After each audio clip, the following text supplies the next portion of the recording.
Okay. I didn't mean to end the last stream. It just sort of disconnected. But whatever. This is part 2 of the Sunday stream.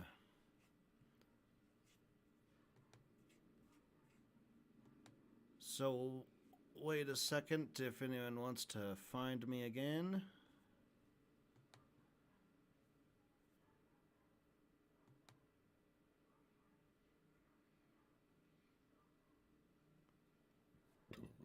All right. I mean, I didn't change anything. I don't know. I think I just dropped internet.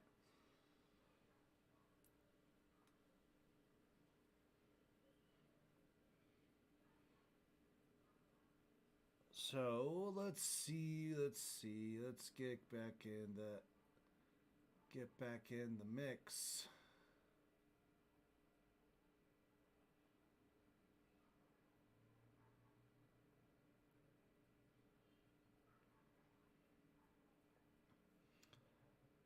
Okay, we're live again.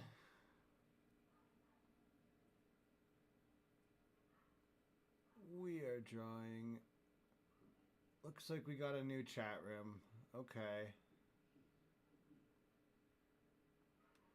Okay, sure. And, Sunday stream part 2. Okay. Sorry about that. I don't know what happened.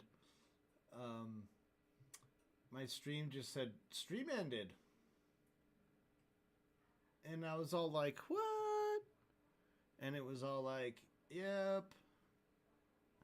Alright, so we're listening to episode 11. And we're listening to kind of a long clip that Dan wanted Jordan to not interrupt. I'm going to take it back a little bit. 7 miles. He's playing that senator who was like, what if too many people go to that island and the island capsizes? Between one shore and the other. Is that correct? I don't have the exact dimensions, but to your point, sir, I think Guam is a small island. My fear is that the whole island will become so overly populated that it will tip over and capsize.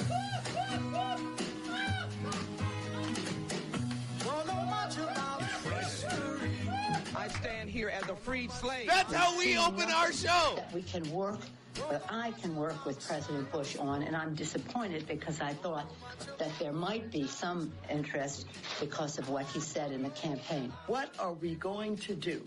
How can a president who is acting in the manner that he's acting, whether he's talking about the travel ban, the way that he's targeting Muslims, or whether he's talking about his relationship to Putin and the Kremlin, and knowing that they have hacked our DCCC and DNC, and knowing that he is responsible for supplying the bombs that killed innocent children and families in what is Aleppo? Yeah, in Aleppo. You are correct. Way to go. The fact that he is wrapping his arms around Putin while Putin is continuing to advance into Korea. Stop it. Bing, bing, bong, bong, bing, bing, bing. Stop it. I've decided we're ending all videos now with bong, bong, bing, bing, bong, bong, bong. God damn it! You have a better president than somebody like Trump. It's so hilarious. Alex, why did you ruin that for me? So I had fun with that, and then he did the thing. Then he did the racist thing. I was enjoying every moment of that. I don't know if it was necessarily racist. How is that it's not a video racist? of Trump like sort of pretending to play xylophone. Bing bong, bing bong, bong bong. All right. I don't know what the context of that clip is, but I know what the context of the other clips that he plays have to are. go racism. And now here's what I want to say: 100%. So that's a clip of, I don't know who the senator is who talks about Guam, but he wasn't literally talking about it tipping over. Right. It was metaphor. It was Right. It was creative license, somewhat. But then, Alex does not accept that from anybody but Alex. No. Now, but furthermore, that is hilarious. Sure. That would be a funny clip. I'm worried. And frankly, in the context of American history, it is not that far out of what we're used to. No. I mean, even John Quincy Adams thought the Earth was hollow. Yeah. So I would buy it. There's a lot of weird beliefs that a lot of people have held. Republicans don't believe climate change is real. I buy it. But then also that's less. Now, I don't remember fully. Again, I don't know who the senator was or even what the context was, but I do remember the clip of the guy asking about if the island of Guam might capsize. And my memory of it was that he didn't seem to be using metaphorical language based on the kind of follow-up and based on the answer. Because he's talking about the physical dimensions of the island. He was asking about that first, which led me to believe he's referring to the physical space on the island. He's not talking about like, well, how many positions are there? How many chefs are in the kitchen? That kind of thing. He's like, but how many miles is it exactly? And I've always had a thing where, as being younger, it was always really hard to imagine sizes of things and sizes of places. And like when someone says, it's just a little tiny island, and you imagine being there, you imagine looking in every direction and seeing the ocean, because in your mind, like a tiny island must be like that. But obviously, even a pretty tiny island, you could, walk for a couple of minutes and not be able to see any oceans anywhere. It could be hours, days, weeks journey to the other side of the island, and it's still like a relatively tiny island. But it's hard to really picture that in your mind. So when we talk about like, they're on a tiny ship or a large ship, we don't necessarily have like a image in our head of what that really looks like. And I would have that with countries as well. Look at maps on a country and think, it's a small country. But small countries are, it's still big, wide expanses. Like just being in there, you wouldn't know that it's a small country because you're not going to be able to see any political borders from your perspective standing there, right? Maybe someone told this guy, Guam is a small island. Look at it there. It's this tiny little dot on the map. And in his mind, he's imagining like a football field sized bit of land. And he's thinking like 30,000, 40, 50,000 people. Imagine all those people in a stadium, right? He thinks it's the size of a football stadium. And he's like, damn, that whole island could just tip over with that many people. There's like 1 million people there. I don't know. That's how I interpreted it, all of that. Now, Dan says the guy was using metaphorical language. What was the metaphor? I don't know. This is a point where the way my brain works is I might be tempted to pull that clip up, pull up articles and look into it and research it. And then completely abandon this project and probably get sidetracked with lots of stuff. But I don't want to do that because we're doing a stream and we're working on this cartoon, and there's a lot to be done still, right? So I could still procrastinate, quote unquote, and at the same time make progress towards finishing this video, right? Because there's so many different things to do. For example, I could do the outro. The outro needs to be done. I could work on the interior backgrounds some more, draw little details. I could get Dan and Jordan. I need a Dan.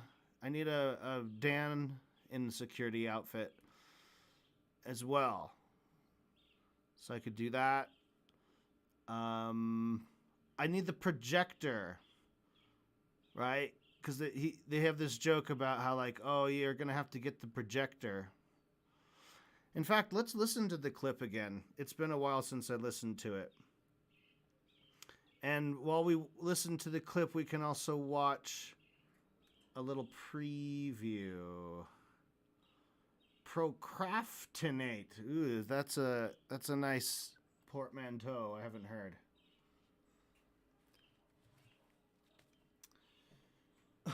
But yeah, is that I assume that's what you mean when I'm procrastinating, but I'm still making progress because I'm doing a different aspect of the same project. All right, let's watch Globalist Cave. Oh. Okay, so these guys was like, hey, Marissa, we got to make sure we. So this is gonna be different. I've timed the door better, so the door is gonna slam closed after he gets in there, before he starts talking and before she turns around. So the door will be closed, and that way I don't have to worry about having the door like opening and closing while I'm animating it. Anywho's'll be. Let's listen to it. Globalist Cave. We're gonna skip murder people, over here. be more efficient. Them to cocoon people, grams that appear in boardrooms.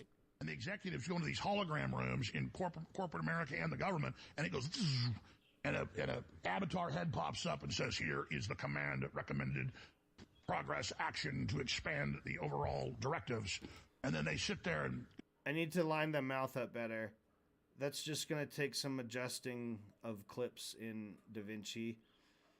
It's really annoying work because it's always lagging, so I have to get really close in and zoom in and look at the waveforms to do that. Oh, yes, launch operation. And that still needs to be lined up a little better. And then they sit there and go, yes, launch operation. And the human gives the AI the final order. And it... Oh, yeah, and we're going to slow that down.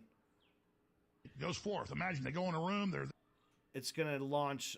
It's going to push the launch button a couple seconds later, and we're going to linger on this shot. We're going to zoom out. And we're going to give the Dalek an extra beat. Come in a little slower. Crank the handle. Slap the launch button. Human gives the AI the final order. And boom. Right there. So that's when it'll hit the launch button. Maybe we could zoom into the launch button.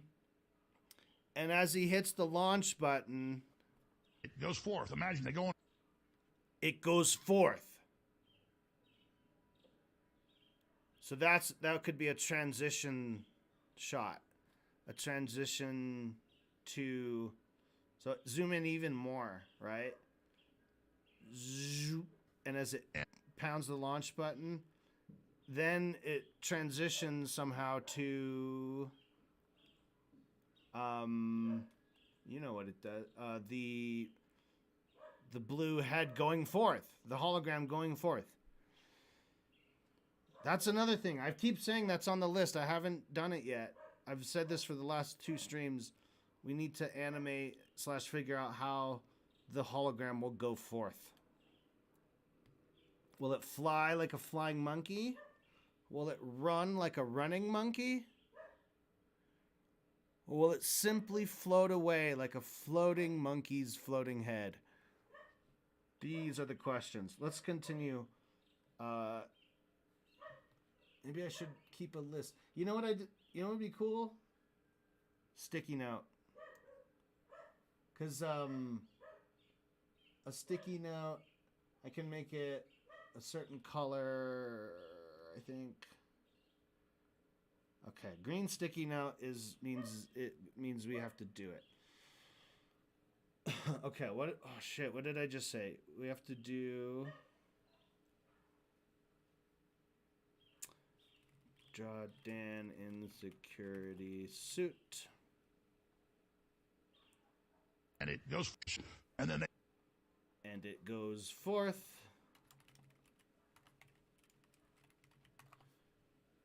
They sit there and go, yes, launch operation. And okay, I also have to tweak mouth timings for blue head. Tweak mouth timings. The human gives the AI the final order. Slow down Dalek. And yeah. So fixed timing transition to it goes forth. And it goes forth? And it goes forth. Imagine they go in a room. Imagine they go in a room. Okay, so then we're kind of immediately going back to the room, right? It goes forth.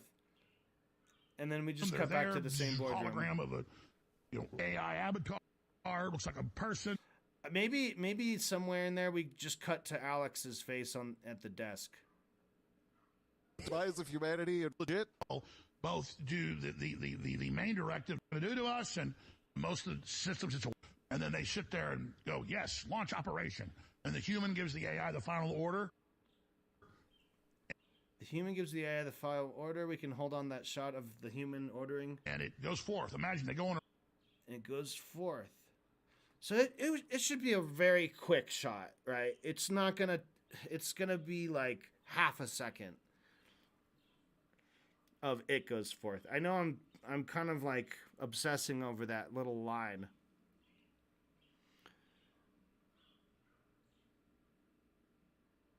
It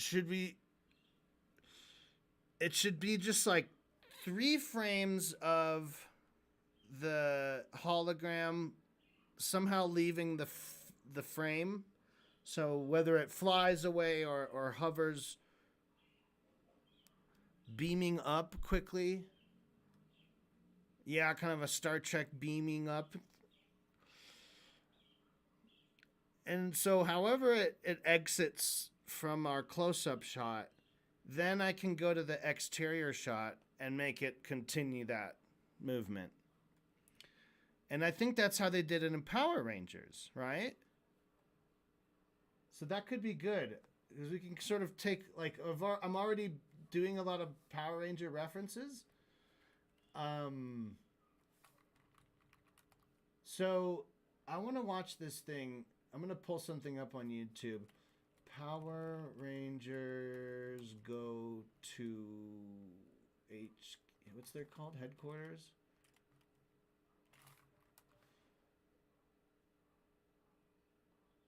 Este año no quiero que me den. Okay. I don't know. I can't play the audio. Maybe I don't care about the audio. Remember these guys? Bulk and Skull.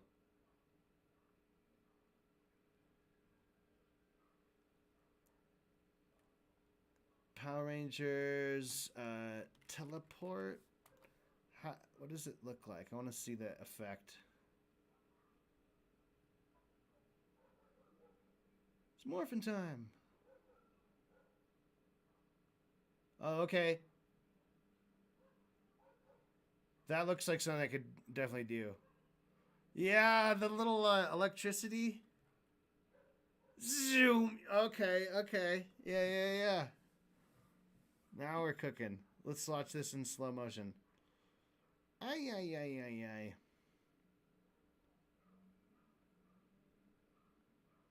Alright. So, that's easy. That's just like colorful brush strokes and then some like lightning effect. Watch. And I can kind of look at this frame by frame.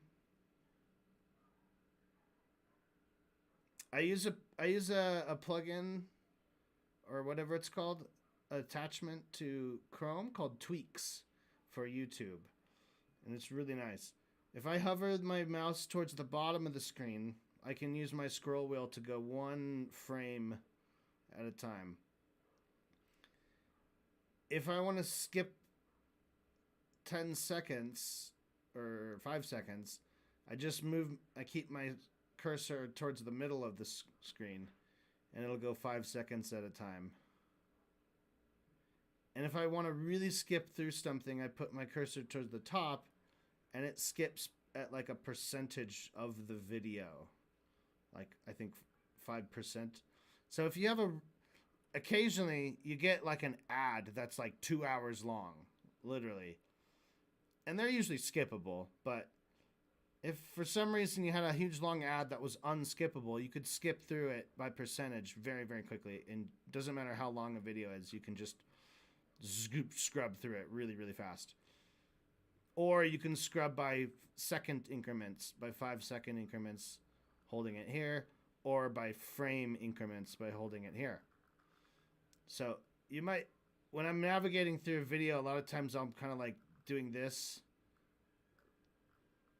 you know, so it's like if you want to move really fast far through a video, just move up here. And if it's like a video like this, 5 seconds is easy. But anyway, so it's a nice little thing. If I catch something on YouTube that I want to see how it's done, I can go frame by frame. So we just got white little lightning streaks. And let's say, I imagine this is 24 frames a second, and it's going on twos, right? 1, 2, 1, 2, 1, 2. That's on ones. So 1, 2, 1, 2, 1, 2, 1, 1, 2. Do, do, and then it holds for 2. Dun, dun, dun, dun, dun, dun. Is this regular speed? Let me check. I can also change the speed with this by holding my mouse on the left side of the window. So if I want to watch a video at like 16 times speed, I can do that. Or I can watch it all the way down to 0.1 speed. So it's kind of nice. You get more than, because usually you just get these choices, but you can really like slow things down as much as you want. You can fine tune it.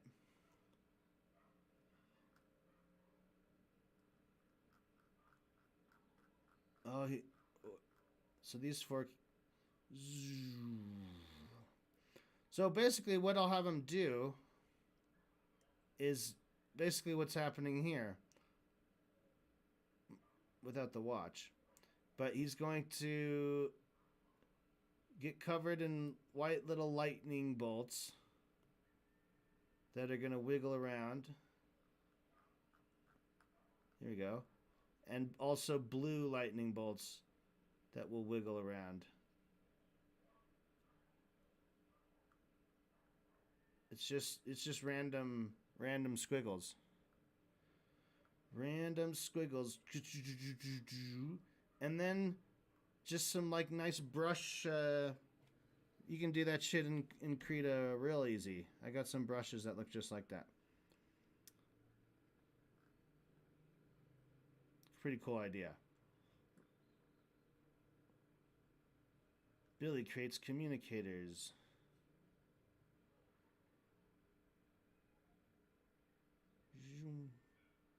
Why did they land on him and then they could have edited that better.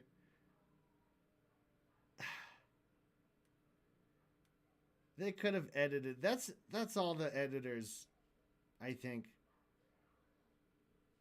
I just zapped like the way he fell down on them.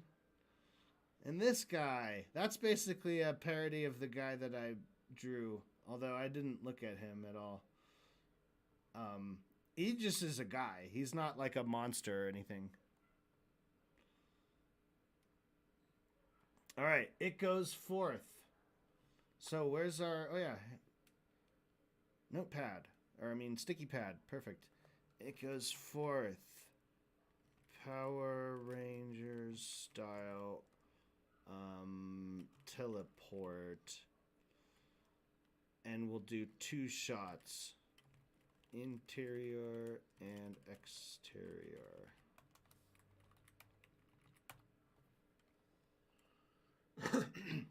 Okay, what else is on the list? Room, they're there. Hologram of a, AI avatar. Looks like a. Oh yeah, we need to draw what the things are. Person. I'm told in most of the systems it's a beautiful woman. Sure. And then they talk about the battle plan and what they're going to do to us. And what they're going to do to us. They talk about the battle plan and what they're going to do to us. And I know what the battle plan is going to be. I just don't know how to present it. I could just put some floating text right here. Maybe it could have a blue glowing aspect, like the same as her, and have it just appearing right there.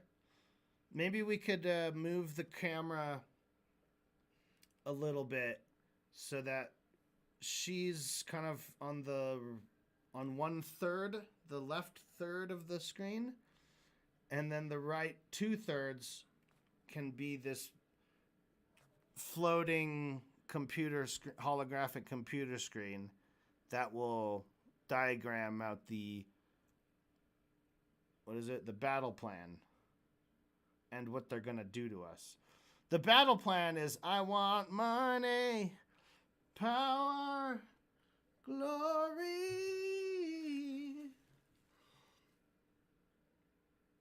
So that'll be easy. I'll just write, money, power, glory.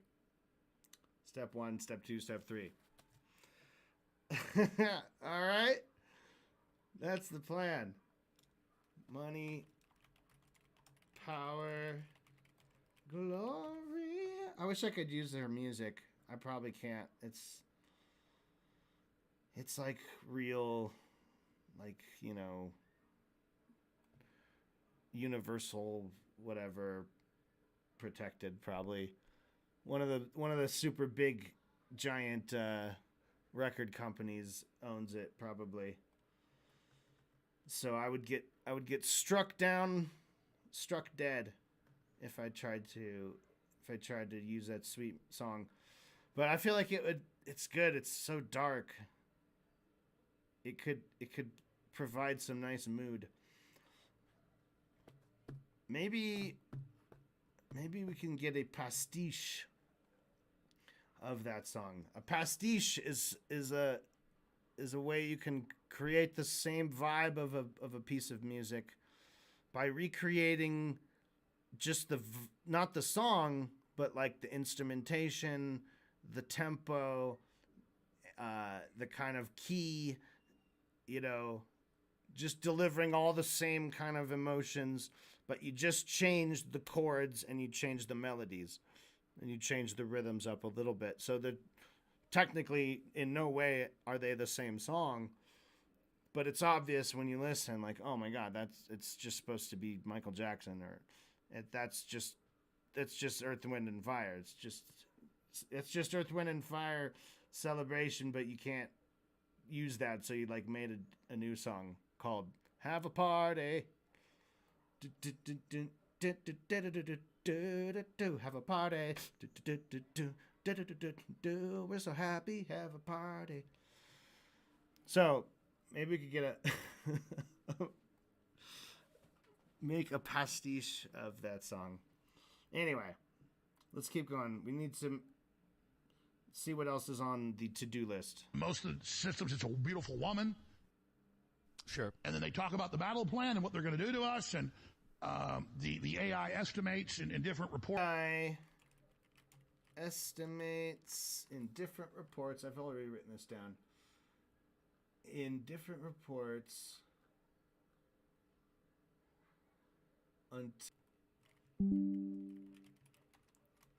Okay, I was disconnected. Here's one idea for this is I could use the Dalek doing more Python code. People like that first joke the first time around. And what if we just asked Python code to be like,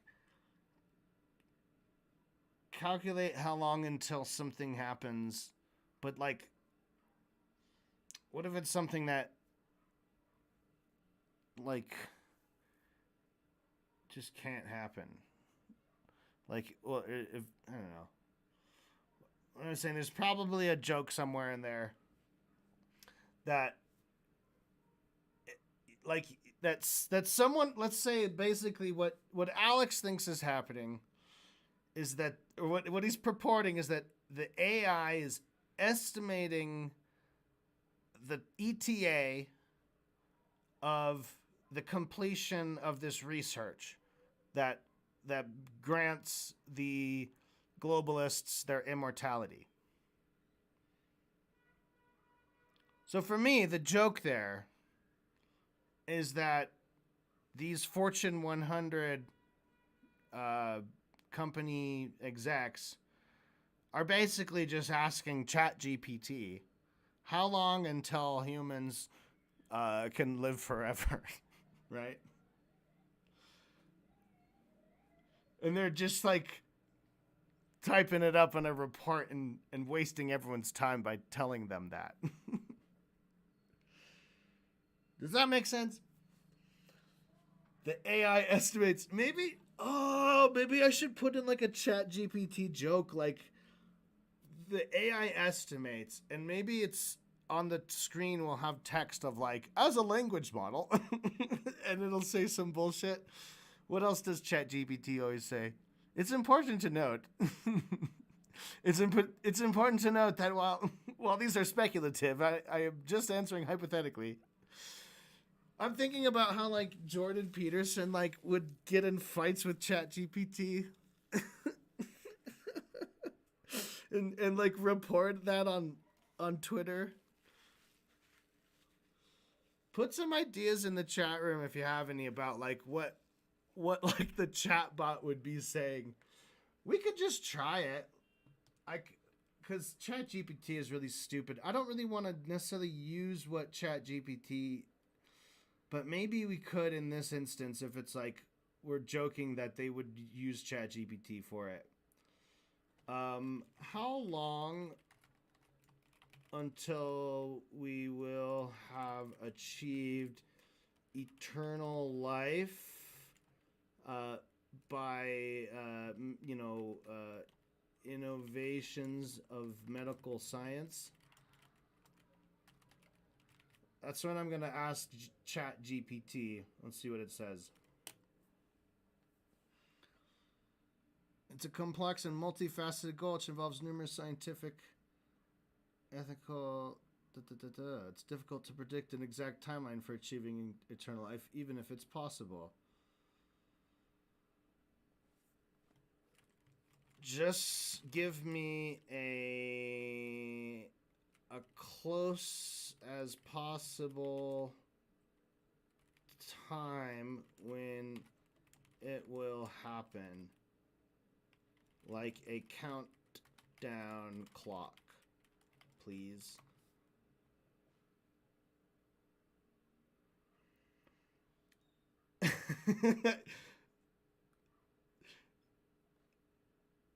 If we were to create a speculative countdown clock, it might look something like this. Estimated time until significant breakthroughs in extending lifespan, approximately 500.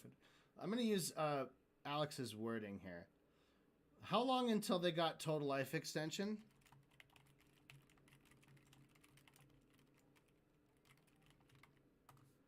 How long? Predicting the timeline for achieving total life extension, if it's achievable at all, remains highly speculative.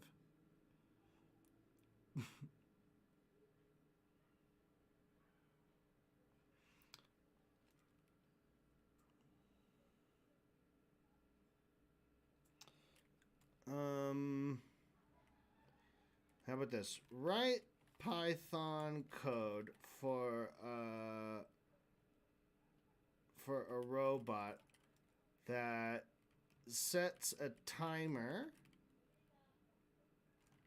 but when the timer is close to finished, it automatically resets the timer for another 2 weeks.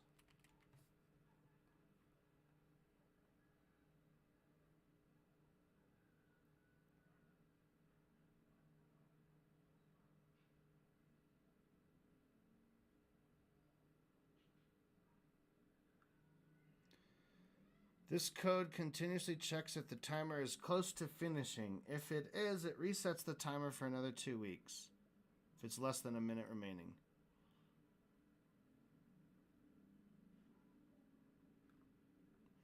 So that might be kind of a joke about like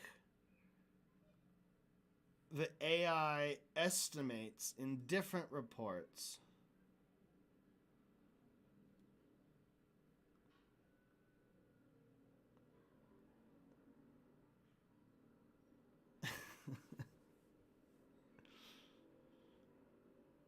I don't know. That if that makes sense, like the Dalek is just like saying, "Oh yeah, it's 2 weeks away. Oh, it's a week and a half away." And then on the day of, it's like, "Oh no, it's 2 weeks away again." And so it means like it'll never happen, right?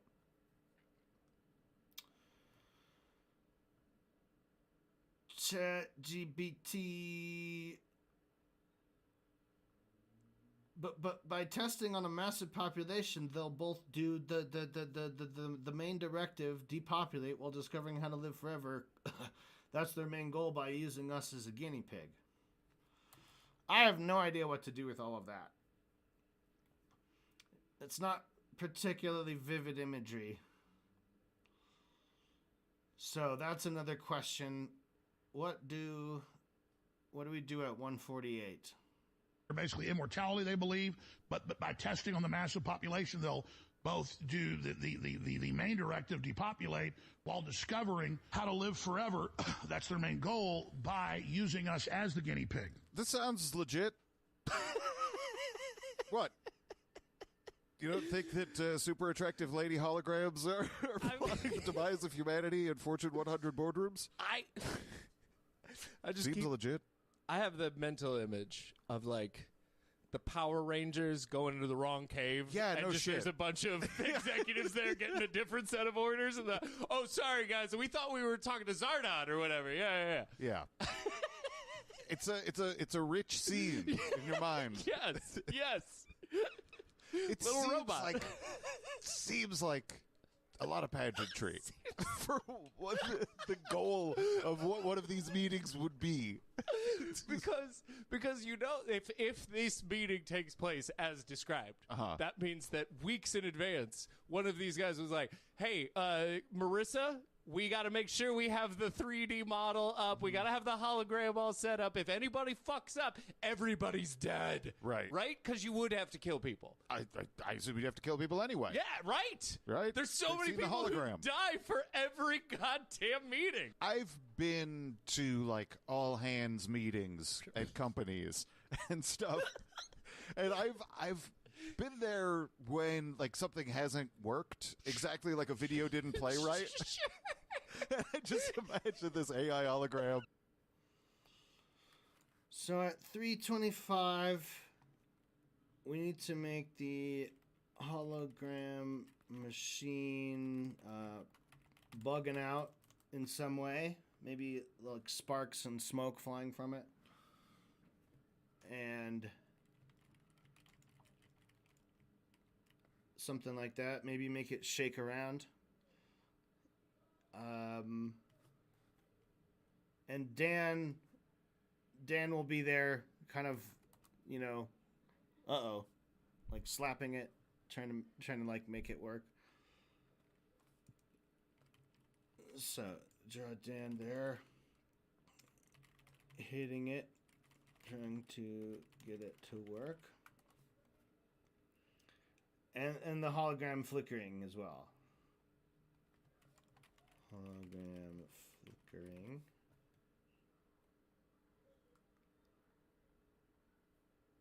Like, sort of like fizzling in and out, glitching a little.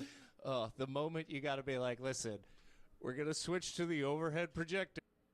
We're going to switch to the overhead projector. Wait, 3:35. We're going to switch to the overhead projector, right? So we have the hologram flickers. We cut to inside the security room. Dan is in his security outfit, whacking the hologram machine, pushing buttons, trying to get it to work. And then we look over, and Jordan is holding the overhead projector. Look, we're going to switch to the overhead projector. So we'll just have a Dan and a Jordan in the room after that. To this AI, the moment, bad day. That's a bad day. Yeah. We're going to switch to the fizzling in and out, glitching a little. The moment you got to be like, listen, we're going to switch to the overhead projector. That's a bad day. That's a bad day. Yeah. Yeah. Especially if you're in the globalist cave. Yeah, totally. Oh, so disappointing. Brutal. Dan and Jordan. And then the outro music.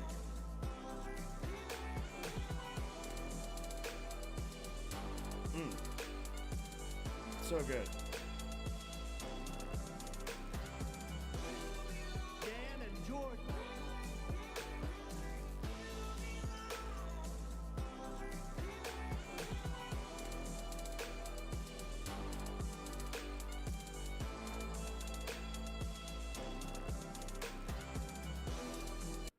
Never get sick of that. I like that music. You belong. It with the Danarchy beat, it's just so perfect. Cause the Danarchy beat has also those chunky brass or synth low notes under it.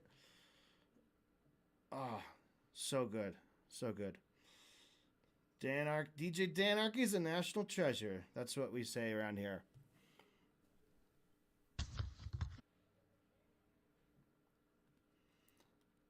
Yeah, I think it might be officially. I just like it too much, and it has been for the last two.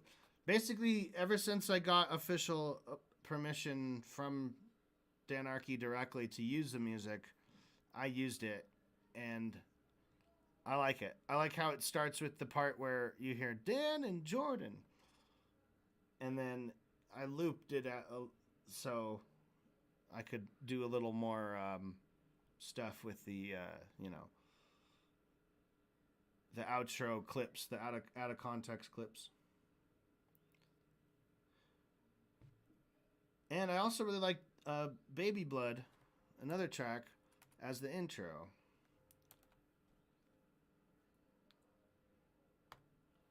All right. So, we got a lot on the to-do list.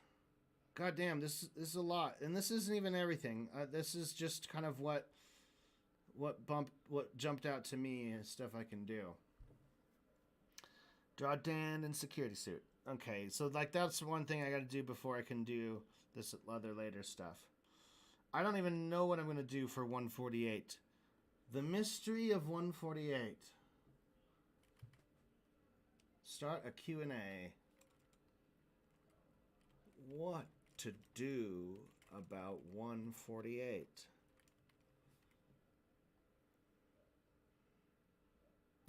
No one will really know what that means unless you were just watching the last thing we just did.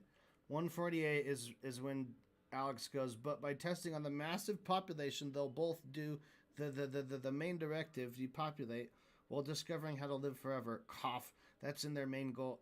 That's their main goal by using us as the guinea pig. What could I do? We could just do a slow zoom on his face, and maybe turn up the reverb, and do one of those wee, sounds and just sort of drown him out in reverb.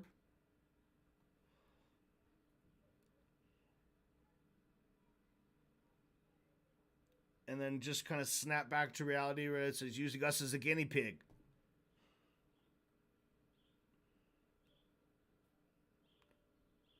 Maybe something like that. Maybe you could highlight the insanity of it. It's just nonsense.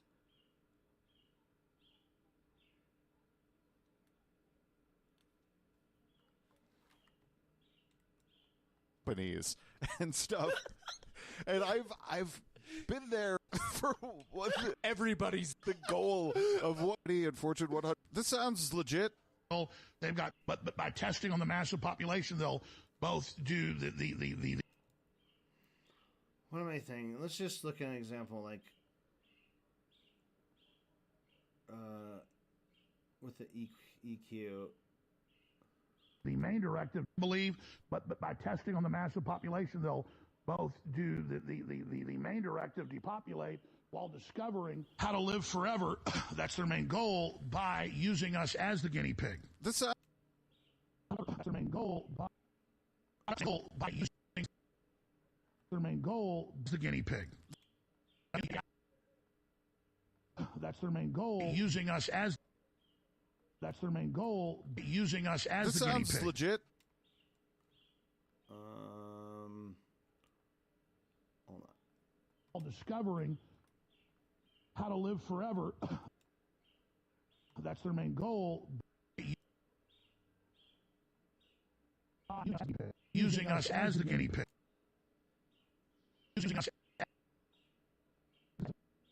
Using us as the guinea pig. This sounds legit. So not just the EQ, but some effects. What do I have the power to do?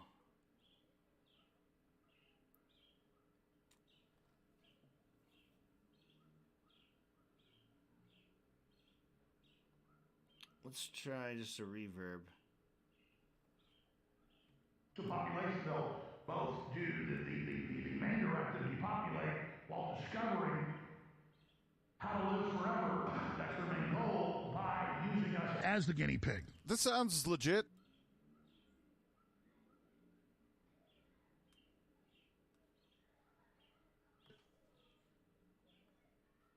Total life extension, or basically immortality, they believe.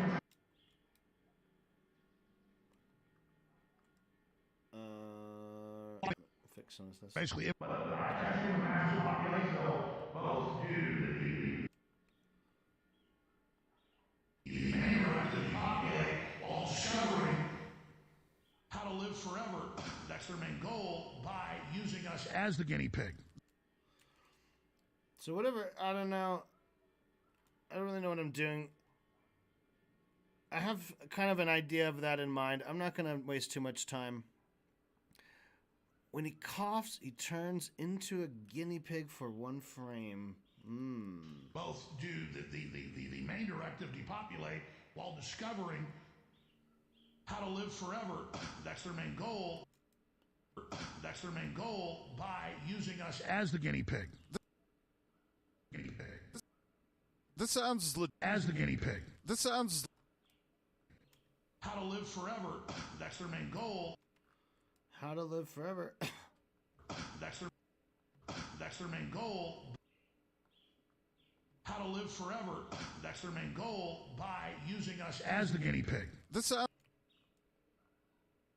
As the guinea pig. This sounds legit.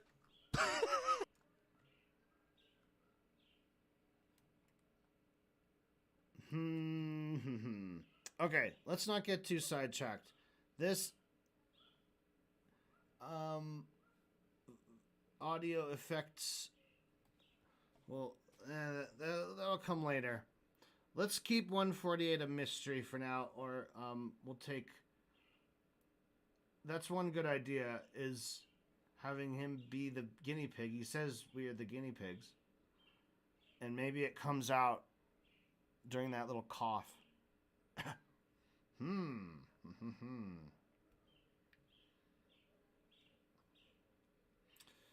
Okay, let's do this. They talk about the battle plan and what they're going to do to us. Oh, yeah, and let's do It Goes Forth. Well, because these first three things are, they are done in DaVinci Resolve, and I don't want to work in DaVinci Resolve right now. But these are done in Krita, which I do want to do. So, It Goes Forth.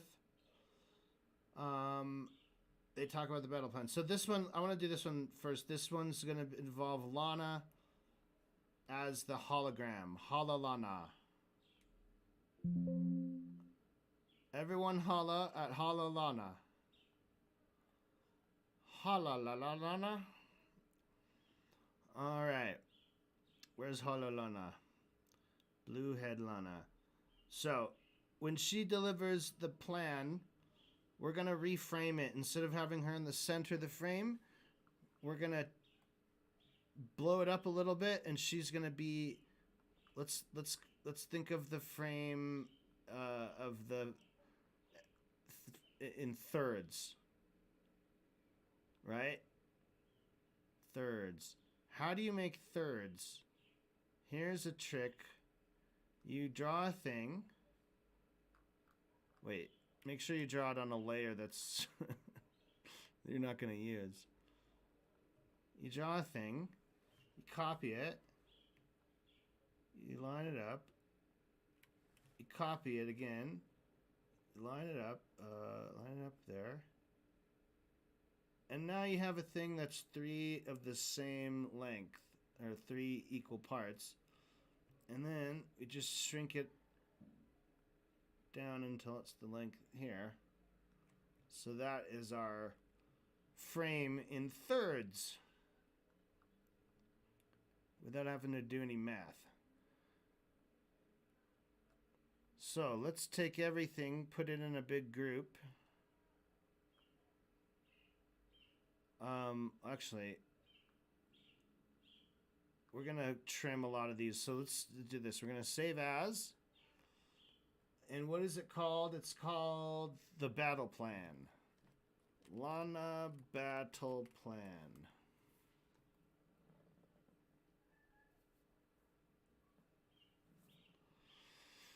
So with Lana battle plan, we don't need blue head guy. We can start our whole project with her already in frame.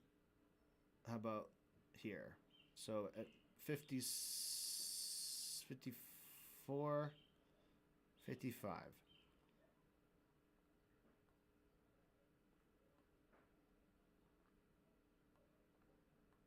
It's a big project here. What happens if we just mark 55?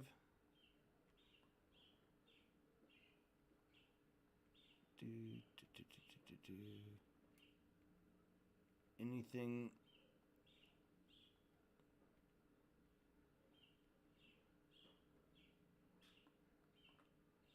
Okay. Anything behind the background is not... We don't need that. Alright, I'm going to take all this and remove it.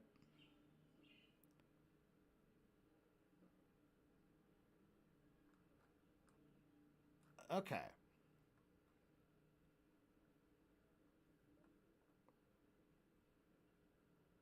So Lana's our green line here. That's her frames.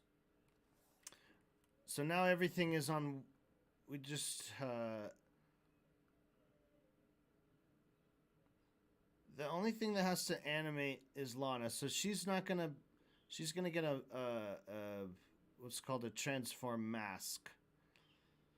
But everything else, we can just sort of move together. Like this in one frame.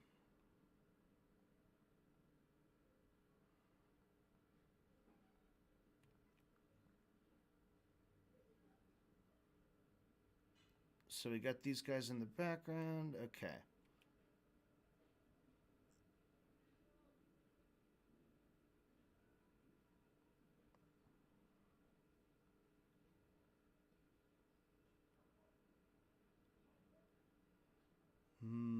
Okay, so let's see.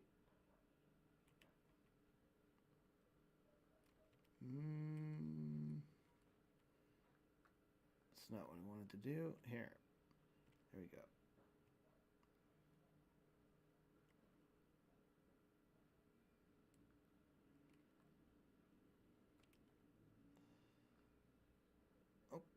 Okay. So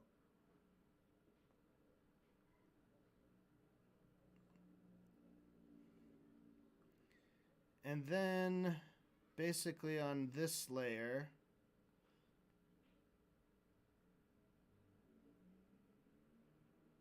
and for Lana we have to do a transform mask because she's animated, so I need this transform to be able to apply oh no, not on everything, just on her.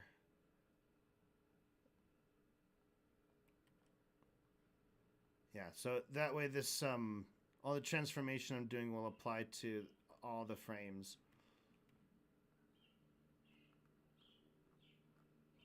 So all her different positions there. All right.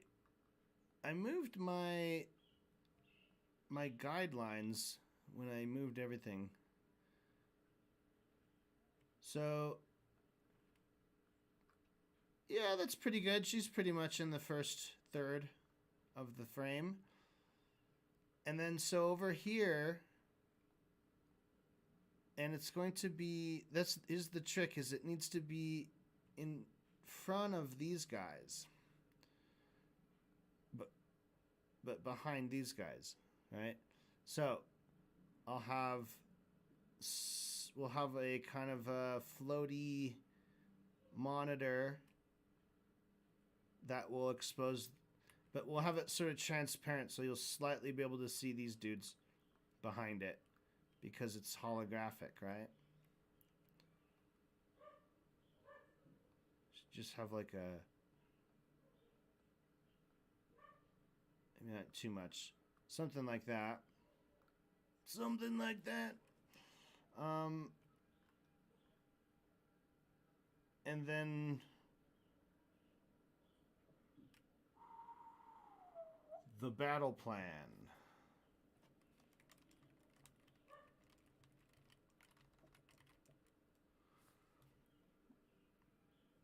We want money,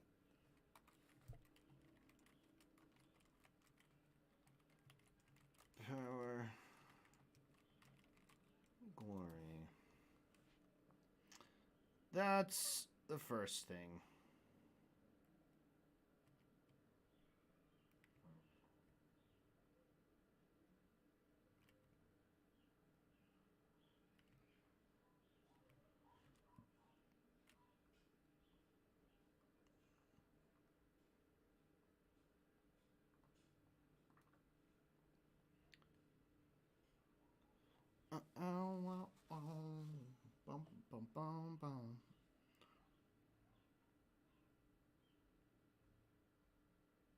All right.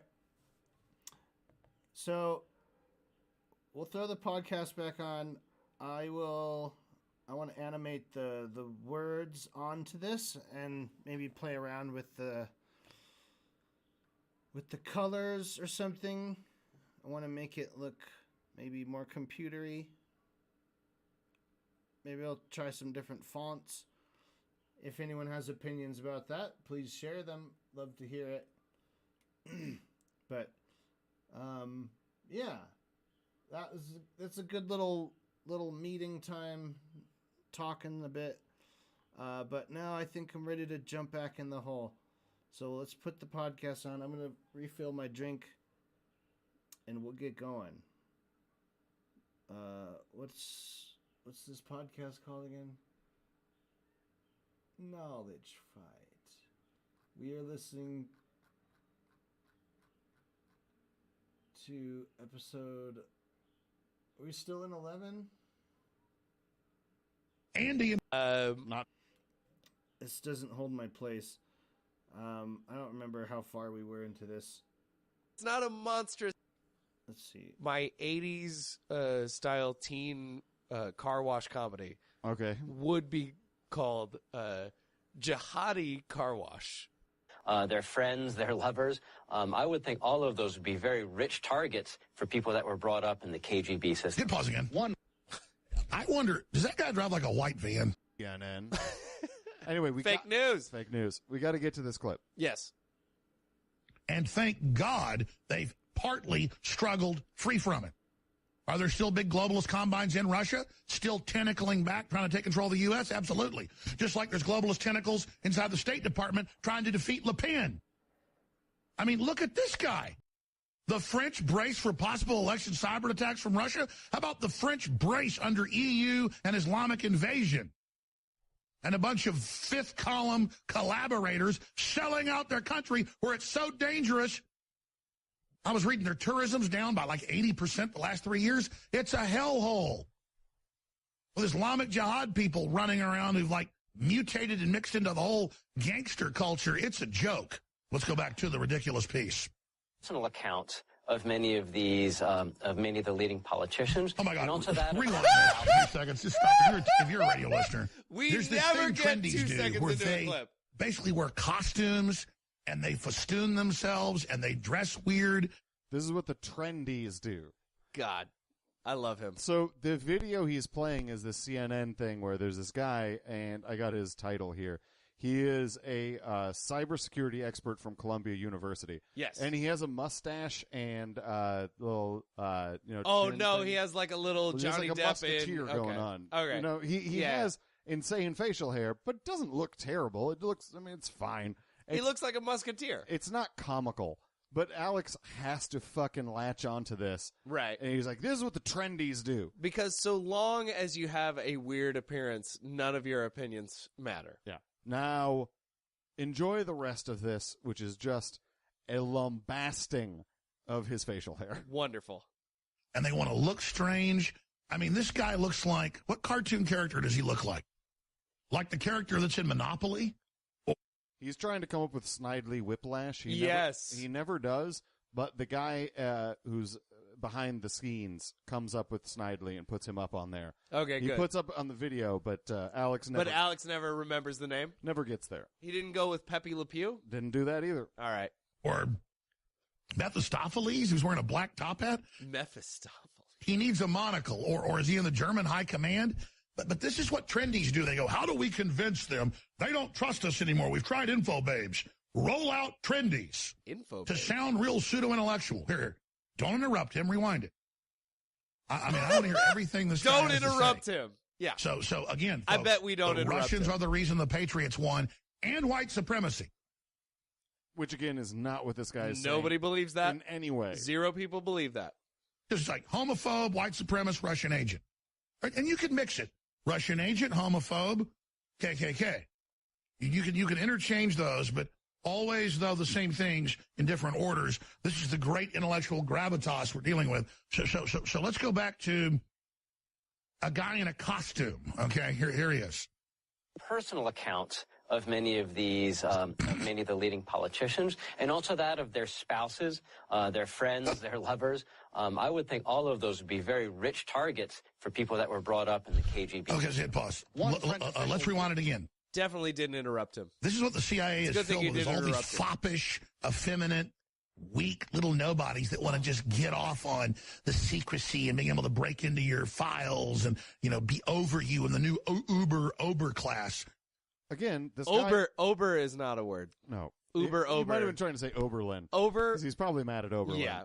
But also, this guy isn't in the CIA. No, but he is a foppish little, weak? Why is everybody He's weak? a pussy. Why is everybody He's a weak? pussy. Pussy. Yeah, he's just so mad at this guy's masculinity. Yeah.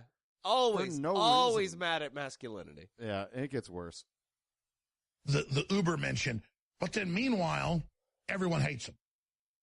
And so they just roll out these twits, villains out of central casting, to act like the Russians are the only people to ever get involved in elections and that they're the only ones to ever use sex operatives. And again, if anybody breaks into anybody's computers and there's criminal activity going on, it's not the fault of the criminal or the pedophiles. that's in the WikiLeaks. No. It's the fault of the Russians, even though it's U.S. intelligence that leaked almost all of it, and more is getting ready to come out. So don't worry, my little twit friend. Well, U.S. intelligence leaked what the Russians did. And the more that's coming out is Flynn being a Russian. Yeah. Really fucked up. He committed treason. Which he did. We knew that in November, too. Yeah, we knew that in September. Yeah. He was on the payroll. Well, we couldn't confirm it. He was a paid consultant. But thank God we finally got to the bottom of Hillary Clinton's emails. Thank God. Oh, I would have been so mad if we didn't get to the bottom of that. Yeah. Anyway, he really has got to fucking get down on this masculinity shit. Okay. A lot more is going to be coming out. So who is this guy even? I mean, this guy is unbelievable. Look at that outfit. Oh, my. And look at fake laugh. Also, first of all, his fake laugh is worse than Click and Clack, the Tappet brothers, on Car Talk. I am more offended by fake laughs than fake news. Yeah, me too. Have you ever listened to Car Talk? No. Holy shit. I don't listen to fucking anything. It's on NPR. My parents used to make me listen to it. Okay. And as a kid, I was even like, they aren't laughing. They aren't laughing about mufflers. What are they doing? It's so fake. Okay. And Alex Jones's laugh is worse. Like Top Gear. Yeah, but then the other thing is he's like, look at this outfit. Guy's just wearing a suit. Why would you go after a guy's outfit? What what is wrong with you? Real talk, he's wearing a suit. That's just a suit? Yeah. Is it a good suit? Yeah, it's fine. Is it like one of the what? Chuck what's his name? The NBA guy? I don't know, but his tie is like slightly lightly colored. I don't know. That's the only thing I think you could say. It's a pastel? I don't know. But anyway, here you go. Listen to this. Okay. the eyes. Look at the arrogance. That guy thinks he is so smart, man. You know, women run from him. This is a loser. Oh my gosh. Let's continue. Here we go. Fuck you. Personal account of many of these, of many of the leading politicians, and also that of their spouses, their friends, their lovers. I would think all of those would be very rich targets for people that were brought up in the KGB system. Hit pause again. One. I wonder, does that guy drive like a white van? What the fuck? It kind of fits with the outfit. I mean, don't you think? No. And then like kind of like a onesie, jumpsuit or something. White van. Oh, yeah, around the house, that's what he's wearing. What if he has like little animals, little pets and cages or anything? What? Uh-huh. What? We're watching you. What was that sound? The people. He's like, we're watching you. What was that sound? That was just weird, vague, threatening. He was chewing on his pen for a second. Yeah, that was weird. He is just fucking like, we know about you, guy with facial hair, saying something I don't like. So on the news. there was you a have guy. a white van. There's a guy wearing a suit. Yeah. And he had facial hair that was unusual. I might post a picture of him on just so everyone can see he's not wearing a weird suit. It's very. He's not wearing that tax guy from the '90s suit that was filled with question marks. No. He's not wearing he's that not one. Wearing the Riddler suit. Yeah. Okay. All right. He's not wearing. He's not wearing a onesie at all. No. He's not a jumpsuit. He just has weird facial hair, and it's not that weird. It's just weird. It's just unusual. Yes. It's unique. Yeah. But he's a trendy, and clearly he's got a white van. Got to accuse him of being a pedophile. Okay. How little do you have to do for Alex to accuse you of being a pedophile? You have to disagree with him. Is that literally it? Yeah. Just like, hey, Alex, maybe don't say that. What, are you a pedophile? Mm-hmm. Oh, boy. Joe Rogan's lucky he got off. Yeah, I'm surprised Joe Rogan isn't fucking kids right now. Well, it's Alex because you didn't show. really disagree with him. That's true. So he goes on and then about how Putin's real cool, nationalism is awesome, and then I thought he was done making fun of this guy, but he wasn't. Oh, God damn it. So how could you not be? Here's some more about him. And so, again, Russia is the big bad guy. Let's go back to Mr. Peanut. Who is this guy? Jason Healy, cybersecurity expert, Columbia University. I bet you money that Mr. Creepy is a creep. Look at that guy. I mean, Mr. Creepy. Look at how smart probably he thinks he is. A creep. I mean, this is a joke. Mr. You send your Creepy kids is to a the creep. mental institutions they call public schools to learn at the feet of this guy. Here. Let's play the rest. They disrupted TV Mon's television broadcast. They hacked the Twitter Pause feed. again. Listen to the arrogance as he has these little scripted lines he practices all day as he goes in and sits down at CNN with almost no viewers and then just tries to talk with total confidence. They disrupted Le Mans with this precision, deadly attack. Oh, but we are onto them now. Anytime corruption comes out, don't look at the corruption. It's the Russians, and the Russians run everything. Do you see my little 18th century beard? Let's continue. That's insanity. That's so vapid. That's you know, I really like how he engaged with the guy's ideas. And had a policy wonk based discussion about certainly it. A policy wonk. It was really more about policy than it was devoid of any conversation about what he said. We played and 100% about how he was foppish. Yeah, we played twice the guy I don't remember his name, but the cybersecurity expert from Columbia University. Yes. Saying that loved ones, family members, which would let's be proud of ourselves because we allow his clips to go just a little bit longer than he allows other people's clips to go. Substantially longer. But like he played it twice. This guy is saying that those sorts of people would be excellent targets for the KGB. They would be. Yep. If I was in the KGB, those are the targets I would pick. Yeah, because then maybe picking other targets would be a bad idea. You could find some dirt. You could find some way. You could find a dossier. Dirty one. You could find a dirty dossier. And so like, Alex doesn't engage with that at all. He just engages with the mustache and weird assumptions about how this guy's a fucking pedophile, and it's insane. It's literally. It's the absence of journalism. It's not bad journalism. I'm not really sure what that means. I don't. Does that mean that Rogan accounts for 40 million of the 50 million? Or maybe, but or if you count Rogan, you remove 10 million from the 50 million. Negative 10 million people Negative watch 10 Rogan. million if you count Rogan. But he said that 50 million people took in his work in the or 85 million 50 last week. Let's break it down. Okay. Let's break it down. All right. I know that he's a global show. I know that everyone can see it all over the world. Okay. But let's take even Russian propagandists. Let's imagine the United States. Okay. Just to give you and please extrapolate this to the rest of the population of the world. Right. The United States 300-ish million people. If you want to get 50 million people listening to your show, you have to have every single person, every single man, woman, and child in the top 52 cities in the United States. That's still only 49 million people. To give you some context, that's every city, including Bakersfield, California, and higher. Okay. Bakersfield, California, and up. So what you're saying... Every single man, woman, and child. Now just put all of that population throughout the world. Yeah. That's how many people listen to it. I don't believe that for a second.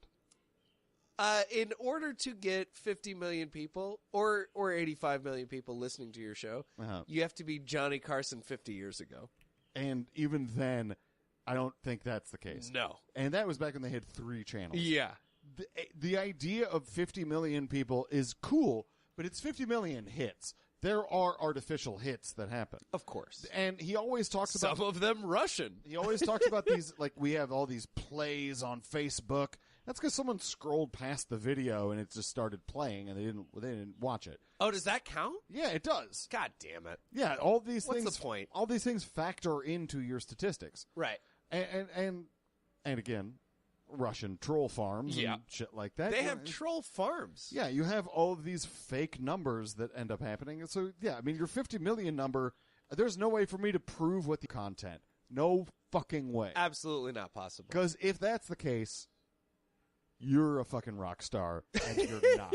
Yeah, he would be a billionaire. you know what would happen? He would be a billionaire. Like he would the not advertisers, have to sell the things he sells. Advertisers would be tearing his doors apart. Integrity. He has integrity. That's true. He doesn't go I for mean, that bullshit. unless somebody, let's say a salesman, convinces him otherwise. That Y2K is real. Yeah, exactly. Then he'll believe whatever it is he's told to believe. Hey, I feel like we need to call ourselves out a tiny bit. Because where he was giving that fake bullshit about what happened on Y2K. Yes. We were too busy calling out all the other stuff around it that we forgot to call out that in his story, he didn't even call out that his sensationalism wasn't about Y2K. That's true. It was not about Y2K. No. His entire Y2K episode had nothing to do with Y2K. Yeah, so we did a bad job. We forgot is that he did all that 1 million light years more than what Trump's done. And hey, Trump's a big old Yankee, just like the guy from Illinois was. So everybody just better get ready, because I'm going to back this Yankee in the attack on our republic and the attempt to completely overthrow this country. And make no mistake, those aren't words. I have read 100 history books on Andrew Jackson. I've read probably 15 on Thomas Jefferson. 20. He has not read 100 books in his life. No, but also him struggling to come up with Jefferson. Yeah. Means. Yeah. Now, as far as the Lincoln... Are there 100 books about Andrew Jackson? Oh, easily. But like, Andrew Jackson is so fascinating. Credible books? No. Yeah. Well, no. No. As far as Lincoln's arresting of judges and journalists, what was published was a fake proclamation that was purportedly signed by Lincoln. Okay. So the journalists then published something that supposedly was said by Lincoln that was supporting the South. Okay. So it was basically while they were at war. So it was fake news. It was fake news, but such that it was like sent out to the rest of the world saying, "Hey, you know." It was Lincoln is arresting journalists. So all the things that Flynn did, it was basically those, but you're a newspaper. Okay, yeah, cool. Yeah, it was legitimate treason. Would you believe that Alex Jones has read more books? Let's find out. Or so on Washington, probably 6 or 7 on Lincoln. Probably read 20 books on the Civil War. Watched tons of documentaries on PBS. I mean, I studied it. I could go into a college with a professor that teaches the Civil War and stand my own with them. I know what I'm talking about. I'm not some pseudo-intellectual here. I'm not bragging either, but I've done my homework because it's so interesting. He's a policy And wonk. Donald Trump could have the people in the State Department who openly worked with Soros in the last few years to overthrow countries, and are now trying to do it here. He could have them arrested right now. He could send the Marines in right now to put them in irons and drag them before juries and grand juries for sedition. That's unconstitutional. We think of sedition as working with, like, the Chinese, even though they are working with the globalists, or the Russians. That's what they say. We're doing this because they want to shut our speech down, claiming it's sedition, when they're the ones involved in open sedition. And big news coming. It's time to go to a break. Big news coming soon on who the leakers are in the White House. On Monday, we're putting together an investigative report. Teasing bitch. On Monday, we're going to tell you who the leakers are. Who? There is a coup at every level against President Trump. That's why he's racing to cut your taxes, racing to stabilize the economy, racing to Trump up the economy. Oh, fuck you. A Trump bubble, which he admits is a bubble, but man, we're trying to blast off. This stuff is melting down. We're trying to get off Krypton here, folks, as it is going down the proverbial molten drain. There's a lot to unpack. That is a lot of words. Yeah.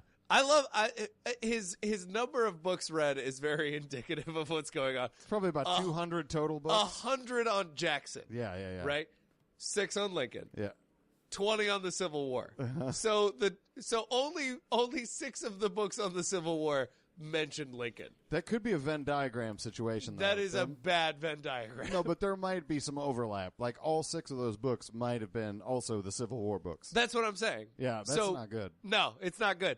It kind of suggests his focus is on a president who ignored the other checks and balances of the government. And killed tons of natives. Yeah.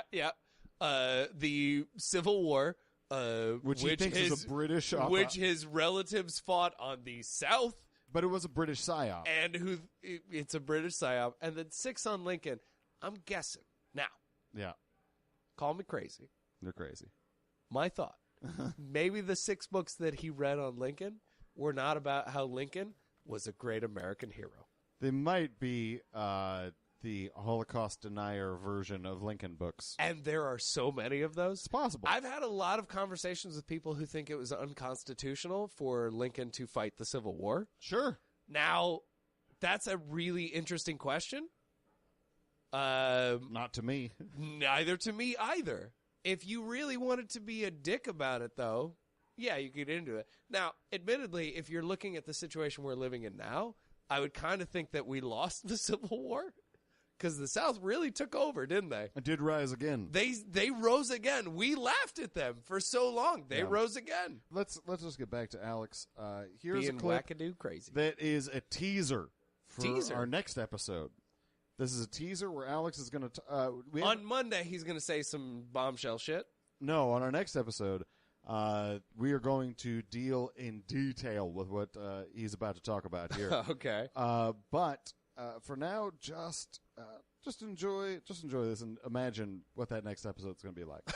Rappaport has really found the keys to the kingdom, documenting the actual plan to turn colleges into giant mental illness factories, to make you mentally ill, gibbering idiots so you don't know you were sold worthless degrees, and to prepare you for assimilation into the corporate Borg system, and to make sure you hate families so you automatically self-censor and don't have kids. So it's basically a death cult, brainwashing, soul-sucking system. Not attacking you that have degrees. Everybody knows 90% of the degrees are worthless, or actually are negative value because you have to pay for the toilet paper. You do. And it's metaphysical toilet paper, so you can't even wipe your rear end with it. I mean, you could. Rappaport's got a big report on that he broke down yesterday. That hour, I listened to that hour last night. Jerked off? We'll get to what happens, but... I listened to that hour last night. Ugh. You know, the only thing I was in the shower last night, listened to that hour last night, and I was thinking it's time to get some power last night. It's time to pray. It's time to pray. Time to pray on this out. Also, I'd like to give the world a little bit of insight into me. The only thing I've done with my degree is be qualified for jobs, and I've done cocaine off it. Yeah. How is it that he gets some things so right for the wrong reasons? Yeah. I agree. There are so many worthless degrees. Yeah. You are assimilated into the Borg machine. Sure. There are plenty of times where but it's not a death cult. No, but this is where... It's not a secret, it's not a monstrous thing. This is where we get into logic. It's just the system that broke down. Logic is A to B. If A is true, B must be true.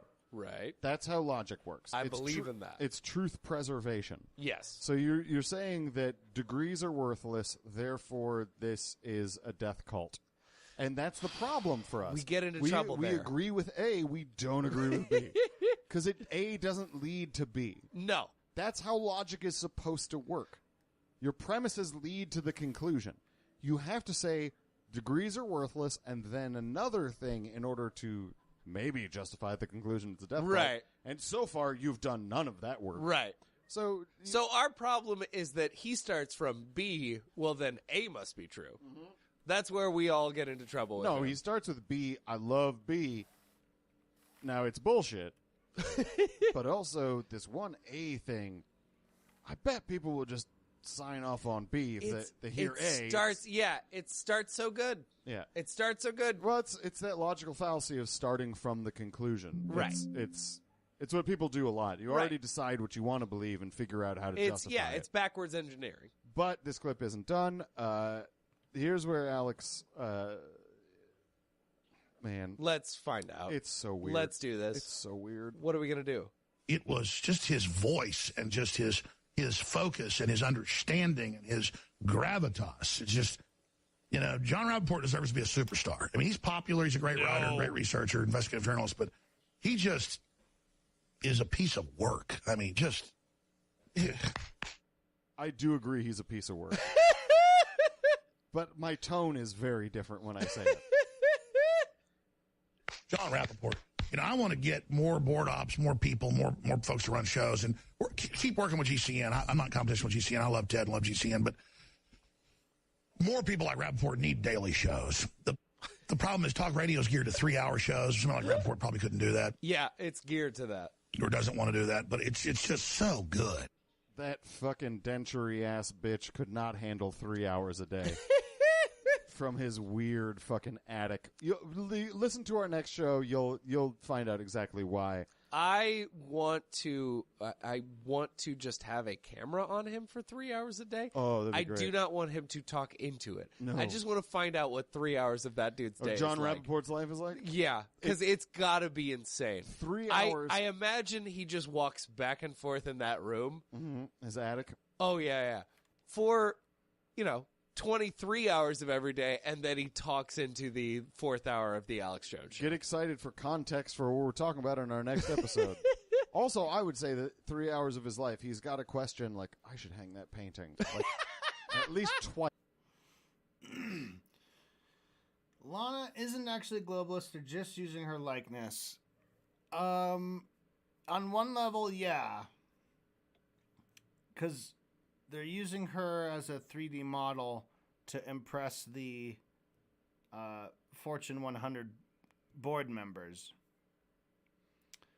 But on another level, Lana is a celebrity and a leftist, so she's also part of the New World Order and the globalists.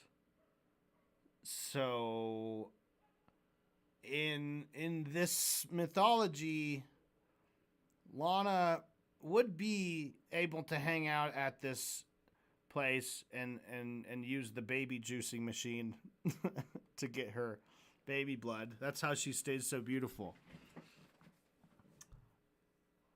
That's kind of what I'm thinking. So she is a globalist, but they are also just using her likeness. Probably as part of their weird deal. In those 3 hours. Anyway, this will all make sense next episode. Yeah, predictive programming. He's so informed. Because when you're really researched like I am, you hear somebody that's researched as well. Or a policy and they just so lovingly lay it all out. It's just soothing to be freed from the bondage. With me, it's more like a desperate barking dog trying to warn people about the enemy breaking into the house. But with Rappaport, it's just like, here, let's remove that mind control. Give me that. Let's just take all that away. Take it off. And I was very upset yesterday about the New World Order, and I was listening to him driving to a company meeting last night and then driving home, and I listened to the whole hour. And I got in bed last night with a phone and was listening to it, and I went to sleep listening to Rappaport. He's And no, I don't have a crush on Rappaport before those memes start. I love memes that attack me. They're so funny. I actually encourage people to do it. The point is that that's why the memosphere loves me, because we like to have fun. But Rappaport's awesome. We'd like to have fun. That was such a roller coaster ride of, I think he's jerking off to Michael Rappaport or okay. Either. Well, either Rappaport. Yeah. I would jerk off to Michael. Yeah, I'm assuming he's jerking off to John. Mighty Aphrodite is a great movie. Absolutely. Then it's, no, I'm not gay. I would never be gay. Well, nobody can be gay who's as masculine as I am. I don't have a crush on him. Stop those memes. But you know what? I encourage memes. I love memes. The memosphere loves me. He said the memosphere. The memosphere. Oh. My favorite. I'm going to call it the memosphere from Never Ever Again. Yeah, that will not take its place in the vernacular. No, thank you. So the next clip, I actually don't know what this clip is. All right, we're grab bagging it. I've forgotten, but it's good. How dare the globals get involved in our families? In the ancient, eternal relationship between men and women. How much fathers love their daughters, how much mothers love their sons, and vice versa. Trying to turn the species itself against each other. Trump loves his daughter too much. Women believing they're empowered because they see men falling before them and the system collapsing. Is happening. And then they're so unhappy because they're married to a state that's there to take all their resources away and only give them a culture of death. Speaking of culture of life, the Surgeon General the American Dental Association get it right when they say a lot of heart attacks are associated with bacteria that get into the bloodstream and create plaques inside the arteries and veins. No, he's and inside not the going. ventricles of the heart. He's not going because they're into first it. able to have colonies Is this an develop ad? inside This is the gonna be an teeth ad. or on the gum line, and then get into the bloodstream. That's why it's essential that you go out and get at least, in my view, 3-4 cleanings, No. deep scale cleanings a year. My dad's And a then you dentist. also brush, in my view, 3 times a day intensely and floss. But a lot of toothpaste obviously have fluoride, or they got a bunch of garbage or a bunch of silicates that tear up your teeth. No. My dad, is a long-time retired dentist, and has developed a lot of products in his time, and he developed Super Blue non-fluoride Super toothpaste. Blue non-fluoride toothpaste. That fucking clip started with the "Sweet opening. Little Baby." The opening to that clip seemed very. You could fuck to the opening of that clip, right? How dare the globalists get involved with our families? I hate the globalists. It's They're 20 gonna- seconds of fuck the globalists, our families are important, and then But let me tell you something. Do you know what people agree on? Bacteria is bad. Yeah. Let me love give it. you a toothpaste. I love My that dad invented it. I love that smooth fucking transition. It's He's just like so good at that. And he's coming out of a break. That was a commercial No, break. that was a commercial break that he's coming out of? Yes. Immediately into a commercial. That's why they can sell their shit for free. Is Yeah. because they just do their commercials on the show. As though it was part of the show. Yeah, it's insane. It's That part of the probably fear. should be illegal. I don't know, but Yeah. I mean, Yeah. you're just selling stuff during your actual show. Or at least you should disclose it. Yeah. Or at least, Well, let's I say... mean, he does disclose Let's it. say if you're, I don't know, some sort of mouthpiece for the government, right? And you use your position as a mouthpiece for the government to advertise, let's say, the daughter of the president's clothing line. Yeah. That's probably a crime, right? Probably. That's super a crime. Probably. Is that okay? I'm not okay with it. No, me neither. Now, if Do you Kellyanne think Conway, somebody will be punished for if it? Kellyanne Conway tried to pimp Super Blue, I would be totally fine with it. I would be. That would be way more fun. I'd be blown away. I would find that so hilarious. All right, this next clip, Jordan. This Yes. next clip Yeah. might be more unethical I can't imagine that. than trying to sell Nordstrom shit by Kellyanne Conway. Okay. Because Alex legitimately admits that he's just broadcasting classified information.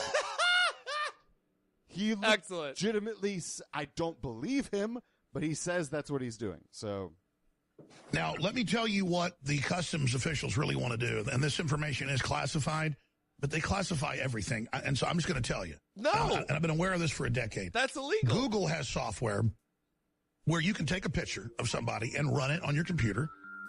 And it's free software, and it'll find that person. And you can also, have picture match where it's the exact picture, and they find it really quick in seconds, and where it came from. They at the border, when these people have fake passports, they don't know who they are, they want to just take their picture, run it against a database of the internet to pop up that indeed they're really a jihadi on their own Facebook. Because these people are so arrogant, they'll have their own Facebooks showing they're a terrorist. What? well, facial recognition technology does exist. I mean, It does, that's but not I don't know if crazy. you've known about that, but Google's actually really bad at that. Like, they don't do a great job of facial recognition. Sure. Now, they're trying to make that better because, I think that is kind of a goal for them, Yeah. right? Is that classified? If you were a shadowy secret government agency, you would want to know everybody's faces at all times. Mm-hmm. Because as we know, we can always trust shadowy secret government agencies to have our best interests in mind. Yeah. But yeah, I don't think he's known it for 10 years. And also, what do you think about the idea of It's him legitimately classified. just saying, It's "Yeah, they classified, classify but I'm going to everything." share it. Isn't that against the law? It's literally illegal. Isn't that why they have classified material? It's- Is so you don't share it? Literally, what he just did there is illegal. It's illegal. If Do we have laws anymore? that Are is we sure actually- we have laws? If that's actually classified information, that was a crime. Now, Yeah. Here's I'll just flip one for you. Okay. This is classified information. Oh, shit. I shouldn't fucking tell you this, but this is Okay, well, classified. tell me anyways. Well, tell me on air. Listen, the NSA, they think nachos are delicious. Do they? It's classified. No, and like as an organization, It's classified. Or? Oh, okay. So if you're well, just, I don't want you to share that information. If you're just making up shit, then it's not really a crime. But if he was just literally spouting some shit that was actually, classified, and it does sound like if that was real, it would be classified, wouldn't it? No, like you wouldn't want to share You wouldn't want to share that you could recognize anybody's face. Also, no, I don't think so. What border is a jihadi coming from? Canada, Mexico. Flying We get a lot in. of jihadis from Mexico, right? They're all flying in from Sudan. Yeah, the place where oh god, we're all gonna die. All of these millions of jihadis that don't exist in our country. All these millions of jihadis. So this next clip. By the way, my 80s style teen car wash comedy. Okay. Would be called Jihadi Car Wash. But it would be HOTTIE. Jihati Car Wash. I like this. That would be pretty great, right? Yeah. Women, headscarves, bikinis, they're washing cars. Huge titties. Yeah. Mhm. The whole thing. George Soros will fucking fund this movie. I guarantee it. He loves funding jihadis. Either that or that Chinese billionaire who's trying to own Chi-coms. Fake news. So this next clip, I want to say this. Here's a new segment I want to do on the show, which is look out for this word. Americana. I really think is going to turn into pretty soon. It's going to be a buzzword. It's already a buzzword, isn't it? But it's going to be worse. I think it's going to be a buzzword for white nationalism and that sort of thing. It sounds Not good. that it hasn't always kind of been a buzzword for white people doing white people shit. Right, but I think it's going to get worse. Okay. And that plays into this clip. And then also, remember earlier when he told you that Monday we're going to get the story on that shit? Are we going to get to it today? He just goes ahead. Of course. People keep asking me, Alex, how do you predict what Trump's going to do before he does it? Because I've watched what he does. I've gotten into the mind frame. Plus, we're both Americana. We're all Americana. We're looking at the same journey. We're driving down the same road together. Also, psychic powers. Also, I fucking love the people keep asking me. No How one do asks you this. predict No what one Trump asks you. Who asks him that? It's the same Who thing. would ask him that? Have you ever listened to the Paul Stanley album, the lead singer of Kiss? Yeah, I know who Paul Stanley is. I've never listened to his own album. There's an album of just his stage patter. Oh, that's right. I know about that It's one. called People Let Me Get This Off My Chest. Yeah, it's like 45 minutes long. No, it's crazy. It's an hour and a half. Oh, Jesus Christ. Twice your length. And it's just him doing like, whoa, intros to songs. God. And he constantly says, people keep asking me. And I love just the idea of like, no one asked you this. Who is asking No one you? asked you Who is asking you? And Alex Jones just did that. He's like, Get into the mind of somebody who would want to ask you that. People keep coming up to me and they say, Alex, and I say, what? And they say, Alex, how do you know what Trump is going to do? And I say, we're all just Americana. We're just both Americana. He's tapping into the same thing I'm tapping into, man. Yeah. He's Americana. It's the spirit force of America. Ugh. Yeah. Not telling each other what to think or do. We're seeing as on its face prima facie. And that's why I'm saying very good chance Reince Priebus within 3 weeks will be gone because he's clearly the leaker. He's clearly the one that continues to basically undermine the president and say that the president's like a lost child in the White House. All these leaks, and Trump's really upset about it. I know for a fact is looking for a new chief of staff. I'm just going to stop right there. I'm Monday, sure he is. we're going to have the big story for everybody. So you just gave away the story. Yeah. You just...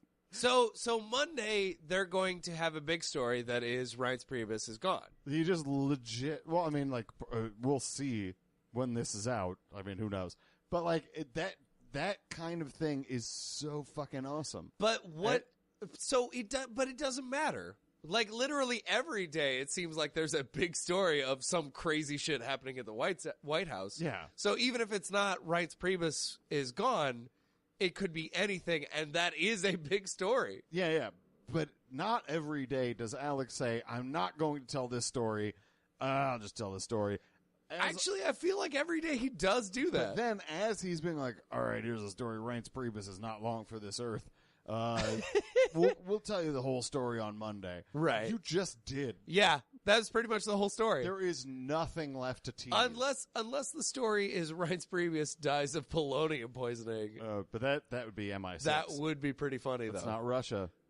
It's MI6 trying to make it look like Russia. Right. Well, like how they started the Civil War. Absolutely. So the next two clips, we got two more clips left to go. These next two clips are so on Friday, Alex does a long string of interviews. Most of the show is interviews. And Wait, what? They're so bad. So, well, question? Yeah.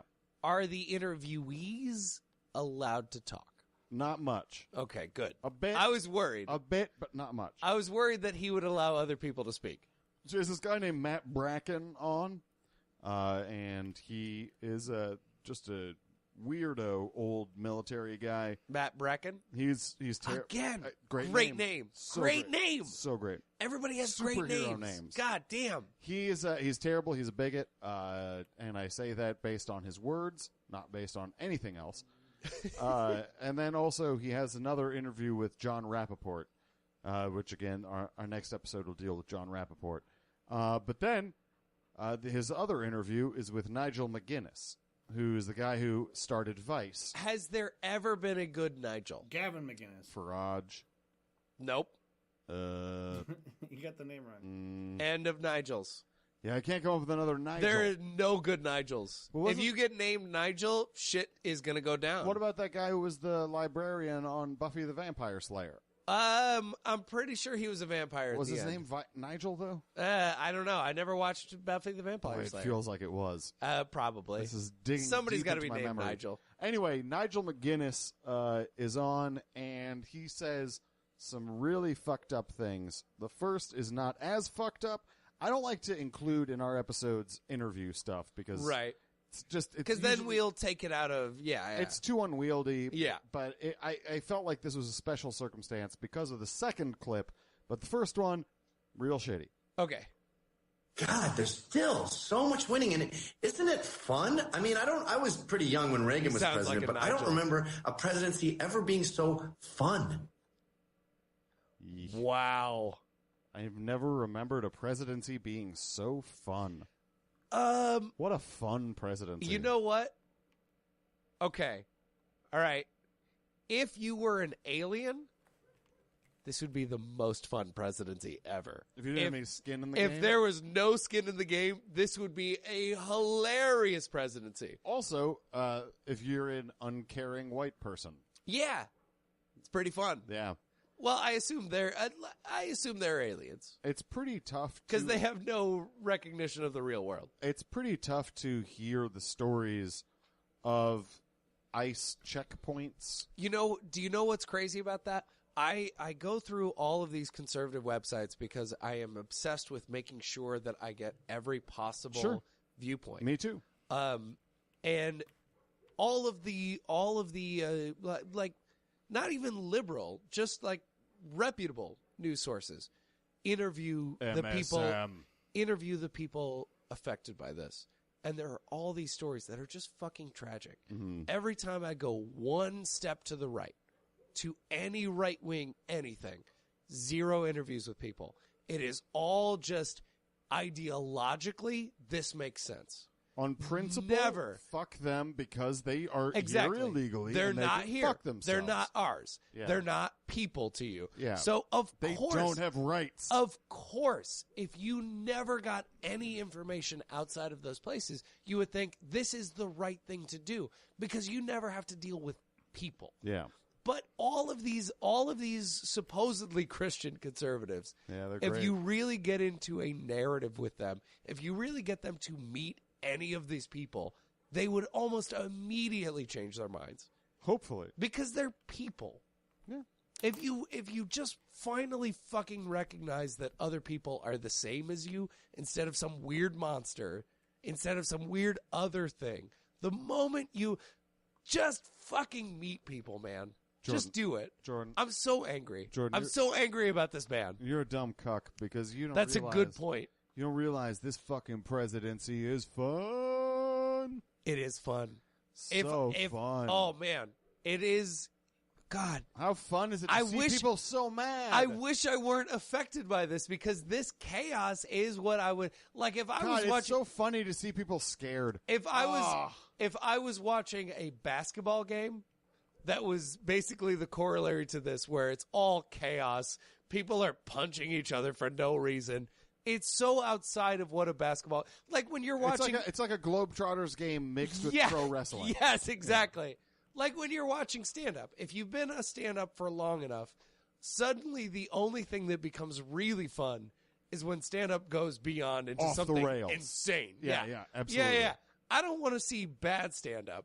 No. I like seeing people try to become good at stand-up. Yes. I like watching great stand-up.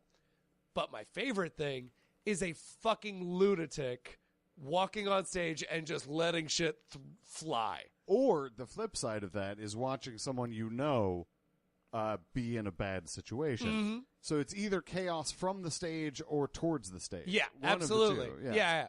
I want to see shit I've never seen before. And that's what this guy is kind of espousing in terms of politics, but it hurts people. Yeah. In terms of comedy, that's great.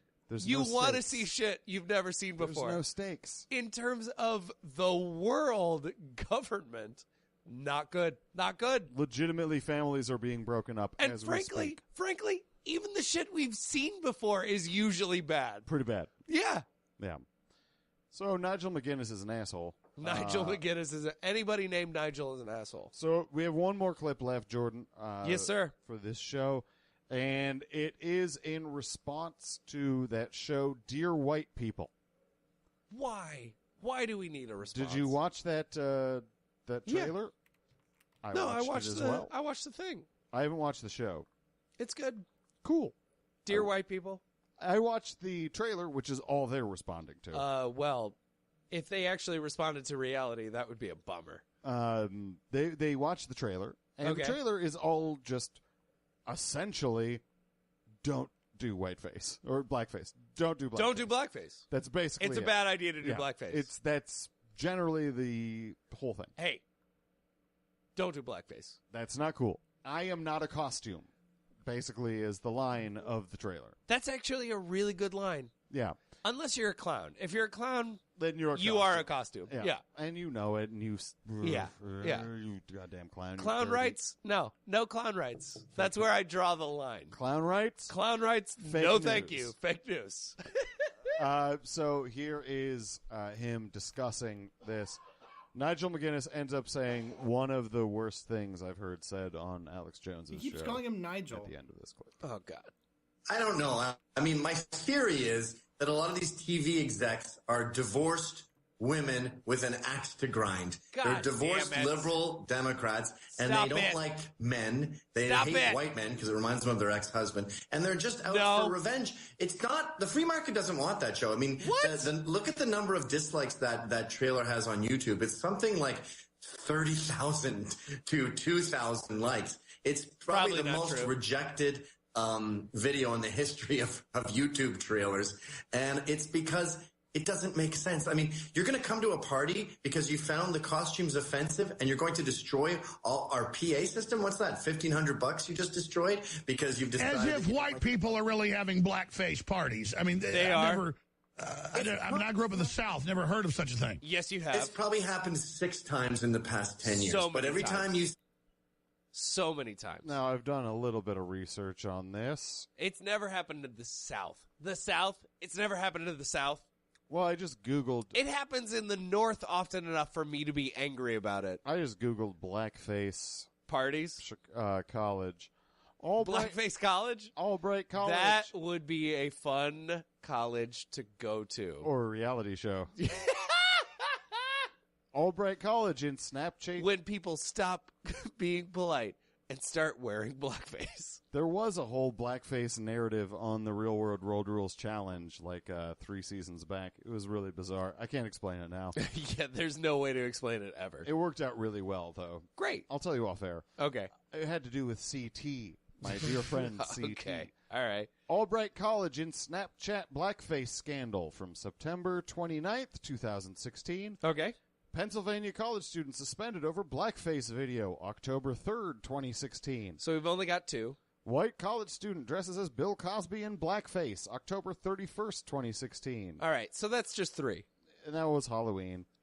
Blackface on college campuses isn't about freedom of speech. That was also from Halloween. I think it might have been from a conservative source. Okay, so maybe that's 4. Arkansas student expelled from frat for blackface Cosby costume. That was a different one, also Cosby, from the 30th. All right, so that's 5. Texas students expelled for posing in blackface on Snapchat video, November 14th, 2016. Okay, so maybe that's Kansas 6. State student sorry but denies it was blackface. How do you deny it's blackface? From September 16th, 2016. I'll explain how. She had like a facial mask on. Okay. Like maybe it was a facial scrub kind of mask. It made her face black. And she posed with 4 of her friends and Snapchatted it with the message. Okay. Now I know what it feels like to be a nigga. No. With an no. A. No. Not better. No. Yeah. No. That's what she did. No. And she's like, sorry, it wasn't blackface. I was just in a facial scrub. Well, what you Wait, said... no, you said no. What no. you said is the problem. The face is not the issue on this one, but it's also the issue. It becomes blackface when you use racial slurs in your Snapchat. You should probably not use racial slurs if you're a racist. North Dakota, white student dress in blackface, post pictures, September 24th, 2016. I can't imagine how many... Look, that's 6 or 7... or 8 cases in a span of 3 months in 1 year. College student He in blackface grew up in the twerks, South. September 29th, 2016. All right, maybe that's 9. Yeah. So when he says it's been 6 or 7 cases in the last 10 years, well, those have been in 6 months. Yeah, but I mean, he grew up in the South. Those weren't... All right. Nigel McGuinness or Alex Jones? Who cares? There's a lot of blackface. White people are racist. There's Shut tons the fuck of this up. shit. There's tons of this shit. So when it comes down to I want to make a joke, but I'm just filled with fucking fuck you. It's fuck so you. easy to find. Fuck you. It's so Google a thing. It's so easy to find instances of this happening. It should never happen. And when people are like, listen, it wasn't racist, then you find the Snapchat picture and it has the N-word on it. Yeah. Like, okay, fuck off. Yeah. You have no leg to stand on. No. But Nigel has more fucking... Like, he doesn't realize that what we just talked about is the reality. Right. So he has more things to say that make it way worse. Oh, great. See it, it gets blown up, it's all over the news, and the next thing you know, they're pretending that it's a trend. And how do we know it isn't leftists doing false flags? They're always getting caught putting crosses in the yard or swastikas on the Jewish dorm. I mean, what, 900 times out of a one? All right. You're a leftist. Yeah. Look at me in the eyes. I have a cross-eye. How great is the plan to draw a swastika at a Jewish dorm? Great. It's a great Isn't plan. that a brilliant plan? It's a great plan. 1, no one will ever know it's you. Well, there have actually been a couple instances of that. Really? Yeah, there have been a couple instances, but the large majority are actual hate crimes. Why is it? Yeah, well, of course there are a couple. I hate it that math sometimes makes that happen. Yeah, like 2%. Yeah. And that's generous. Yeah, exactly. Of hate crimes are perpetrated by the victimized class trying to make the perpetrators look worse than they are. Well, there's a story of a dude who was married to it was a white dude married to a black woman. He thought she was going to leave him, so he put all of this like Nazi or like KKK shit. Had the burning cross in the yard, going like, "Oh, well, you shouldn't leave me because it's scary out there." And it was very obvious that it was like, "Hey, you know the KKK has never asked you to stay where you are? So you leave." Yeah, KKK is usually like, "Go away," not like, "Hey, you need to stay with your boyfriend." Like, put a cross on the yard, it's usually a warning. Yeah, exactly. Also, one thing the KKK isn't into is miscegenation. Yeah, they're not big fans.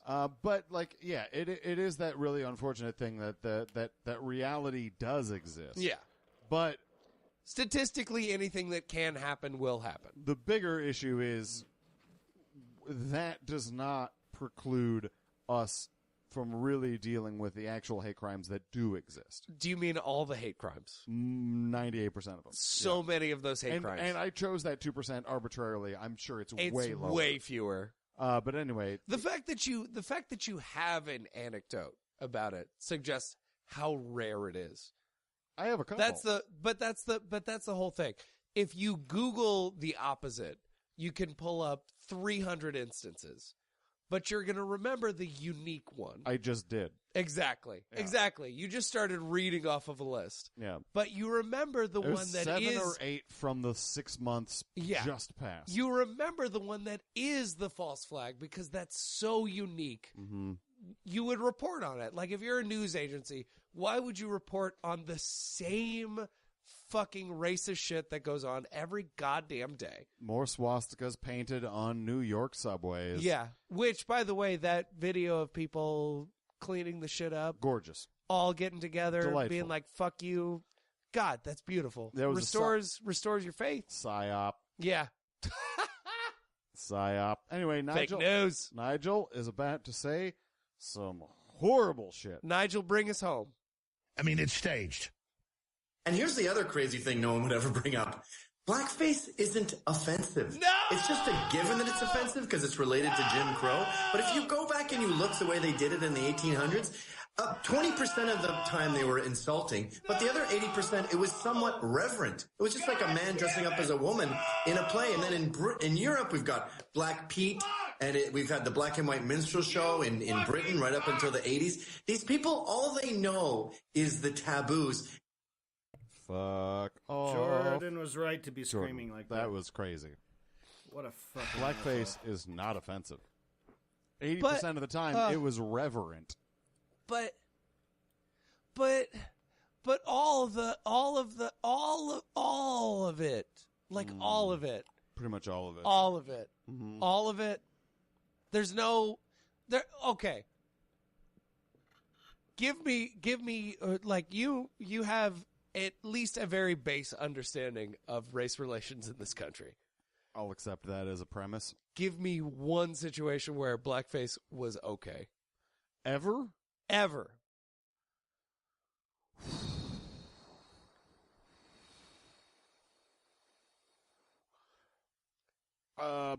Okay.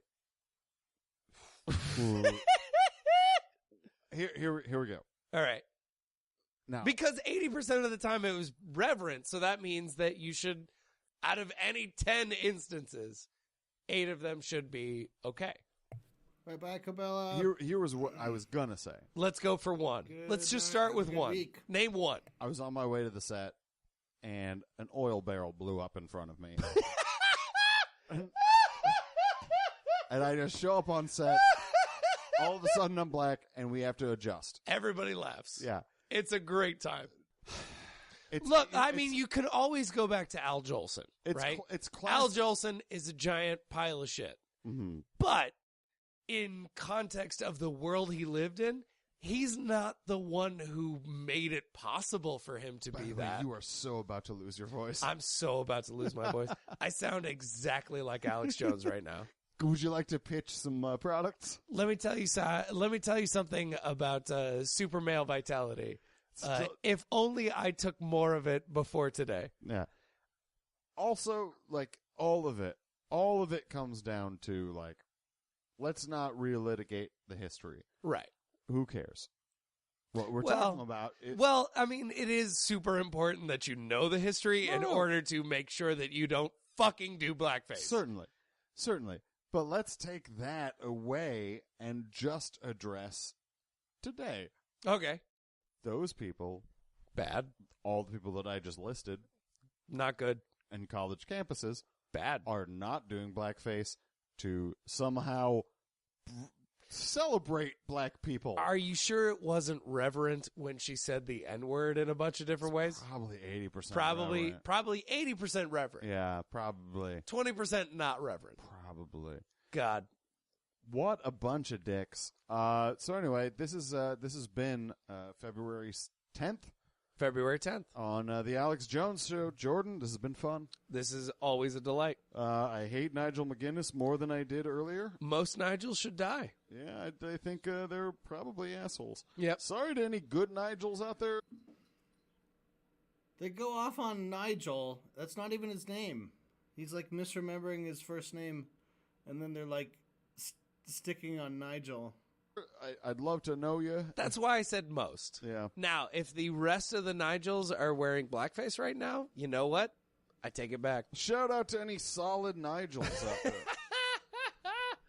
We'll find you. Give you a And shout to out. anybody who is wearing blackface reverently. Again, if there's 1 or 2% of people doing false flag operations, oh Jesus, then there has to be at least one dude doing blackface so reverent. It's hurting me to listen to Jordan talk. His voice is blown out. And that there's only a minute left of that podcast, so let's go ahead and we'll take a little break from the podcast because I need to import the new stuff that I just was working on. So, let's take a look. It was Go Forth, Exterior, Go Forth, Interior. Why? Oh, because they're not numbered in sequence. That's all right. So, we're adding this part where he says, yeah. And it goes forth. Car looks like a person. Order. And it goes forth. And it goes forth. And it. All right, let's do this. Human gives the. We're slowing down.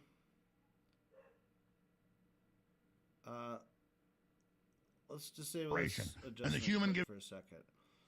So what's the problem? What the problem is? What we're gonna do is hold this as a freeze frame for a few extra beats. Move that over, and now with this adjustment clip, and the human gives the AI the final order, and then the robot comes in. Gives the AI the final order, and it goes forth. Imagine.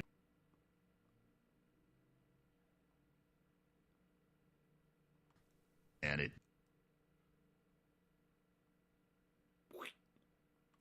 it final order, and it.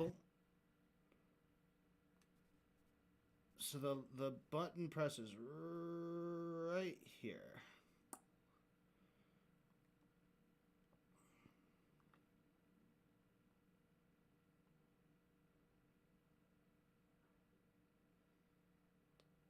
So put the adjustment clip like order, and it goes forward.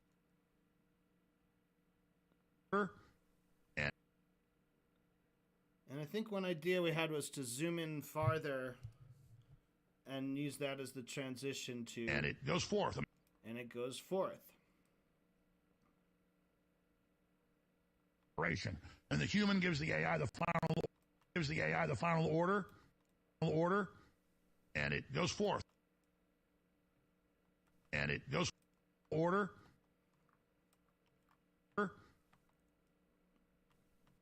So say order and then zoom launch. Order. And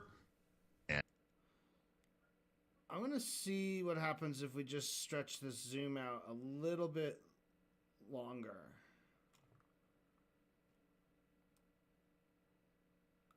Let's go like 3 frames earlier. It's kind of hard to see the timing as we're watching it. The AI the final order, and it goes forth.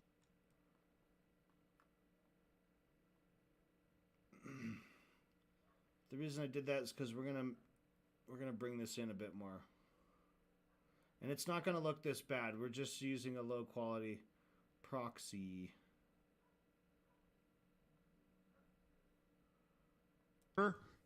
And And it goes. Maybe right when he says, and it, all we'll do is take away the adjustment clip. So that shows us the full size. And it goes. And then. And it goes. Then that's when we cut to go forth interior. So let's build that up.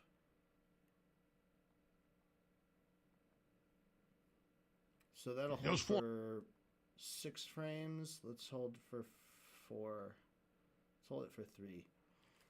And then let's see, 2. Yeah, so 2, 4, 6, 8. Okay. I kind of messed up the way I named these clips, so they're not organized perfectly for me. Because it'll automatically group them if they're sequentially numbered, but I was leaving little gaps between the pictures. It goes forth. Imagine they go on. Okay, so that happens quick. So this won't be 6 frames. These are going to be held just for 2 frames each. 2 frames. 2 frames. And then these are already 1, 2, 3. Yeah, so it holds for 2. And then 1. And then I have these. What are these?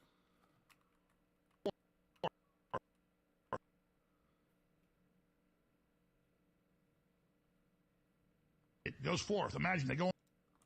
And then we go to the exterior. And 0, 2, 4, 6, 8. These should all just be 2 frames long, except for 8.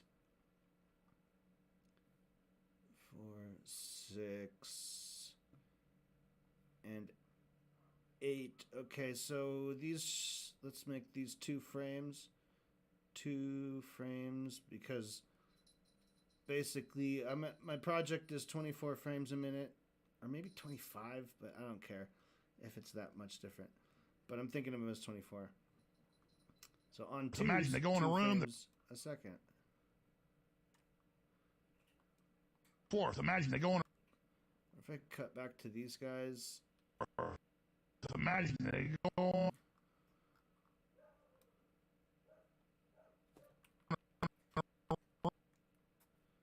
Is that? Oh, I have another. Do I have any more global exterior? Ah, yeah, 10, 11.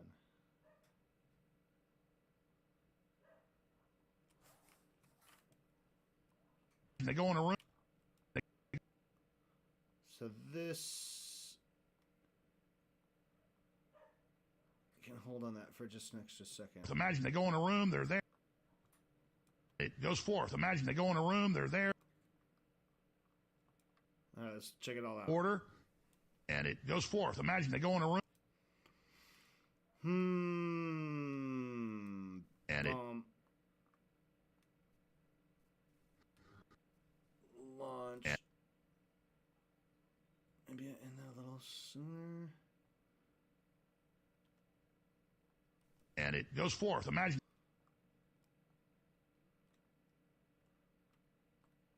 I can also maybe cheat this a little bit with the timing with the audio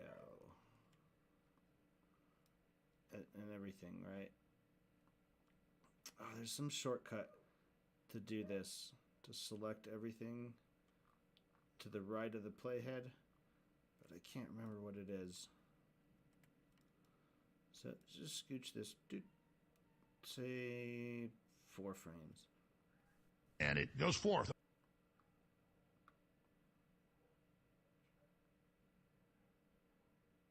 And it goes forth. Imagine they go in a room. They're there.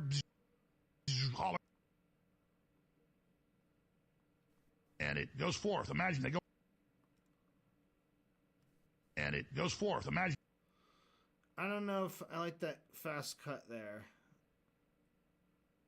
Because there's no point, really. I don't know where your eyes are supposed to land. And it goes forth. Imagine. And it goes forth. goes forth. Imagine. And it. Because it's just kind of wasted. Maybe I should just go straight to this. And it goes forth. Imagine they go.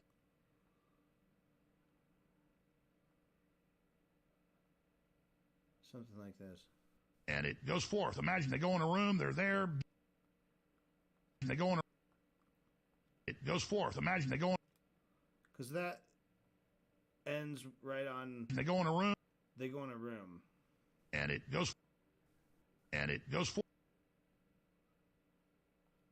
And it goes forth. Imagine they go in a room. They're there. It all happens very fast. Yeah, the final order. And it goes forth. Imagine they go in a room. They're there. Hologram of a. There. Hologram of a.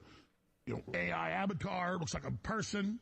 I'm told in most of the systems it's a beautiful woman. Sure. And then they talk about the battle plan. Battle plan. Did I do that? Okay, so this I did organize nicely. So it's all just in one file, which is nice. The battle plan.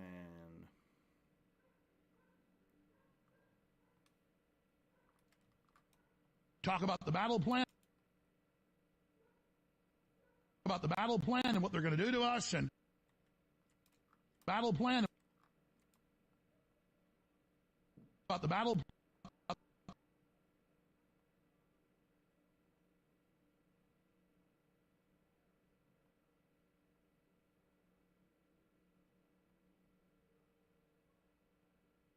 The battle plan and what they're going to do to us, and the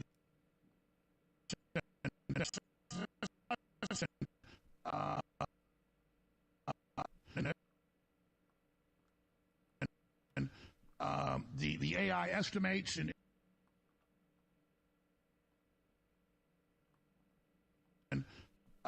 the AI.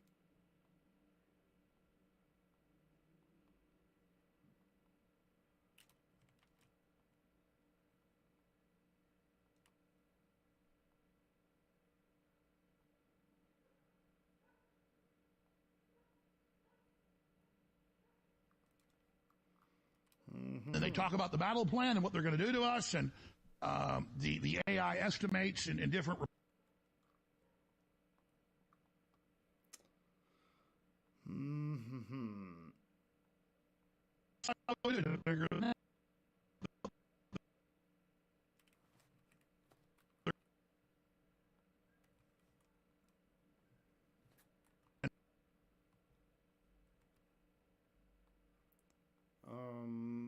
Okay, just tweaking this timing here.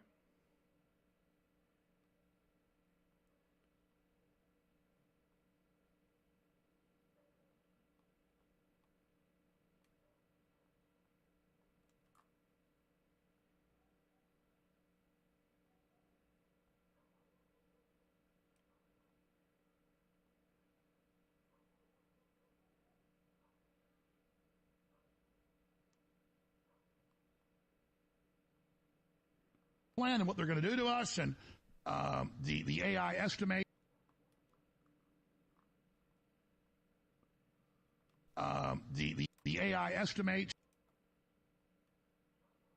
The AI estimates, and then they talk about the battle plan and what they're going to do to us, and the AI estimates in different reports how. Okay, we're getting somewhere. We are getting somewhere. This is. So try to zoom. Let's get rid of some of these things for a second. And let's just look at the whole project. Okay. So everything here in orange and green. This is all audio. That's pretty much done. Let's see. Let's make this over here. This is the outro music. This is Dan and Jordan. Let's make them teal. How long? This is Alex in orange. The fictitious. There's just a rhythm to. This is Dan and Jordan in teal. Okay, so it's Alex, Dan and Jordan, Alex, Dan and Jordan, Dan and Jordan, Dan and Jordan. Outro music. And so anything you see up here is video. Right? So all of this is audio with no video. This is all to do. This is all to do. This is all to do. Everywhere you see this purple stuff, this is just placeholders.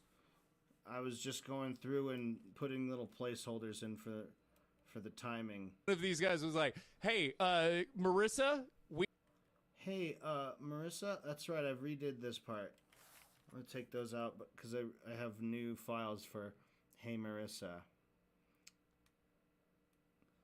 Thanks for reminding me.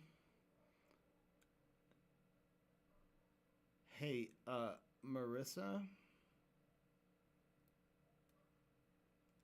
in advance." One of these guys was like, "Hey, Marissa."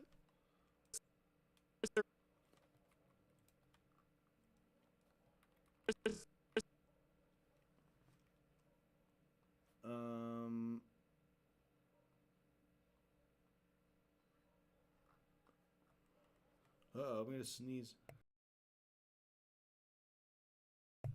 Okay, I muted the mic just in time. Come on. Sometimes DaVinci does this. It's like, no, I'm not gonna let you grab the side of it. Get a little closer. Get a little closer. I gotta get real close sometimes. Marissa, we got to make sure we have the 3D. One of these guys was like, "Hey, Marissa."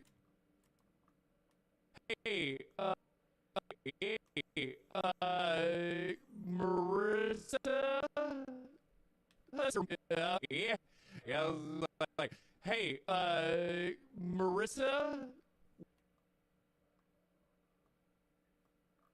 Hey, Marissa. When you play audio, if you know just someone talking normally, but if you isolate like a little bit and repeat it, it starts to sound like music.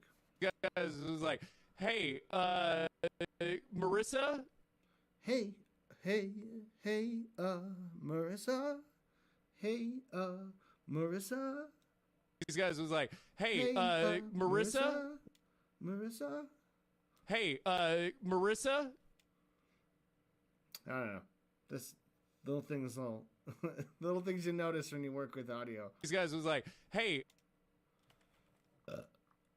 hey." I can't tell if it's lining up right. Hey.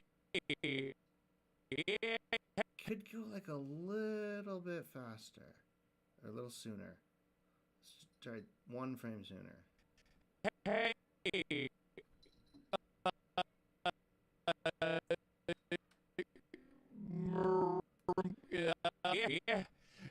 Hey, Marissa.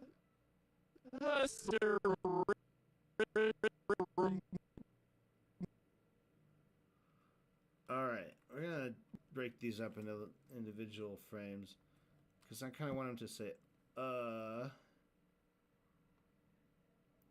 and then close his mouth again. So let's make this be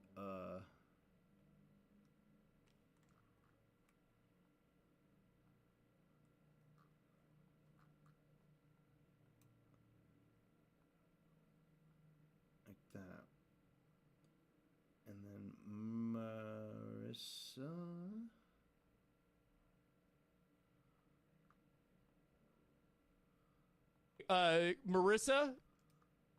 Marissa.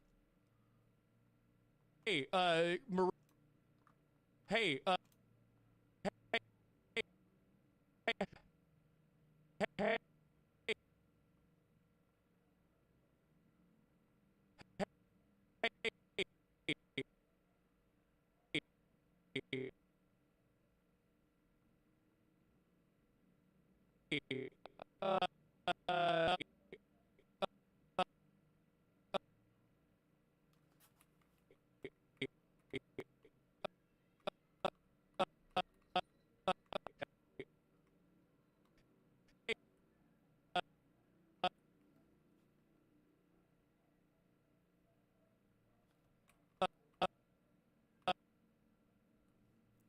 Hey, Marissa, we got to.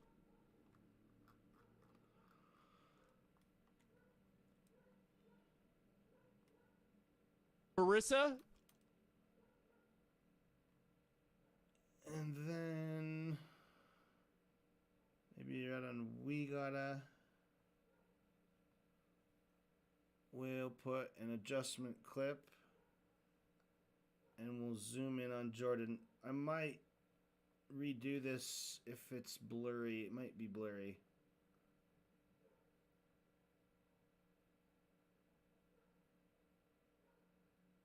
Something like that. We got to make sure we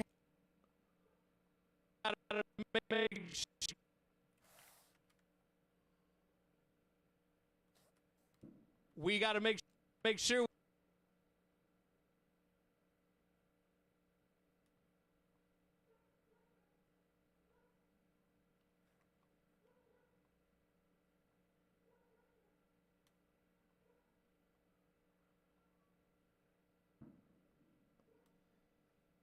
we got to make sure we have the 3D model. We got to make sure we have the 3D model. Okay, 3D models up.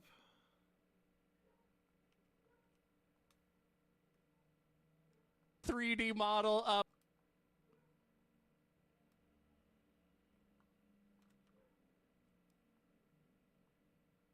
Hologram.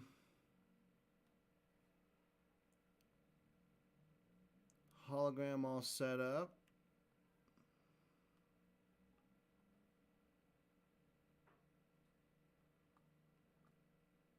If anybody fucks up,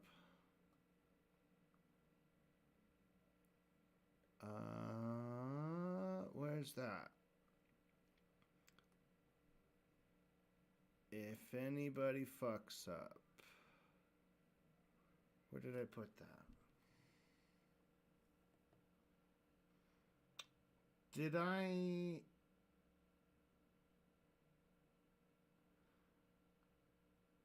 It's possible I put that, I exported it in a different thing.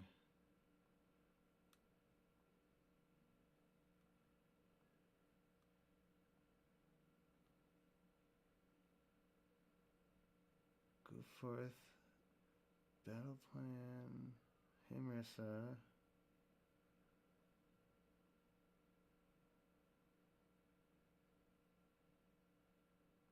I don't know if I exported that. I made it, right? Or maybe I was in the middle of making it and I didn't finish it. Let's take a look. We're looking for the scene where Jordan was saying if anyone fucks up. This one.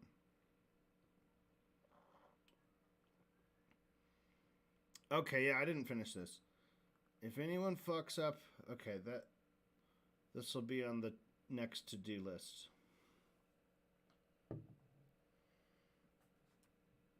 We got to have the hologram all set up. If anybody the 3D model up, we got to have the hologram all set up. If anybody fucks up, everybody's dead. Right. Right? Because you would have to kill people. I assume you'd have to kill people anyway. Yeah, right. Right? There's so I've many seen the people who hologram. die for every goddamn meeting. I've been to like all hands meetings at companies and stuff. And I've been there when like something hasn't worked exactly, like a video didn't play right. All right. Let's do a tester. We're going to export a tester version. And the reason I do this is because I can see all the timing and I can go back and play it without without all the delays. So I just have like a nice fast version of it. And then I can also notice other like problems and issues and fix them. So this is generally my way of periodically I'll see what I have. I'll work on a bunch of stuff. I'll add it in and I'll export it and I'll see how it lays. And there might be a lot of little tweaks and little problems I have to do, and we write those in the notes. And I like doing this. I don't know if other people do lots of renders or if they always just save it for the very, very end. But getting in the practice of doing renders kind of is good. I'm glad it's not something I just do once every week, because you can see it being a complete headache. Because there's a lot of little weird things to remember and things to learn, setting it up over here on the left, and remembering to change it back if you alter it for some reason, and then remembering to like push render Q over here. So render 1, boardrooms, timeline 1. So that's good. Now, what's the other podcast episode for today? I picked another one. I didn't want to listen to the John Rappaport episode, which was the next one. So instead,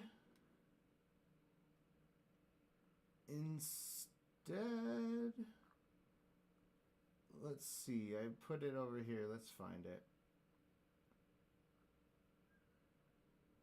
Okay, episode 14. Skipping ahead a little bit. Andy in Kansas, you're on the air. Thanks for holding. So here's episode 14. Hello, Alex. I'm a first-time caller. I'm a huge fan. I love your work. I love you. Hey, everybody. Welcome back to Knowledge Fight. I'm Dan. I'm Jordan. And we need to work out a new introduction. Yeah. The point of the matter is that I watch too much InfoWars, and I like to sit down and describe it to you. I'm Jordan. Wait, did I redo that? I don't know. I thought that was our new introduction. I just say I'm Jordan 3 times in a row. I'm Jordan. Like Beetlejuice. Like Beetlejuice, not Battlejuice. Battletoads plus Beetlejuice means Battlejuice. And then add in we're fans of Alex Jones, so it's Battlejuice. Boone's Farm is my Battlejuice. We're brought to you today by Boone's Farm, Strawberry Hill, delightful stuff. Jordan, we got a lot to cover. Let's do this. We need to get into the right headspace of what's going on here. Okay, everything is falling apart around our eyes. Amazingly so. It's like a slow motion tire fire. It's not that slow. No, it's a super fast. Imagine a tire fire, but quicker. Yeah. So in the last week, we've had, since we last recorded, yes, Donald Trump has given a incredibly unhinged press conference. The only way to describe it. He went to Florida to have a campaign rally a month into his presidency. The most insane thing I can imagine. I don't know if you watched any of it. It was off the chain. I can't do it. He had Pam Bondi come out and give a little bit of a hype introduction. And then Candle in the Wind started playing. Is he gonna die? I don't know. Is he gonna kill Princess Di? Well, here's the thing. Is that a new Alex Jones conspiracy theory that Princess Diana is still alive and Trump knows where she is? Dodie and somebody's got to kill her? Take him out. Here's the thing. I was like, why the fuck is he playing Candle in the Wind? Yeah. But then I started to listen to the lyrics, and they talk about how evil the press is. All the papers had to say was Marilyn was found in the nude. There's a couple lines in the song that are about how the press forced Marilyn Monroe to change into Marilyn Monroe from Norma Jean. It's a stretch. That is a stretch. Elton, if you're listening, yeah, we got some stuff to talk about the lyrics of "Candle in the Wind." Way to go, Elton John! I didn't know that you're the one at fault for Trump.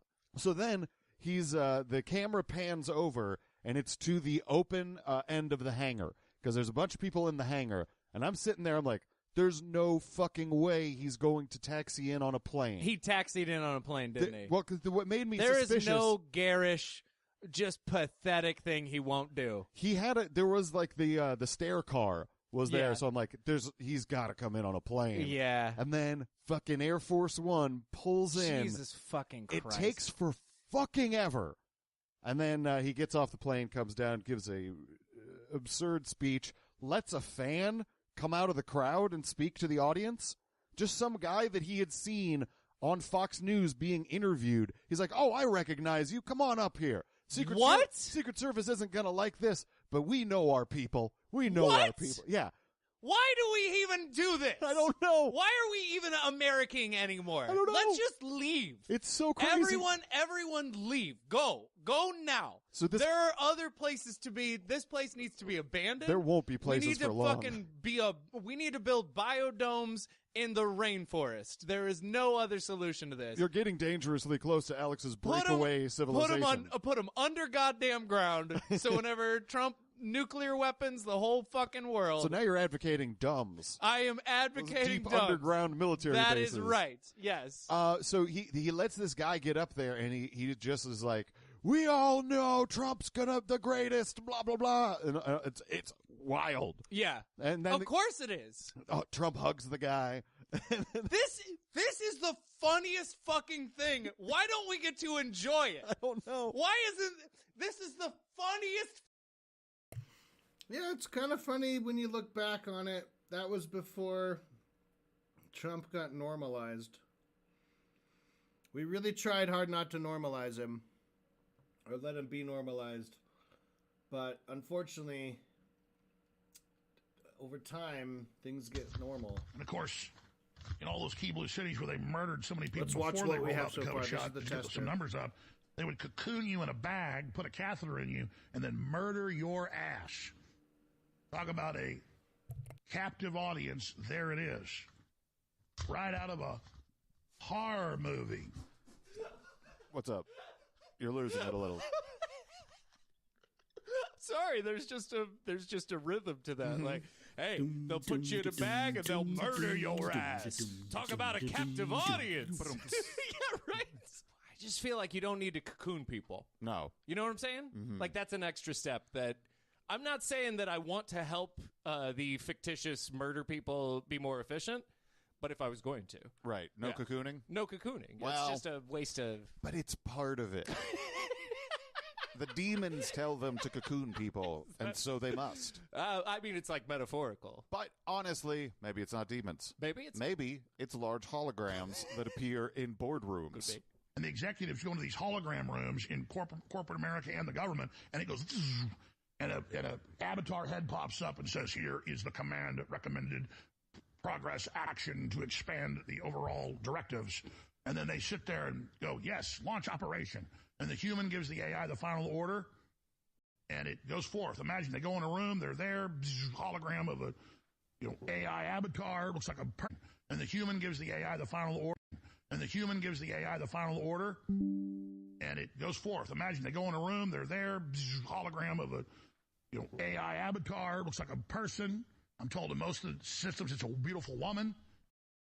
Sure. And then they talk about the battle plan and what they're going to do to us, and the AI estimates in different reports how long until they've got total life extension, or basically, but by testing on the massive population, they'll both do the main directive, depopulate, while discovering how to live forever.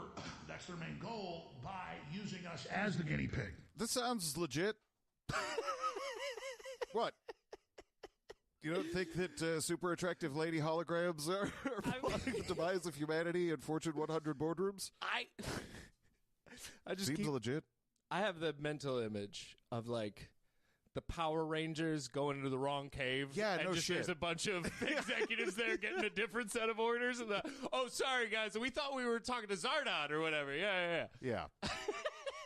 Like something hasn't worked exactly, like a video didn't play right.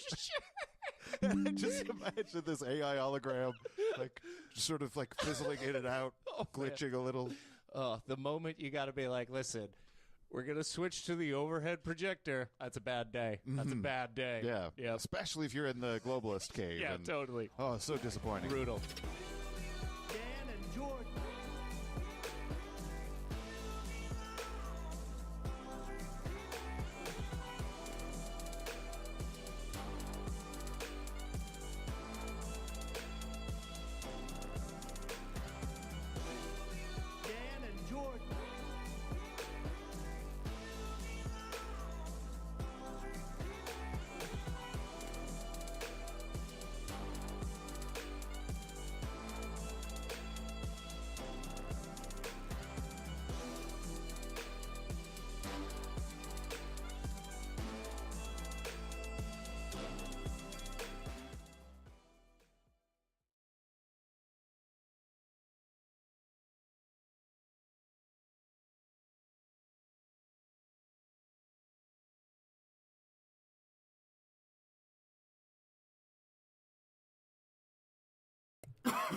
Okay. Okay, there's some stuff there. Stuff there to do. So what I'm up to now is right here. Model up. We gotta have the hologram all set up because you know if this meeting takes place as described, that means that weeks in advance, one of these guys was like, "Hey, Marissa, we got to make sure we have the 3D model up. We got to have the hologram all set up. If anybody fucks up, everybody's dead. Everybody's dead."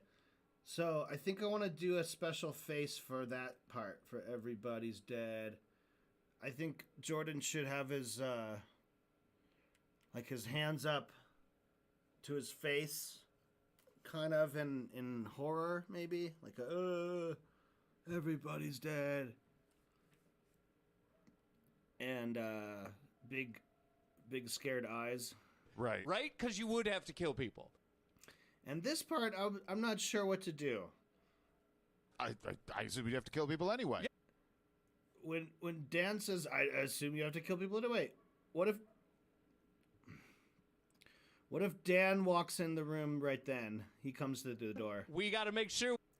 So Dan comes in, and he shoots Marissa. Just kills her right there.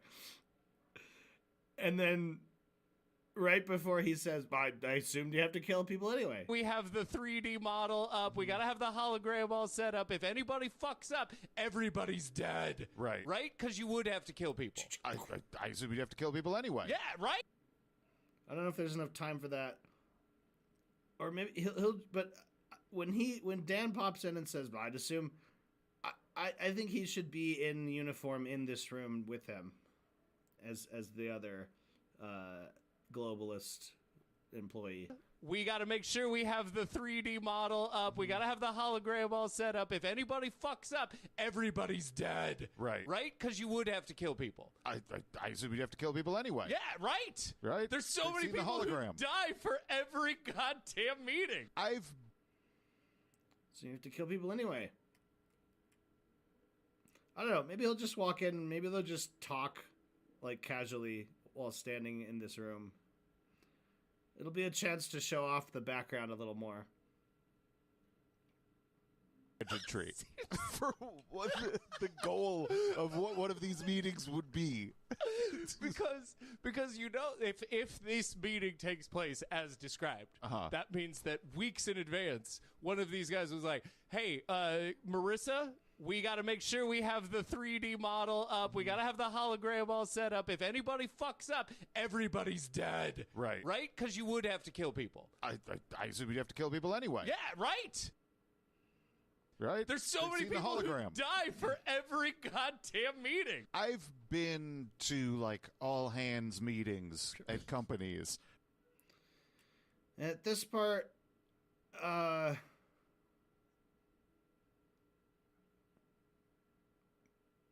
maybe just like an establishing shot of Dan like working behind the controls of the control room during another meeting. And where's an example of the controls? Here. And then they sit there and go, "Yes, launch operation." And the human gives. So if you notice, this is set to head. But we'll have the same everything here, but we'll switch this over to Lana, and we'll have Lana in the middle. And Dan will be here at the operations, right? And then he's talking about things going wrong, right? So, for example, we got to make sure we have the 3D model up. We got to have the hologram. This background right here, it's right next, it's just to the left of the first shot. This machine will start wigging out, start sparking, something will happen, and then Dan will be like, flipping buttons and like whacking it with a hammer or something. And then we'll see the boardroom Lana start glitching in and out. Where's an example?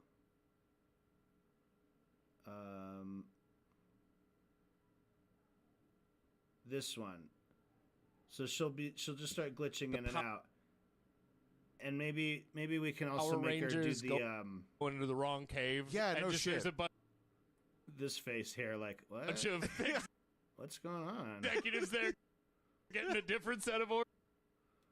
This Lana face here is funny. Orders of the or this one, like Oh, sorry guys. So that'll glitch in and out.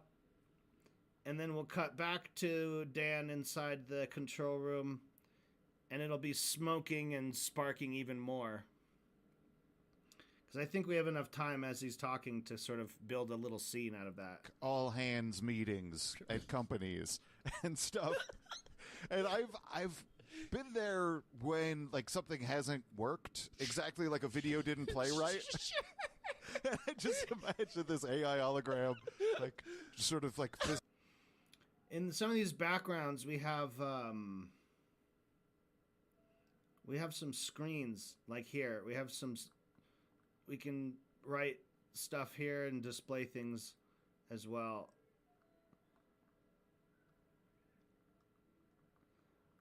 If anyone fucks up. Okay, so I need to animate him saying, if anyone fucks up. If anyone, or is it if anybody? That whole thing again. All right, let's listen to the pod. Again, this is Knowledge Fight. Listening to episode 14. And we Andy and Chan. Oh, why are we... Oh, why are we even Americaning anymore? I don't know. Let's just leave. It's so crazy. Everyone leave. Go now. So there are other places to be. This place needs to be abandoned. There won't be places for long. We need to build biodomes in the rainforest. There is no other solution to this. You're getting dangerously close to Alex's breakaway civilization. Put them under goddamn ground. So whenever Trump nuclear weapons, the whole fucking world. So now you're advocating dumbs. I am advocating deep dumbs. underground military That bases. is right. Yes. So he lets this guy get up there, and he just is like, we all know Trump's the greatest, blah blah blah, and it's wild. Yeah. And then of course it is. Trump hugs the guy.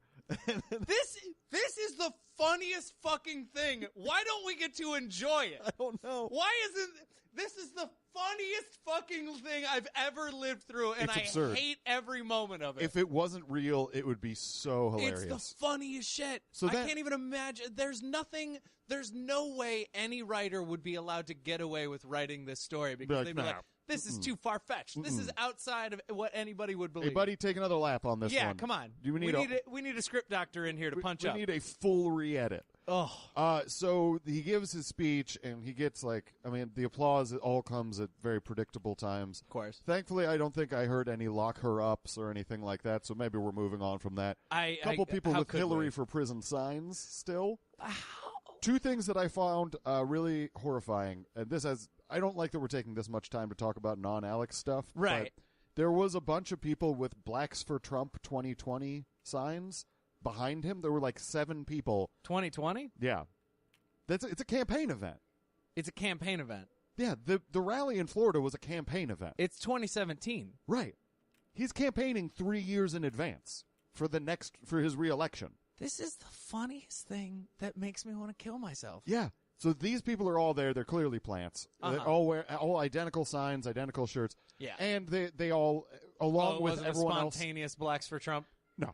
And everyone else in the audience, along with them, or at least the people who are behind Trump, all stand in unison and clap at the same things. It's very strange. It's very, I don't know, Goebbels-esque. It seemed planned. But then also... Understated. Understatement. There was a lady with a Veterans for Trump sign and one guy in military fatigues behind him. All right. And at one point, Trump says, "Who here are veterans?" And when he says that, the lady with a Veterans for Trump sign sits down and hides her sign, and the guy in fatigues doesn't even clap. So it's like, that would be your fucking time. That would be your cue. It's almost like someone was in costume. Yeah. And forgot that he's supposed to be military guy. So anyway, we've had this stuff, and and I got to be honest, a lot of this is wearing on me. Yeah. It's getting to the point where I'm not starting to go crazy or anything like that, but Alex Jones is starting to hurt me. Oh, no. And I'm not saying this for pity. What you're saying it for is to take credit for becoming a martyr for the cause, right? No, I'm saying it mostly... You're our Jesus. No, I'm saying it mostly to get myself off the hook a little bit. Oh. Because I've been listening to a bunch of his shit, and then during the rally, I shouldn't have watched it, but when I was watching it, I started to drink, and... That is what you should have done. Yeah, but it got me, the wine got good to me. And I started drinking some more, and by the time it was over, I realized, oh, fuck, I've got to get clips for our next episode. So I isolated all of these clips drunk. Excellent. So I don't remember what some of them are. Fantastic. Yeah. This is our next grab bag episode right here. A little bit, but Yeah. I do know that it's from February 17th, excuse me, we're not in the future. Right. February 17th, the Friday episode, he does respond to Trump's crazy press conference. So we get into that a little bit.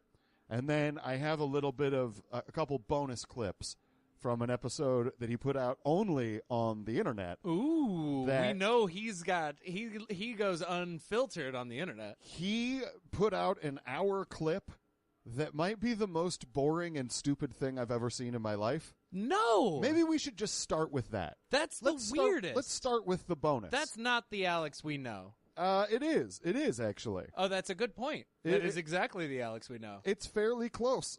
So what ended up... Here's the introduction to the show that he did for the internet.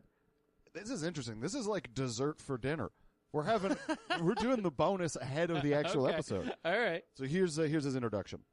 All right, I'm going to attempt something here today live at 3:14 Central Standard Time that I've never succeeded in. And I have a big frustration. Last night, this morning, and today, during breaks, probably scanned over 300 articles. There were a couple hundred others I couldn't even look at. I watched all these video clips and researched them and then played a fraction of them. And I'm not complaining. Is this the first time that he's going to talk about over-preparing on the podcast? It's just I've gotten kind of OCD about the way I do things. So this may be a train wreck. It may be good. It may be bad. But we are seeing the fall of world government, at least the world government by a bunch of corporatists. Their system of like being in the shadows and running everything is coming down. Does that mean we won't screw it up now? No. The fight has just begun, but we're having some major victories. So at this point, are you getting any sense of what he has tried in the past to do but failed? Let's get through all the stackies. No? Make a woman come? I think that's implied. So I've got 500 articles here. No, you don't. I've learned to judge these before I even said. I bet this stack's 40 articles, and then it's like 43 articles. I've learned Not to even judge close this. to This is 500 articles. It's not. This is a good 500. Where? He has them all in... Where? Are they stacked? He has them all on the desk in front of him. Does he have 500 tabs open on his Chrome? He has them all on in front of him on his desk, and they are printed out articles. I don't know if there's 500 of them, but I will tell you this. 500 articles is way too much to ever cover. You can't. No. You can't get into any of the substance of it. Okay.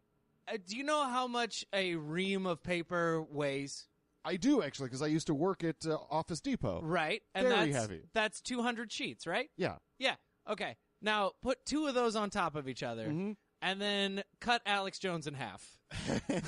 Alec as I am. Exactly. There we go. That's how many Alex Jones has read. One half of his entire body. So spoiler alert, he doesn't get through these articles. Of course not. But it's the most boring, stupid fucking show I've ever sat through. Because here's what he does. Okay.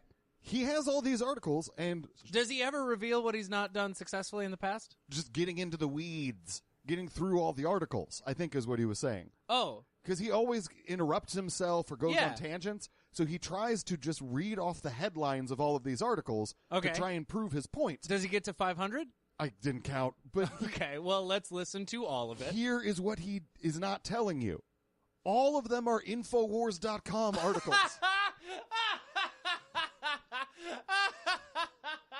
Not all of them, but I would say 85 to 90% are Infowars or Prison Planet. That is just fucking synergy is what that is. It is. That is a little drudge. Multi-level marketing right there. And then he has one article that's called The History of Mercantilism. Oh, well, that sounds fascinating. Well, but he's like, this is a real dense article about economics, and I'm not going to get into that. Yeah, of course not. No. Dense is not his style. Hey, my man, you didn't read it. So anyway, he can't define the word mercantilism. I always thought it had something to do with clothing. I mean, it does. You have to wear but clothing. in a tertiary way. Well, selling clothing via ships. Well, yeah, but I mean, there's other stuff. Yeah. There's it's the big one is tea. The East India. Yeah. I apologize. There was a weird lapse there because I was biting my nail. All right, this is going to be a bad episode if you're biting nails already. Don't worry about it. Let's get to some of these headlines. And I was supposed to pick the kids up in about an hour and a half, so I said it'd be a 2-hour broadcast. I better just shut up poor bastards. And actually just read these headlines and then not comment on them, because I always comment and then never get to the next story. But just imagine at night and in the morning and getting here, and then they're just bringing me in more stuff and more clips, and it's very frustrating.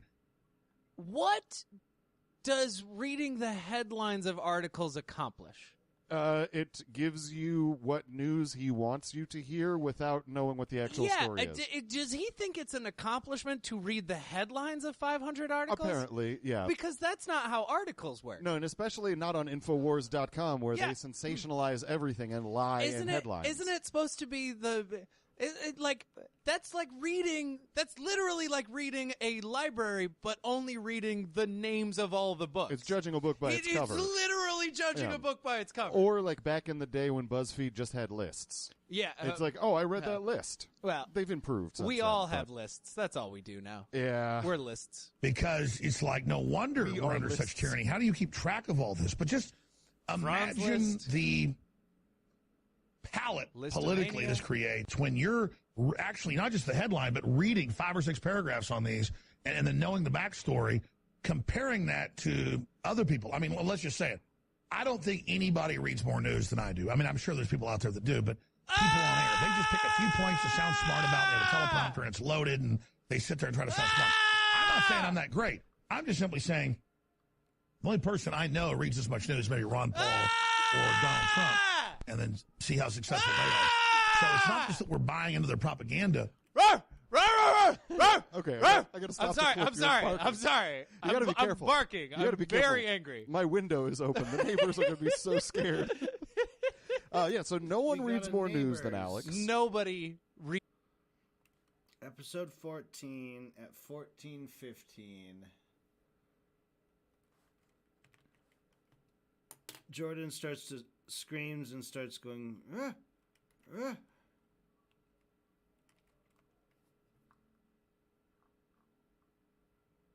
Neighbors.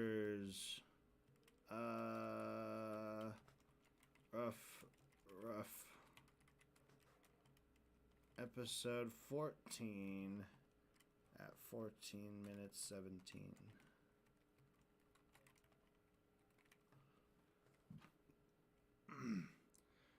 We're compiling. This is a side project.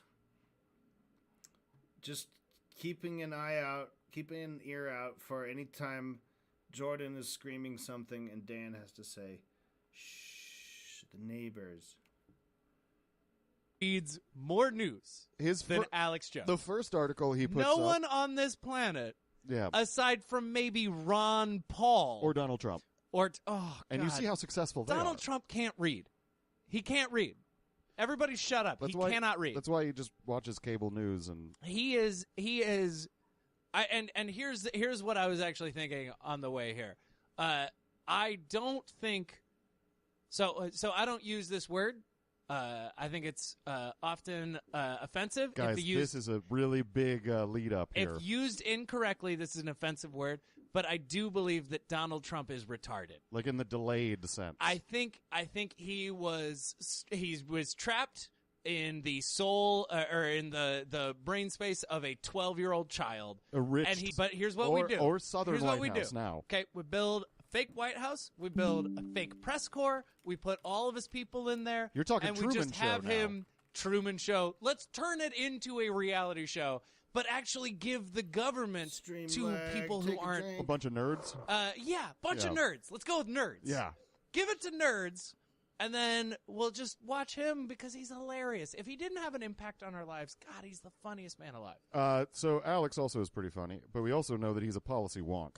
And he gets into... And a voracious reader. Yes. No one reads more news. No one reads more news. So he gets to... his first article is about how Ivanka Trump's line is doing well, despite the backlash, despite the protests.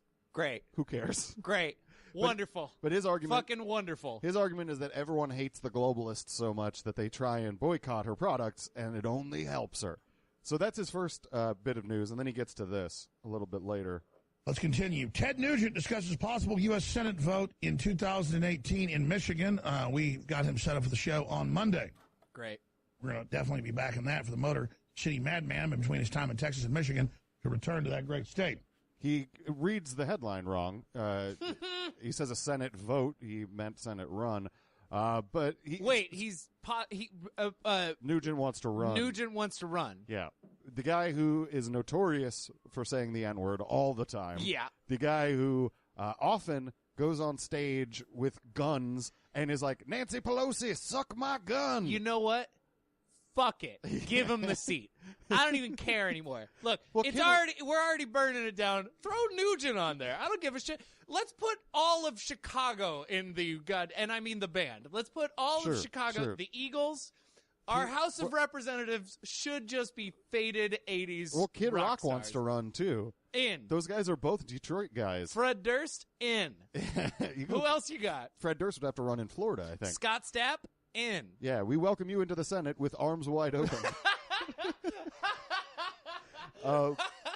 So, I mean, that's problematic as hell. But I'm not going to play tons of clips of him just reading headlines because that's boring. Because why? Yeah, it's super boring. Why did he play him reading headlines? Because he wanted to show. I think he wanted to show you and I that he's in the weeds. That's like him being like, "Hey guys, I'm going to show you this video of me brushing my teeth, but it's going to be left-handed. I've never been able to do it before. But it's better for you somehow."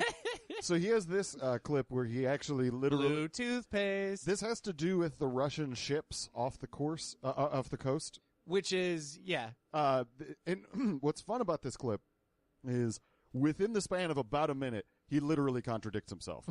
And he doesn't even realize he's doing it. Of course Which is gorgeous. So listen for this. It's like Trump said, you think I'm going to be tough on Russia? It's Hillary got the uranium money. I have no connection. What the hell is this? Also, just to stop that really quick, that is such a misrepresentation of what happened with that uranium deal. Yeah. It's insane, the idea that, like, oh, yeah, Hillary sold the uranium. That's not what happened at all. It was also a Canadian company. In that press conference, we found out that Trump just learned what mutually assured destruction means. It's bad stuff. He just learned that. It's a fate like none other. Did you guys hear about nuclear weapons? Do you know what they can do? Uranium is used for bad stuff. It's used for bad stuff. Yeah. Lock her up. It's like, are you going to do something about a ship that's 15 miles off the coast?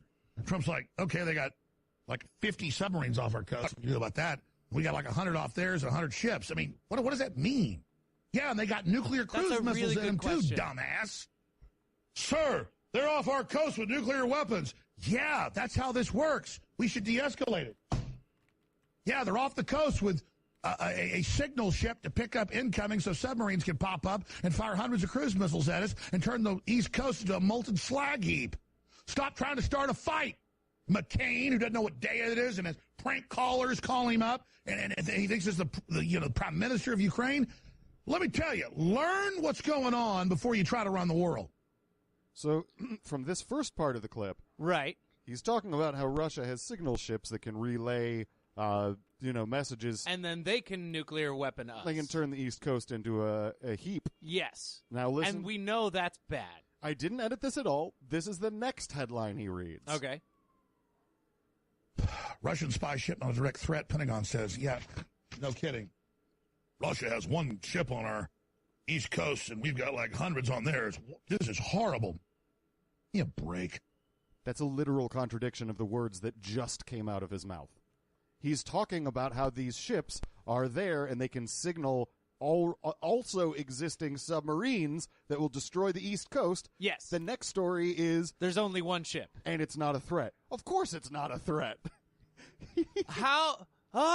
He's like he's legitimately... Cognitive dissonance is actually Alex Jones's middle name. He's legitimately like a dog. Mm-hmm.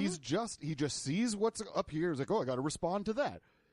There's no short-term or long-term memory. Now, if I think of him as a cute little puppy, I feel so much better. But that's a loud fucking puppy. Yeah, I mean, it's an annoying puppy, but he's so cute. He looks like a Shar-Pei. He's got folds of fat all over the place. Also, shout out to our main man, Far Out. Made us a nice logo. We may use it. Possibly could use it. Absolutely. But big thank you. We always love some nice fan art coming in. It's really cool. Yeah, it's really awesome. And thank you to everybody who's joined up and has subscribed. I'm seeing these numbers grow. And it really is heartening, much like Obama seeing protests. Oh. Tell your friends. And much like a 60-degree day in February in Chicago. Sure. You know, a totally normal thing that happens. Very heartening. Oh, it makes me Remember feel how there like... was a blizzard in May last year? This is cool. I love unpredictable weather. Yeah. I like how I took down the plastic from my window. I'm going to get horse fucked in like 2 weeks. Yeah, I know. So anyway, now it's time to get to the actual Friday show. That was the after show that he put out on Friday. Yes. If you want to go watch it, I highly don't recommend it, but it's just tons of him trying to read headlines and just fucking it up. Just completely fucking it up. I'm going to guess he did not actually have 500 there. He's learned to judge the stacks, as he mentioned earlier. So, right. I mean, sure. I don't know. Anyway, stacks on stacks on stacks. Alex starts off Friday's show. Yeah. By having a new directive about what we need to do about the media. The Prime Directive? Yes, it is. Non-interference? We're set to win. God damn it. I read about some But we have to decide that we are not going to live under the deception of a term that I thought of this morning, and I'm sure because it's such an obvious term that other people thought of it as well. But it just hit me, and I tweeted it out. Maybe we can pull that tweet up. That the official name of MSM shouldn't just be fake news, because they can throw that back and forth on new independent media, journalists, investigative journalists, just somebody that videotaped something that the government doesn't want seen. They could just throw fake news back on that. What's up? What's your question? Something that the government doesn't want seen is fake news? Well, they can throw that at them. You know, you could accuse that of being fake news. Well, like video of cops killing people or something. Fake news. There's no reality anymore. We are all living in this fantastical dream world. We're so far through the looking glass. Oh, this is such pure bald-faced insanity. It's one of those things where, like, I've been starting to wrestle with this. I don't really know if there's any way home. No, there's none. I don't think we can click our glass slippers together and wish ourselves back. There's no going back. Even if, you know, he ends up getting impeached and we try and right the ship, I think the damage is done. Oh, no, there's no going back. It's too late. It's too late. All of the rules he broke are forever broken. There's a template. Broken. There's a template now for breaking the rules. America, it turns out, is nothing. It took zero unity, and no one's going to stop you. No one has his goddamn tax returns. Yep, you're right. Yeah, sorry. You're yelling is scaring me. I know. I'm sorry. It's all right. We're still waiting for the tax returns. They aren't the coming. ones that are almost. He's already president. Yeah, he's already president. He is. He can release them. Sure. He has an advisor who committed treason. Light. Who committed light treason. Yeah. Who lied to the FBI. Uh-huh. He can just do it. Nobody's going to stop him. I just want to know how fucked we are. You want to know how deep it goes? Yeah. Well, I think that's the reason he can't, is that it's probably like it's Olympic so swimming pool deep. Yeah, it's so deep. It's high dive deep. He actually has a Putin-shaped dildo up his ass all day. And every that's day. in the tax returns. That's in the tax return. Well, he had to write off you got the dildo. Yeah, I mean that's a business expense. So anyway, here's the term that he came up with, and he's really fucking proud that he came up with it. You can throw it on them. You got to have something that ties them, the globalists, the big corporate collaborator media, to the fact that they're the mainstream media and that known term. And so it's the fake stream media. Nailed That's it. That's the name. I've been searching and searching and searching and searching. What a I agree with him. Puns are hard. Like fake news, and I know there's a mainstream media out there. Let's go with fake media news stream. So close. No. Let's go with false media stream. Ooh, no. too wordy. All right, yeah, too much. Oh. Let's go with lies on. This is like, look at this thing. Yeah. Like he won a prize. Like he built a statue. Like he's a Greek. He's the new Michelangelo, painting the walls of the Sistine Chapel. This term will live on when I'm dead. This will be my great work. I swear to Trump dies. Well, not hope he dies, but hope this. I am totally. We're past that. I'm on the hope he dies. You and I are on slightly different sides of this because I think that would cause more trouble than it helps. You know what? I don't know. I don't even know anymore.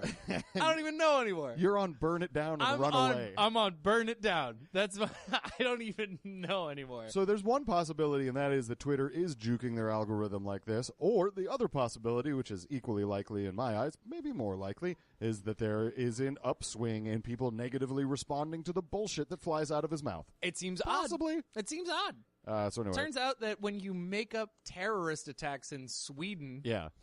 People are like, nah. Well, to be fair, when he was talking about that in Sweden, he was talking about a Tucker Carlson piece that ran on Fox News. All right. So he wasn't talking about an actual terrorist attack. He was talking about a news report that he saw on Fox News the day before about how crimes made by immigrants are on the rise in Sweden. Yep. Much better. Our president watches TV a lot. All right. Some people have said up to 6 hours a day. Kill us. Anyway, here's the clip. Now I'm on let Trump live and just get me out of here. Just end this Just experiment. kill me. Yeah. Just let it go. Again, if you go back just a month ago on my Twitter, all the comments, like 97% were positive. You go to YouTube, it'll give like a 96, 97% on average, sometimes 99% upvote. Definitely not. I've also looked at, they have that Twitter audit that people do. Yeah. And I think it's about a third of Alex's followers are fake, and about a third of Prison Planet. That's Paul Joseph Watson's Twitter. Right. PJ Dubs. Those are also fake. So, of course. But I mean, those numbers are a few years old. I don't know if it's changed since then, but I would assume that the trend is about that. Yeah. You'd think. And so, I mean, I think there are a lot of people. There's a lot of bots involved. Yeah. In their online presence. Yeah, very clearly. Anyway. And they're having trouble gaming that because that's just a solid vote. But when it comes to Twitter, just like you see with Trump, Paul wrote about it yesterday, the first few hundred are negative. They just stack it with an algorithm to say you're an idiot, to shout you down like you're under peer pressure. Like, oh my gosh, I'm not getting good feedback now because Zuckerberg's been talking about this in one of his manifestos is out. He thinks we're so stupid we won't read it. He admits, I'm going to track your private communications. I'm going to rip you off. He did read the headline. I'm going to hurt you. He thinks that Zuckerberg legit wants to hurt you. Through algorithms. Through algorithms. Yeah, but I mean, does he know what an algorithm is? What's interesting is that there have been stories that have come out about them. They have done that. So I don't know if that is necessarily where the issue is. I think, of course it's not. I think that you'd have a difficult time having a robot figure out what is a positive and a negative response. I think that's a good point. Because tone and irony isn't going to be able to be picked up. So, unless the globalists cyborgs have invented a robot that can pass the Turing test and also trolls Trump. There are two things that I want the globalists to get to work on right now. I mean, that's who these people are. And we'll have suicide nets around the Apple factories and drug everyone and then just shoot them in the back of the head and throw them in a gutter and destroy everyone. Everyone will be pulled. I mean, you're making that voice. You grow up as a kid thinking, oh, that's just cartoons, but real villains actually go, oh, I'm going to screw everyone over. I will destroy everyone. Everyone will be poor, and with me, I'll run everything. I mean, that's who these people are. And we'll have suicide nets around the Apple factories and drug everyone and then just shoot them in the back of the head and throw them in. He said suicide nets around the Apple factories. What the fuck is that referring to? A gutter when we're done, and sell everybody's organs and everything are in full control. It's He all just coming jerked out. off, didn't he? That's how he comes. I got stacks of it here today, just Stacks where they're on just stacks on stacks. throwing it in your face. It's amazing. But when we come back, I'm going to hit it all. It is amazing. The press conference to end all press conferences, but watch, the next will be even better.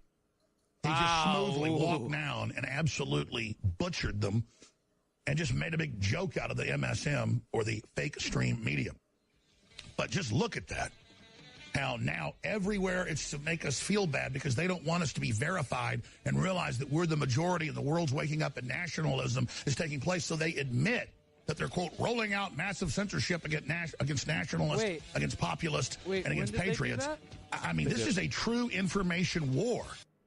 Yeah, he doesn't get to these articles. No, of course not. Even on that special that we talked about at the beginning, he doesn't really. He does not get to articles that lay it all out. How many times do you think he says fake stream media in this episode? I would say below 100 or above. I would say it's in the 50, maybe in the 50 range. He really hammers it. Yeah, what you're saying is fake stream media is in play. It is in play on his end. He's trying. It's like Fetch from Mean Girls. So wait, so he's saying that Trump doesn't want them verified. Does he mean the blue check mark? No, friend. He's talking about the globalists.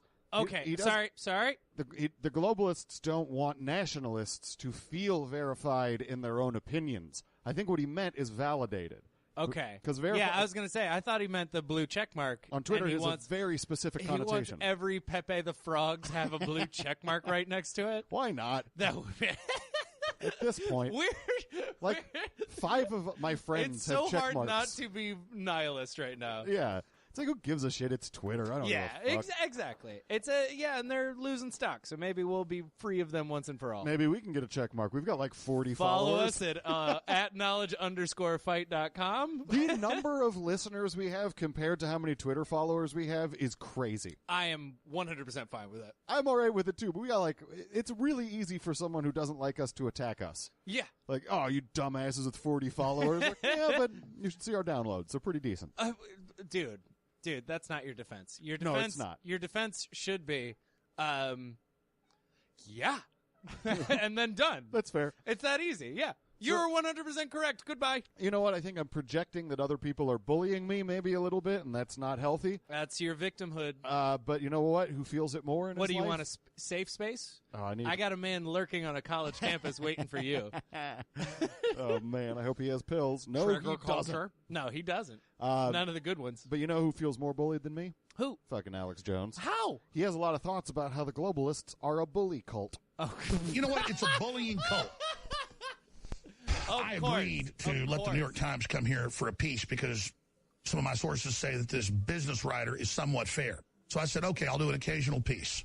We get requests every day, obviously, from the New York Times, you name it. He doesn't. He doesn't, but also get ready for, you know how we have like this thread that goes throughout where he tells stories that didn't happen? Yeah. This is an excellent version of that.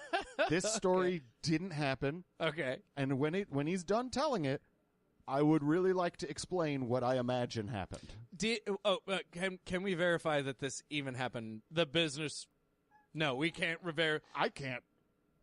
So the New York Times, we've emailed the New York Times for comment, and they have said no comment. We are not journalists. That is not our job. Perhaps better yet, no response. Yeah. I don't believe they would email us back. Hey guys, fuck off. Yeah, exactly. New York Times is like, we don't care. How many followers do you guys have? 40? The answer is no response. So yeah, here's some fun fan fiction about this New York Times visit. All right. Almost every day from the New York Times. Nope. Hundreds of writers. Definitely not. And the lady comes. She's a local Austin photographer. That's not a writer. And she does it for the New York Times. And she's real nice here, about 45 minutes. Which and means then she's leaving. And I said, hey, give me your card or your info. And, sometime maybe take photos for us. She said, oh, for money, right? She'd been real nice until that point. And I said, well, of course, yeah, we pay people.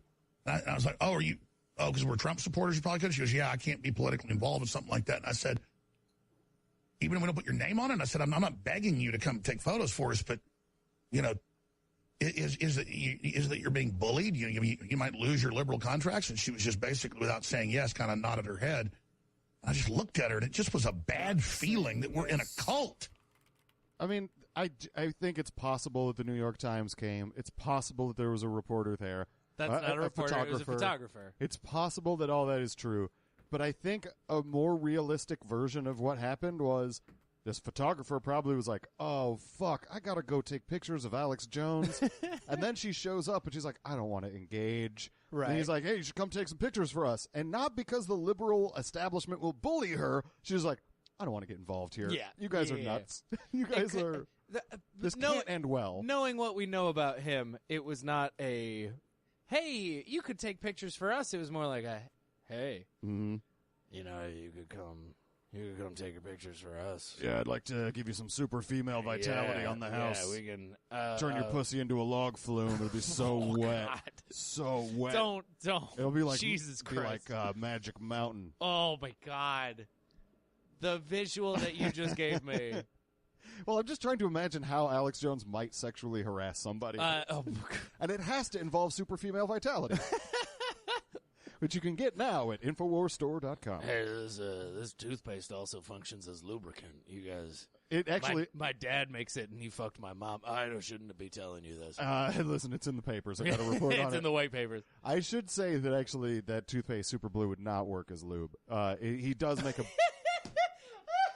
He makes to be 100% fair to Super Blue, mm-hmm. it could not be used as lubricant. He makes a big deal about how it's thick and substantial. It's like, remember back when toothpaste was thick? All right. Cool. All right, that's gross. So this report, how do you make toothpaste gross like that? I don't know. So that's a skill. This photographer thing didn't happen the way he thinks it did. Absolutely and not. It's so fascinating.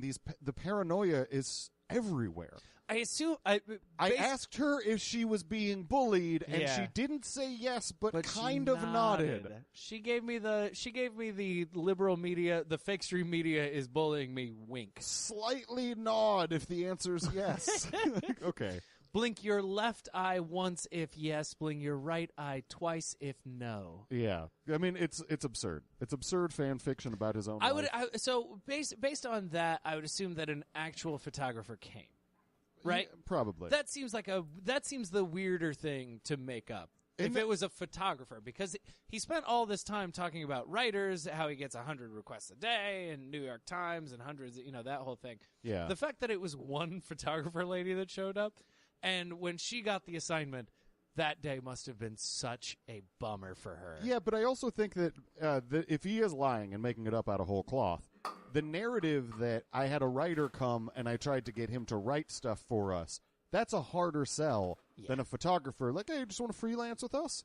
Like, a writer would actually have to care and, like, be on the same page as them. A photographer could just be doing, like...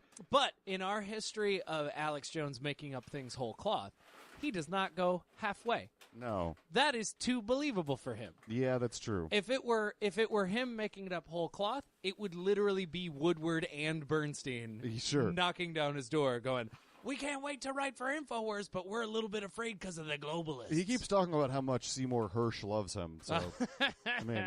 So this next clip, he tells a story. So does Emil Hirsch, Judd Hirsch, all the Hirsches, all the Hirsch clan, and why not all the Baldwins? even the one who's not related, the one who's in DC. Adam Baldwin, yeah, the one from Firefly, yeah.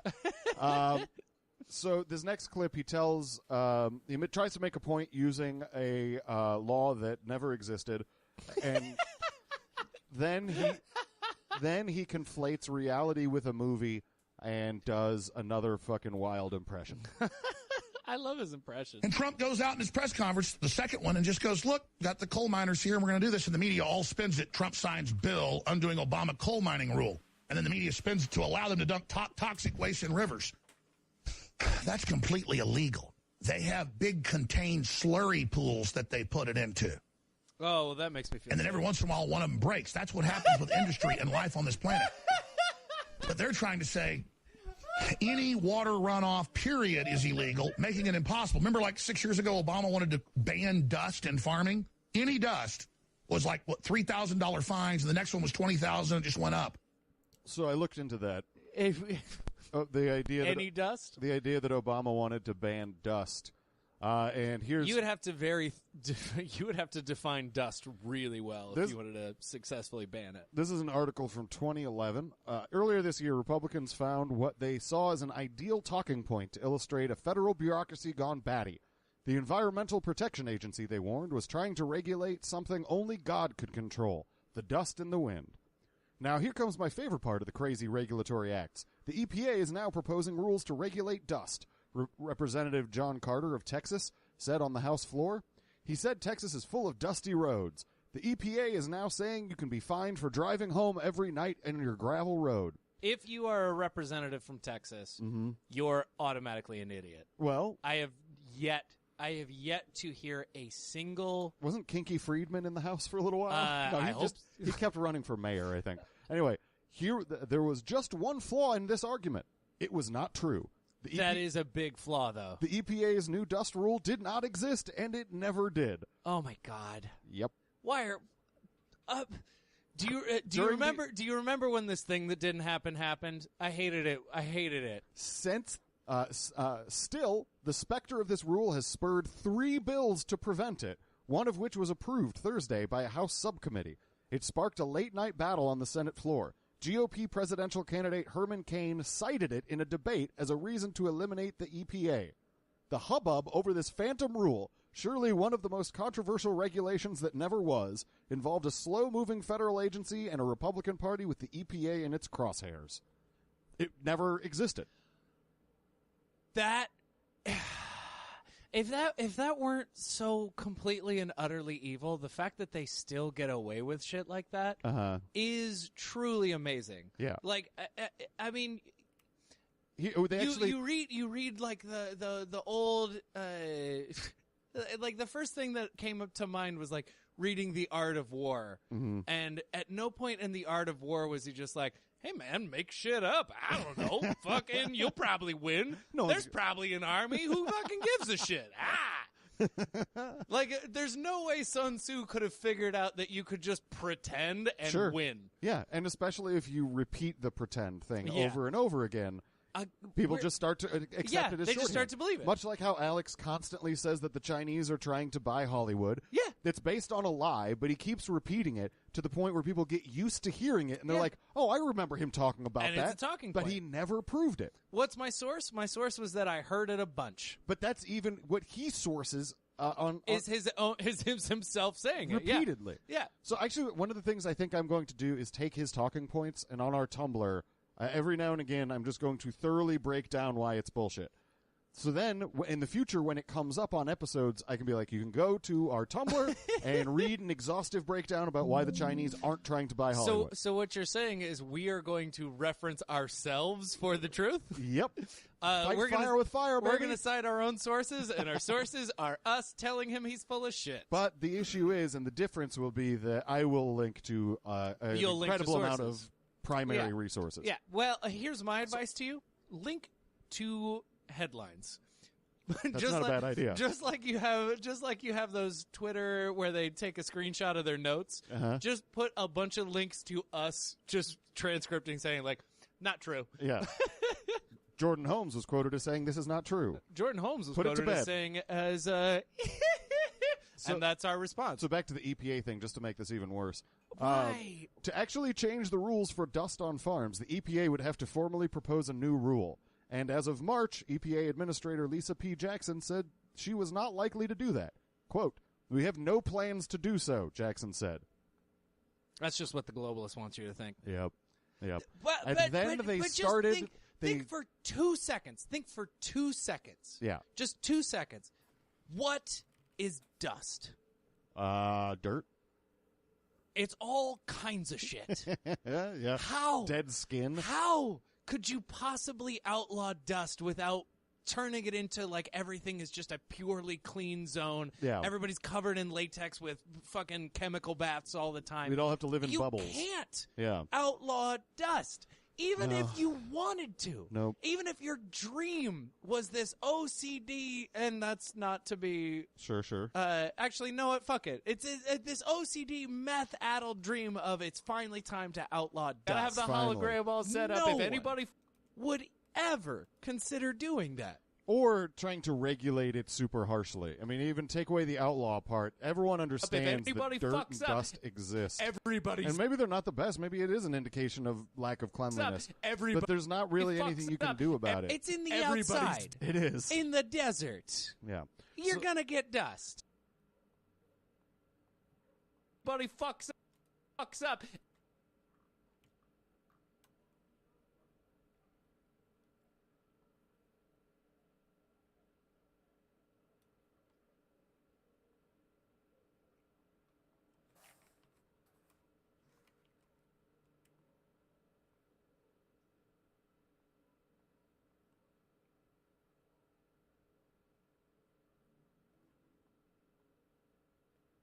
If anybody fucks up, everybody's dead. Every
Everybody's dead.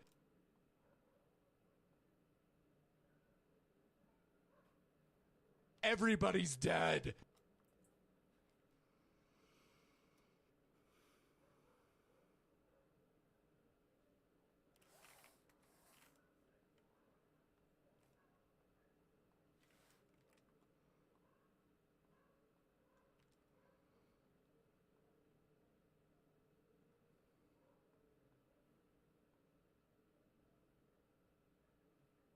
Everybody's dead. Everybody's dead. Everybody's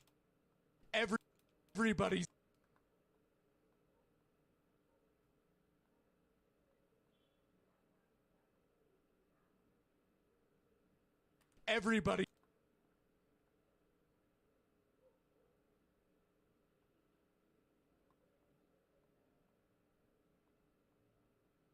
everybody's dead. Right.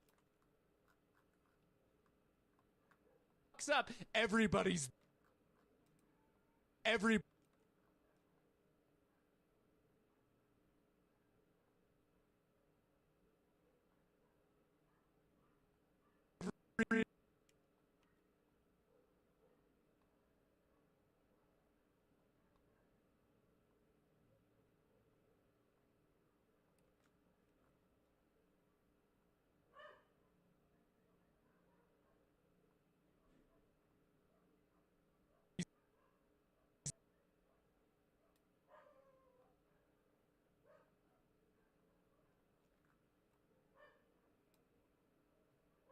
everybody's dead. Right. Everybody's dead. Right. Right.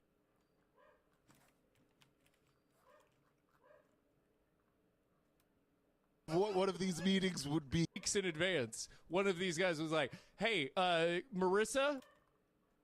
One of these guys was like, "Hey, Hey, Marissa, we got to make sure we have the 3D model up.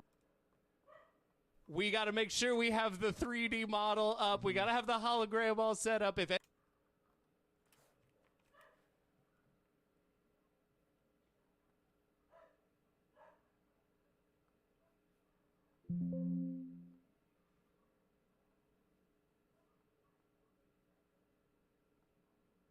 So, Alex, in order to make his point about regulatory stuff gone wild, and in order to reinforce his point that what they're doing with coal mining shit isn't polluting rivers and stuff like that, which it is. Which they are. 100%. All the time. And that was the rule that they just got rid of. The only rule that there can be no way you're against it. There can be no human being who is like, you know what? I hate that rule that keeps coal miners from throwing shit into our drinking water. But the reason... How can these people be so terrified of fluoride in their drinking water and yet love fucking coal? Coal makes me warm. Coal makes me drink good. What? Well, there's a couple things. One, if you believe this bullshit about regulatory shit gone wild, then you might assume that this dumping shit into a river... regulation is the same thing. It's just like outlawing dust. Those were my favorite commercials at around 1 in the morning. Regulatory shit gone wild. Regulatory girls gone wild. Hillary elected. That slogan, pantsuits and titties, maybe, I would have voted for her twice. Maybe not. I don't know. Who gives a shit? I'm in. Point. Yeah. That's not a thing you can do. No. Clean coal, I'd love to get into it at some point, but it's not real in the way that people presenting it. It is such a brilliant strategy. There's cleaner coal. It is a brilliant strategy to make a thing up that we have to respond to. Mm-hmm. Because then you can get away with fucking anything. Right. If you're just making up like, hey, they're trying to outlaw... Remember the book, The Phantom Toll Booth? I do. When Milo was trying to... Ooh, Milo. When he was trying to get to Rhyme and Reason and free them from captivity. Right. One of the monsters that he ran into on the way was the terrible Trivium. Yes. Yeah. And what he would do is he's like, all right, take that big pile of sand and put it over there, one kernel at a time, one little piece of sand. His basic thing was just like creating tasks for Milo to do that wasted his time that seemed like there was a point. Yeah. That's kind of what Alex Jones does. It's pretty good. Yeah. It's a brilliant strategy. So here we are chasing grains of sand. Bog us down with lies. Yeah. So anyway, let's get further into this clip because we got a ways to go and we're almost at an hour. So of course. And then they said, we're banning child labor. You can't take the trash out if you work on a farm. Or you can't, have somebody under the age of 16 go take eggs from the chickens. Come on. So not true. Trying to further kill that. And so the media's like, oh, Trump signed a thing where they can dump toxic waste in the water. Oh, like the EPA didn't get in trouble? Cyanide runoff from a big gold mine they basically ordered, changes to, and then it broke the dam. Just like the Deepwater Horizon, BP just said, stop putting concrete in. The executives believe water's needed. And they go, sir, in 150 years of oil exploration, nobody's ever done that. And the equations show it will blow up.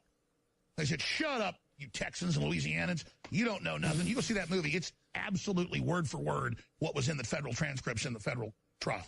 Now, he doesn't cite the actual transcripts, but what he does here now is performs a scene from the movie. Does he play Mark Wahlberg? No, he plays Kurt Russell. But to show he'd be a way better Mark Wahlberg. To show that he's a policy wonk, instead of getting into the weeds about the actual details, he does a scene from the movie. Enjoy this. It's great. Hey, guys. It's amazingly accurate. Great movie. Kurt Russell. And they're like, sir, it will blow up. This is a $379 billion company. Wow. And our British owners told us to do it. It's going to be fine. We're going to get billions more. What? It's going to blow up. No, it's not. Hey, McCain, you keep trying to have a war with Russia, you can end the planet. Don't matter. I'm going to do whatever I want. Whose voice is that like this now? weird That's McCain. McCain voice. Spirit of just... I don't matter. I do what I want. Hey, let me hear your John McCain impression. Oh, you mean when I talk like this?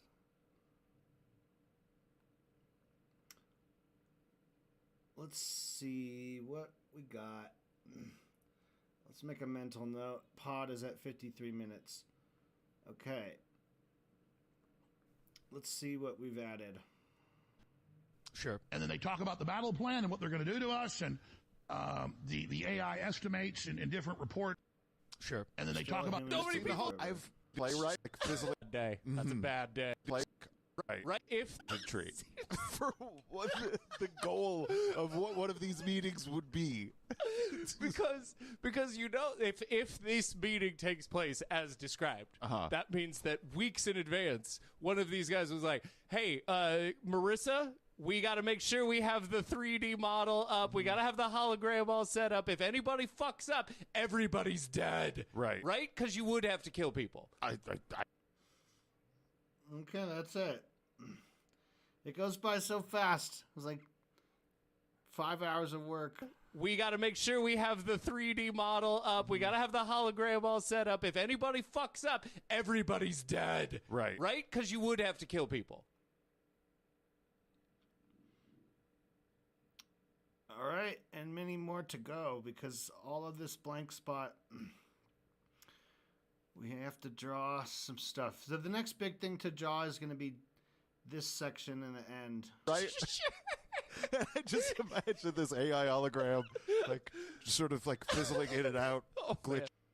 So Dan dealing with the technical problems of the hologram.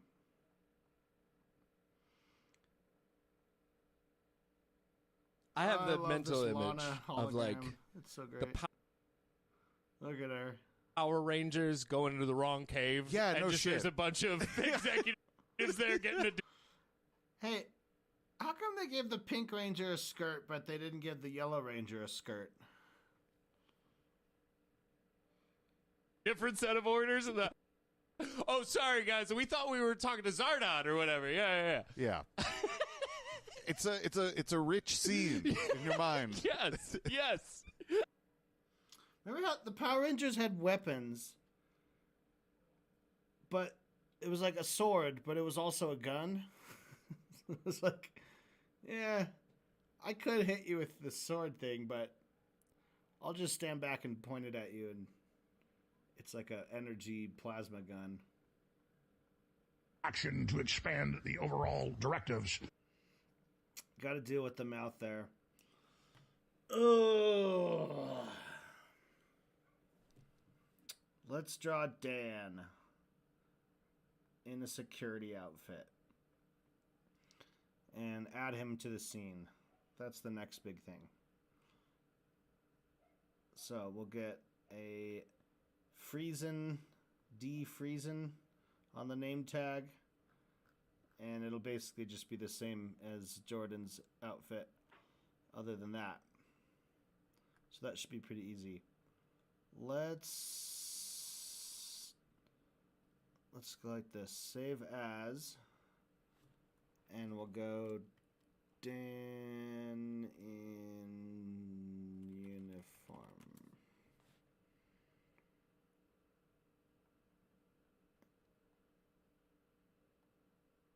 And we'll basically just take away Jordan's head, and we'll add in Dan's head.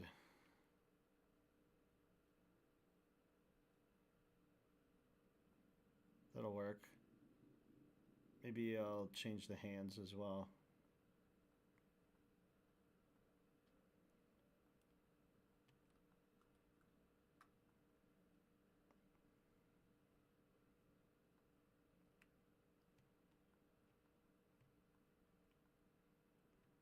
We'll do a close-up version and a far-away version. How about that?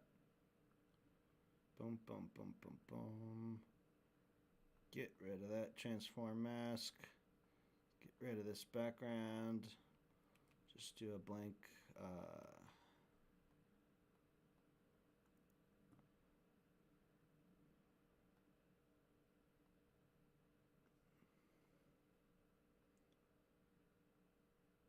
Let's do like a gray background for now.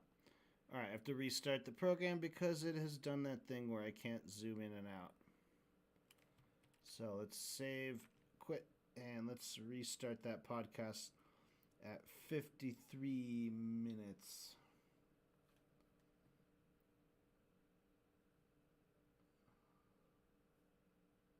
And to alone. just, how do I cover? Today I've got, like, let's not exaggerate, 300 articles or more. Of just, hey, McCain, you keep trying to have a war with Russia, you can end the planet.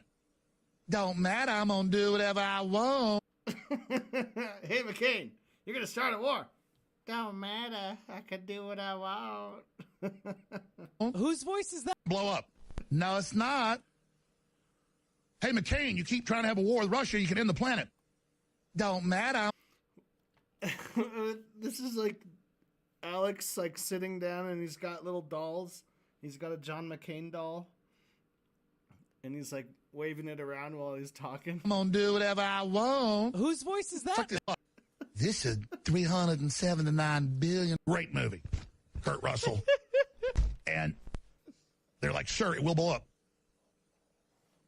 This is $379 billion company. Wow. And our British owners told us to do it. It's going to be fine. We're going to get billions more. What? It's going to blow up.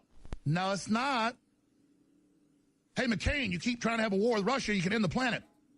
Don't matter, I'm going to do whatever I want. Whose voice is that It's like this now? weird That's McCain. Spirit of just craziness. And that's what we're dealing with. So it's just, how do I cover? Today I've got, like, let's not exaggerate, 300 articles or more. Still doesn't. And another stack on my desk of a couple hundred. I mean, it's just, I could just talk for hours about this. What is this? All of the articles. No, but he'd talk for hours about this, and he's referring to an impression of Kurt Russell? It was a great impression of Kurt Russell. I assume that's the one from Escape from L.A. Must be. That was Kurt Russell as Snake Plissken. But, like, I could talk for hours about this, and in the 2 minutes that we listened to of it, what he talked about was a federal regulation that never existed about regulating dust. Yes. A regulation about child labor that he's completely misinterpreting. Right. Saying you can't have your family members work on a farm. That's exactly what they were trying to outlaw. Yeah, totally.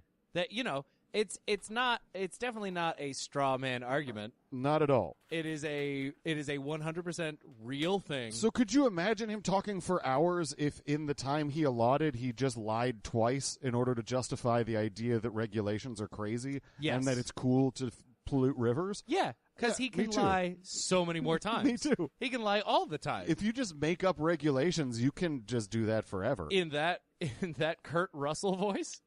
This Kurt is a Russell? $1 billion company. I'm in $1 billion company. That was a Brooklyn queen from the 70s. It was wasn't very fake. Yeah. It was weird. What are we doing? I don't know. How is it? How can you be against a company?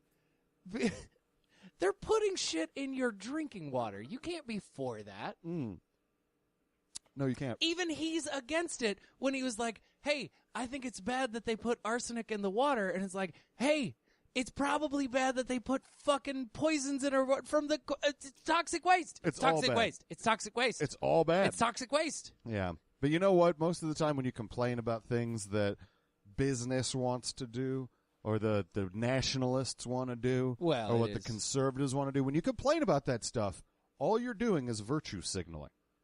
I don't know what that means. It's this idea, Paul Joseph Watson talks about it all the time. It's this idea that when you post something about, like, Black Lives Matter or post something about reproductive rights and stuff like that on Facebook or on Twitter, or even when you go and protest, you don't really care about the issue you're talking about. All it is you are trying to perform for your liberal friends and show that you're one of them. So you're signaling your virtues through posts you're making and behaviors. You know, I don't entirely disagree with that. Well, on one level, you are expressing your virtues. Yeah, you're standing up for things that fall within your principles. I mean, yeah, but are you? Just posting something on Twitter is not really standing up for your... Well, there's a lot of people who are maybe do it a little bit shitty, certainly. But there's a lot of people who just clunkily express their opinions, period. It doesn't matter what it's about. That's a good point. Anyway, Alex has some thoughts about virtue signaling, and he wants you to know that you're a piece of shit. I mean, you think about how wicked the left is because they've got all the deals with China. That's exactly... And it's okay because, again, they'll have a beard or different colored socks or, virtue signal and talk about how they fund Black Lives Matter to go around cop killing or whatever. And then they're like the most horrible, greedy people trying to steal land from Hawaiian tribes just because they want it, or, running suicide factories. I mean, you cannot make it up how sickeningly horrible they are. And the thing about stealing... Every day they're going around colonizing Hawaii. Wow. Who does that?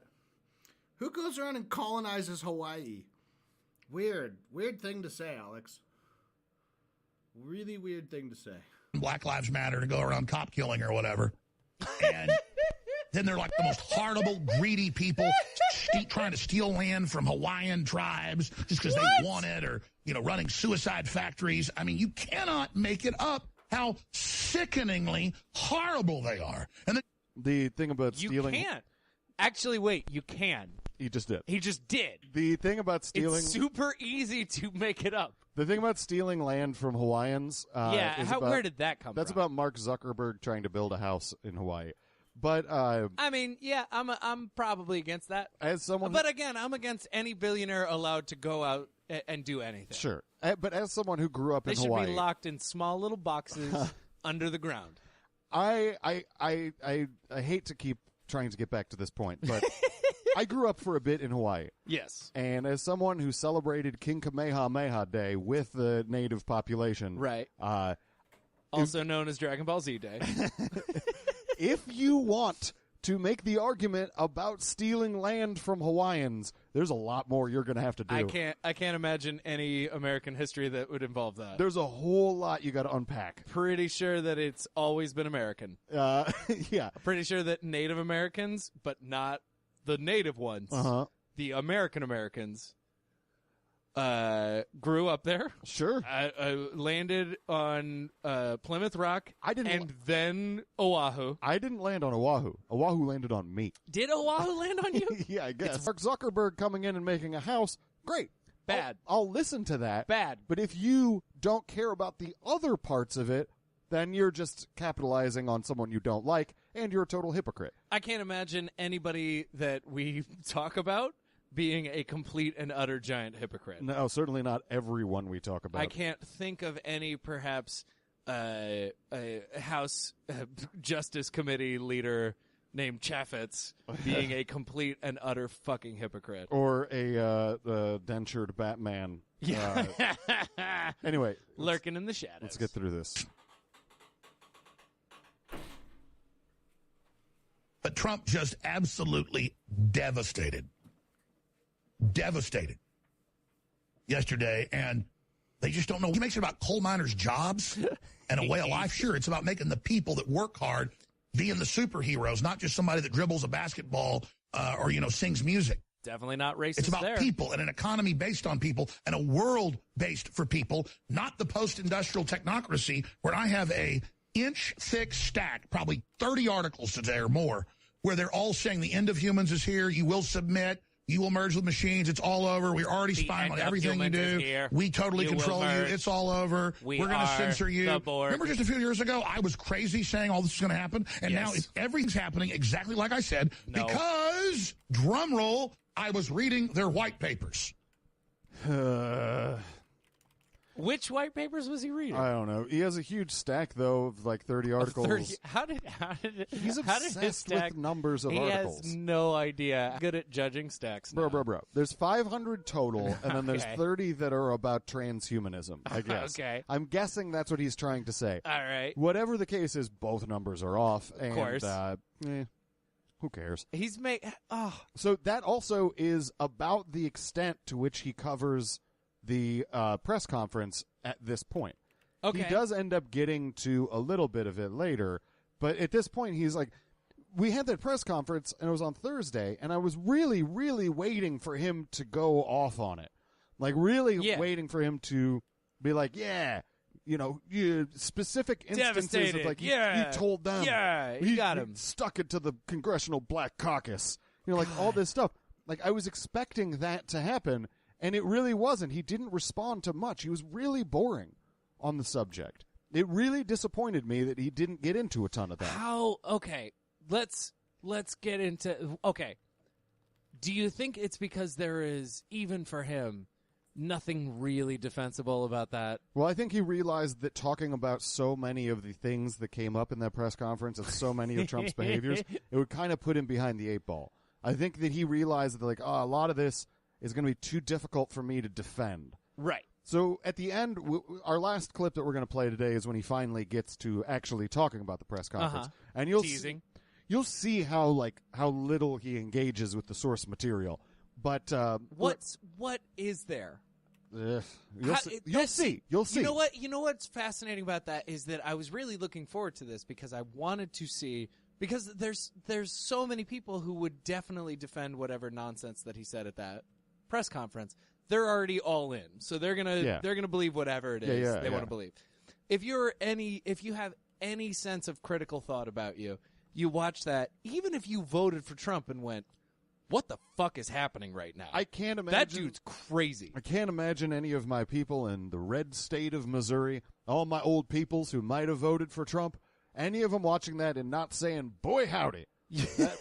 That boy is off his rocker. Or something like that. Right? Yeah. That was crazy. Yeah. That was legit crazy. But so I want to know how you could possibly defend it. And that's the thing, Alex can't. And I read, and you're exactly right there, and that's why I was really hoping that he would have something, because that's what I was looking for too. The conservative websites and shit that my dad reads, where I kept going through them, and they were all like, Trump really sticks it to him, and they quote zero. Right.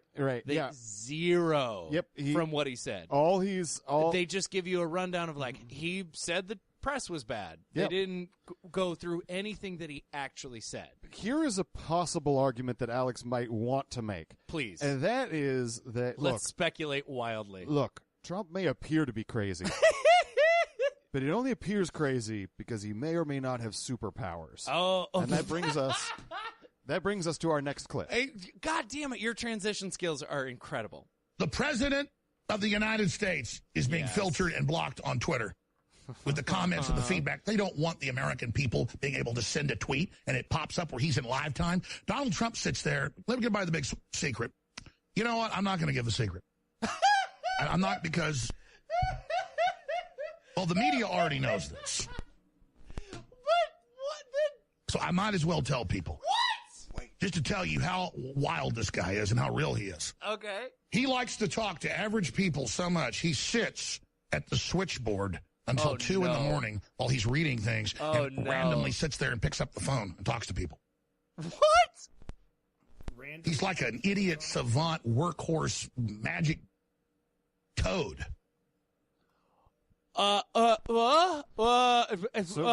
that a compliment? The toad part at the end wasn't. Is there any part of that was a compliment? So what's great about that is, so he's first an of all, idiot savant, which harkens back to he has autism. He's on the Forrest Gump. spectrum. All right, so that's. I mean, I guess if nope, I can't think of any, because I'm sure. Okay, all right, we got that. All right, magic. Yep, that's not great. Toad. It's nice that he's magic. What about Toad? Toad, the wet sprocket. I think that's what he's referencing. Or a very heroic character in Mario. Yes, absolutely. Toad and the very gay series where the Toad and the rabbit or whatever. I do not know that. That's not important. So, it's definitely the incorrect reference. So, also... Mr. Toad and... Wind in the Willows? Wind in the Willows. There we are. Mr. Toad gets drunk and goes to hell? Exactly. Crashes his car drunk and goes to hell?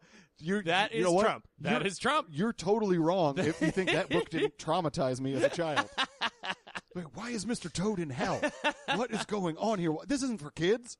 Anyway, we haven't even gotten to the superpower part yet. How can it be? He just went through Mm-hmm. all of the... Trump sits there while he's reading Drudge. Which is not good. No, he should go to bed. He's 70. He should not be... Okay, so he's sitting by the switchboard, which... Why is there a switchboard? First of all, not true. Are we talking about a 1960s switchboard where there's like 16 women with all these little headphone jacks in there? Like, it's Mad Men. It's that scene from operator. Mad Men. Yeah, all right. So he's at the switchboard, just talking to regular people.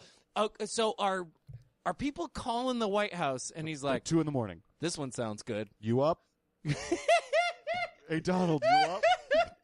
Like, also, it's clear that if a 70-year-old man is up till 2 in the morning, then wakes up and does his job, He's got to be on some sort of amphetamines. Like, that can't... your body does not allow for that. His body does. He's a magic toad. Also, he is up till 2 reading InfoWars and Drudge and taking phone calls from weirdos. If there's anything I know about Spider-Man, all right, it's that when you are a magic or when you are scientifically engineered with an animal, it gives you superpowers. Sure. Right? And as we all know, one of the powers of a toad is the ability to stay up until 2 and wake up early in the morning. I think it's more likely that his superpower is that he secretes hallucinogens. And that's why everyone keeps trying to lick him. That explains. The drawing is going pretty good. A little slow going. I'm not rushing it. But I'm working on security guard / globalist minion version of Dan, because we did get quite a bit done towards the video so far. It's been a long stream. I started streaming at like 2 or 3 in the afternoon. Now it's 9:20 at night. So it's been a big day. But how are you doing? How you doing? Anyway, it's good to have you here. We're just trucking along. Knowledge Fight episode 14. I should have updated this. The now playing. I haven't updated that in a long time. But we're listening to episode 14. Explains his appearance on Jimmy Fallon. That's for goddamn sure. Also, do you think that it's possible that Spider-Man was that photographer who showed up at InfoWars? Oh my God! I know. So we got Batman. I know, we got Spider-Man. I know Peter Parker. What is not involved here? Peter Parker is based out of New York, but there's no evidence he doesn't freelance. Well, yeah, but if he's absolutely a freelancer for J. Jonah Jameson, and he's freelancing for the New York Times, and the New York Times sent him on this. Oh my God! This freelance mission, but in the meantime, he was turned into Spider-Gwen, which is a new thing. There is a Spider-Girl, exactly. Yeah, and that's as logical as the story he fucking told us. So now we have DC and Marvel in the mix. Yeah, and crossover event. Fuck you, Mr. Mixelplix or whatever. Mixel Pixie Stick. Whatever. We have a new hero to enter the pantheon. Here is Donald Trump's superpower. All right. Let's skip this break. Yeah, skip it. And I'm going to just stop right there. No, he's not. And he also sits there and knows phone numbers and basically can, like, memorize a bunch of numbers. He just sits there and sees numbers he knows on the switchboard and then picks it up. I don't like that. I mean, that is so cool. And the New York Times people are like, oh, you know about that? Well, don't tell people. We won't be able to call. To hell with you. This is incredible. What a lame superpower. Okay. All right. Okay. First of all, I hate to say this because it sounds like I'm judging, but let's not talk over the clips as much because I'm getting this weird feedback thing. Gotcha. I apologize. I'm trying. It's hard not to respond. I'm trying. I know. I'm trying. I'm sorry. He's saying some grade A nonsense. Yeah, so he sits in front of the board. He sees the numbers come up. He memorizes numbers. Right. He has an amazing superpower for memorizing numbers. Yes, he has eidetic memory or whatever. He knows phone numbers, which is amazing to people? It's really cool, according to Alex. Is it amazing to... Who is impressed by somebody knowing phone numbers? Alex. Okay. You just said it. It's so cool. That's fair. That is fair. But also, as I was listening to this, I texted you. Yes, I recall this. Because I texted you, like, I don't think Alex Jones knows what caller ID is. Like, I really don't think he understands that modern phones have a name that comes up with a phone number. I didn't even connect that because, again, I'm living in the 60s. He's in front of a switchboard. Okay, that's right, with the actual plugs. He's in the switchboard pool. Yeah. All right. People are, like, using the first 2 numbers as letters. He's got audio jacks. Yeah. It's easy to remember phone numbers when people are calling the number 142. This is way back whenever there were Sure. only 8 numbers. Yeah. Okay, and then but why the New York Times is mad? Yeah. Why are they mad again? Because they know that they can call him late at night and he'll answer, and if everyone else knows, it's going to clog up the line. The media is going to be pissed because they can't call Trump late at night, which is not happening. I don't know. That is such insanity. It is, but that's it doesn't on all sides. On all sides, there's no way to get in there without going through a Kafka-esque nightmare of crazy. Jordan, here's how I would describe it: if it's true, it's crazy. If it's not true, it's still crazy. If even a part of it is true, it's crazy. If Trump is sitting in front of a phone at 2 a.m, that's crazy. Any aspect of any of that, it being even the slightest bit true, is terrifying. I think the reality piece of this is possibly that he calls Trump late at night. I think that might be the only part of it that's real. It's like, I call Trump late at night, you know. He always knows it's me calling. How does he know? In that press conference Trump did, he also was complaining that the media never calls him. So it's in direct refutation of what Alex is saying. He's a 14-year-old child. It's the most insane fucking thing. So Alex Jones has an iPhone. We've established that he's had his phone on set before. Yes. Is it an iPhone or it's a smartphone? It's a smartphone. It's a smartphone, right? Now, based on what he just told us, does he know how to add contacts? Well, I mean, based on when he got that call, it was from a number he didn't recognize. Exactly. So maybe not. So he is amazed by this, by Trump being able to recognize names just before he answers. Yeah. Because he doesn't know how to put a name in the contacts it's list. Possible. I think that Trump doesn't, I don't think that Trump would give Alex his cell phone number.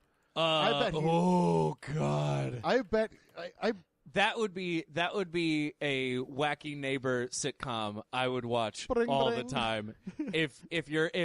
If fucking Kramer was actually Alex Jones. Oh my God! Just calling Trump all the time. He's like, I'm trying to president here. Nobody write this. Nobody write this. This is a knowledge fight, intellectual property situation. To work. We got to write this. No, you know what would be even better? Make it like Home Improvement, where Alex Jones is Wilson. Screaming from the other side of the fence. That would be perfect. That would be perfect. If it was just, instead of running a TV show about home improvement stuff, he's the president. And instead of Wilson giving out good advice, he yells about the globalists. There's a fence outside the White House. Wilson, I just had a real rough fight with my wife. It's because of George Soros. They're killing you with George Soros. Your wife was funded by George Soros. You know what? That was just the advice I needed to move on and grow as a person. All right, I got to get on air. Don't steal that either. All right. Yeah, that's the SNL skit we're never going to write. If only Mad TV was still around. That would be. Yeah. So, we would already have a 5-year deal with Mad TV. This next clip, he gets back to the New York Times photographer narrative and says some more bullshit. And then I don't remember exactly what this is about, but I've labeled it as a really bad example of a slippery slope. Okay. That's why Trump now doesn't even care. It's beyond confidence. He doesn't care what they do, what they say. He realizes they're a bunch of bullied slaves. And he's just out there to show them they're bullied slaves and to show everybody else it's okay to stand up. It's okay to speak out. It's okay to be informed. It's okay to be who you are. I said to this photographer, she said, well, I'd like jobs, but I just, I can't. You'd lose all your big liberal contracts if you worked with Alex Jones. In a free country, you're not allowed to ever work with anybody who's not the big corporate liberal approved Soviet BS, or you're out of a job. Well, with that attitude, next year sent to a gulag, or you're at a Foxconn slave factory in China. There was the bad slippery slope. No, that makes perfect sense. No, it doesn't. Yeah, no, 1-to-1. No, absolutely doesn't. Immediate, 1-to-1. But also he's just saying another conversation that didn't happen. Yeah. But anyway, this clip's not done. Also, he's showing us it's okay to be who you are. Yeah. So long as you are not Muslim, trans, sure, yeah, Latin. But it's okay to be who you are.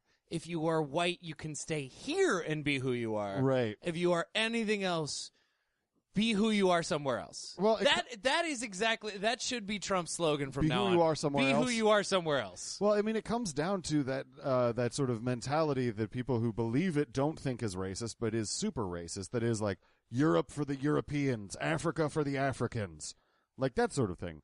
It is super racist, but everyone who believes it thinks, why should there not be more of me at my homeland? Why should mixing? Why? Because so many reasons. Yeah, so many reasons. So anyway, so many reasons. So this photographer didn't say the things. I can pretty confidently say this. Yeah. She didn't say the things that he thinks she said. He interpreted their interaction very wrongly. And she definitely would not want to work for InfoWars but at all. If she did, in Alex Jones's nightmare scenario where she's being bullied into not accepting this freelance work that she desperately needs, which she doesn't, that still doesn't lead to gulags in a year. It doesn't lead to gulags ever.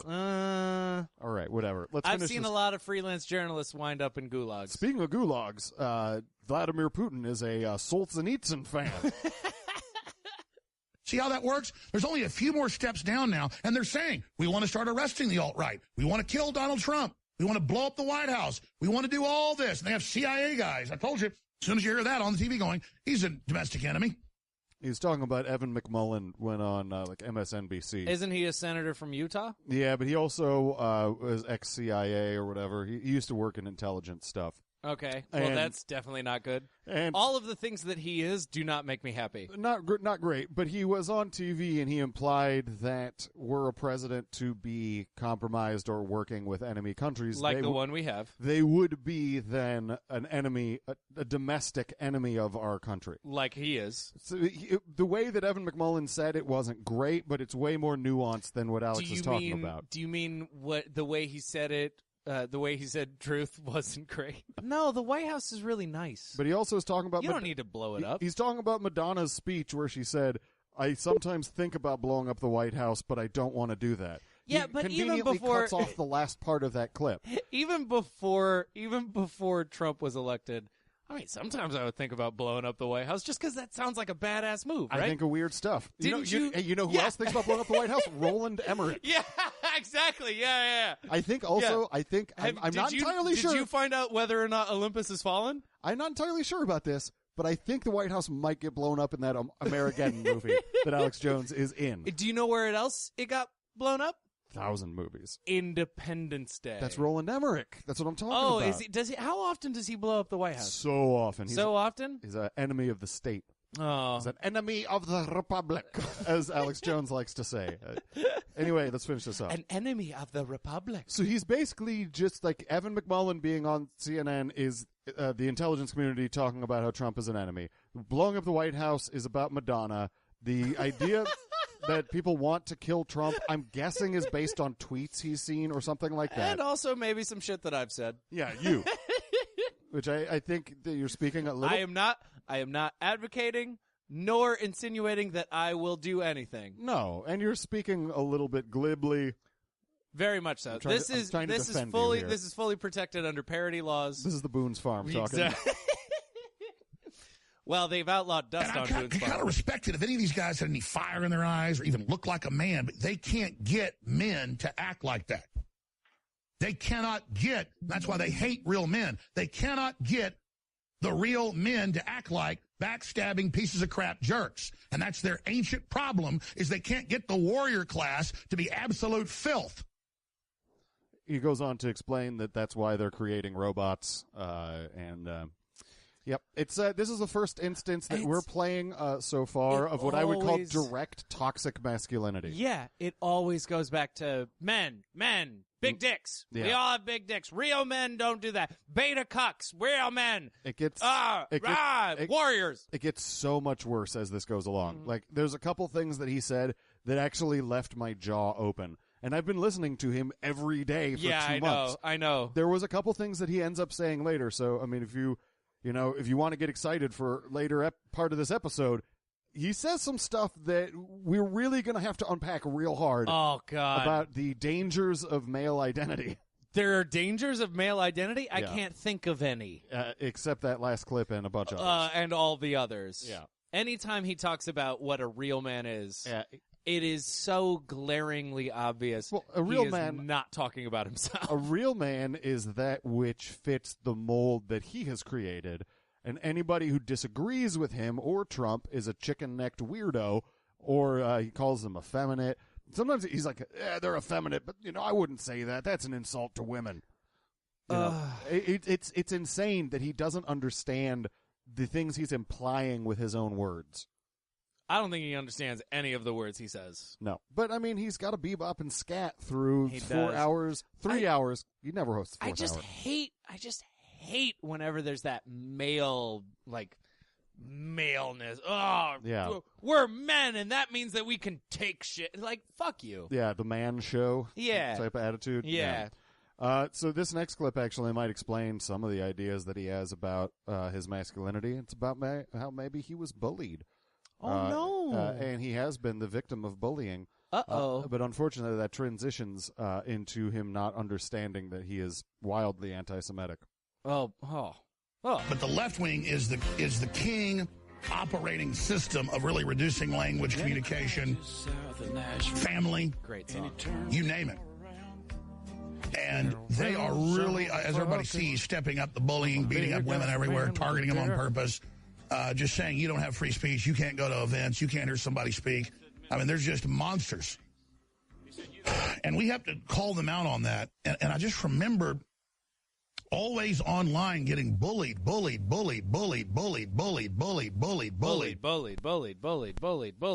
attack Israel and hate Israel, with people then saying I worked for Israel or I was, you know, covering up for Israel. And I realized that was a lot of Arabist, Saudi Arabian, globalist, but also leftist dialectic, and that the whole thing was fake, and that while Hollywood was pushing an Israel first agenda, it was also pushing the whole Islamic agenda.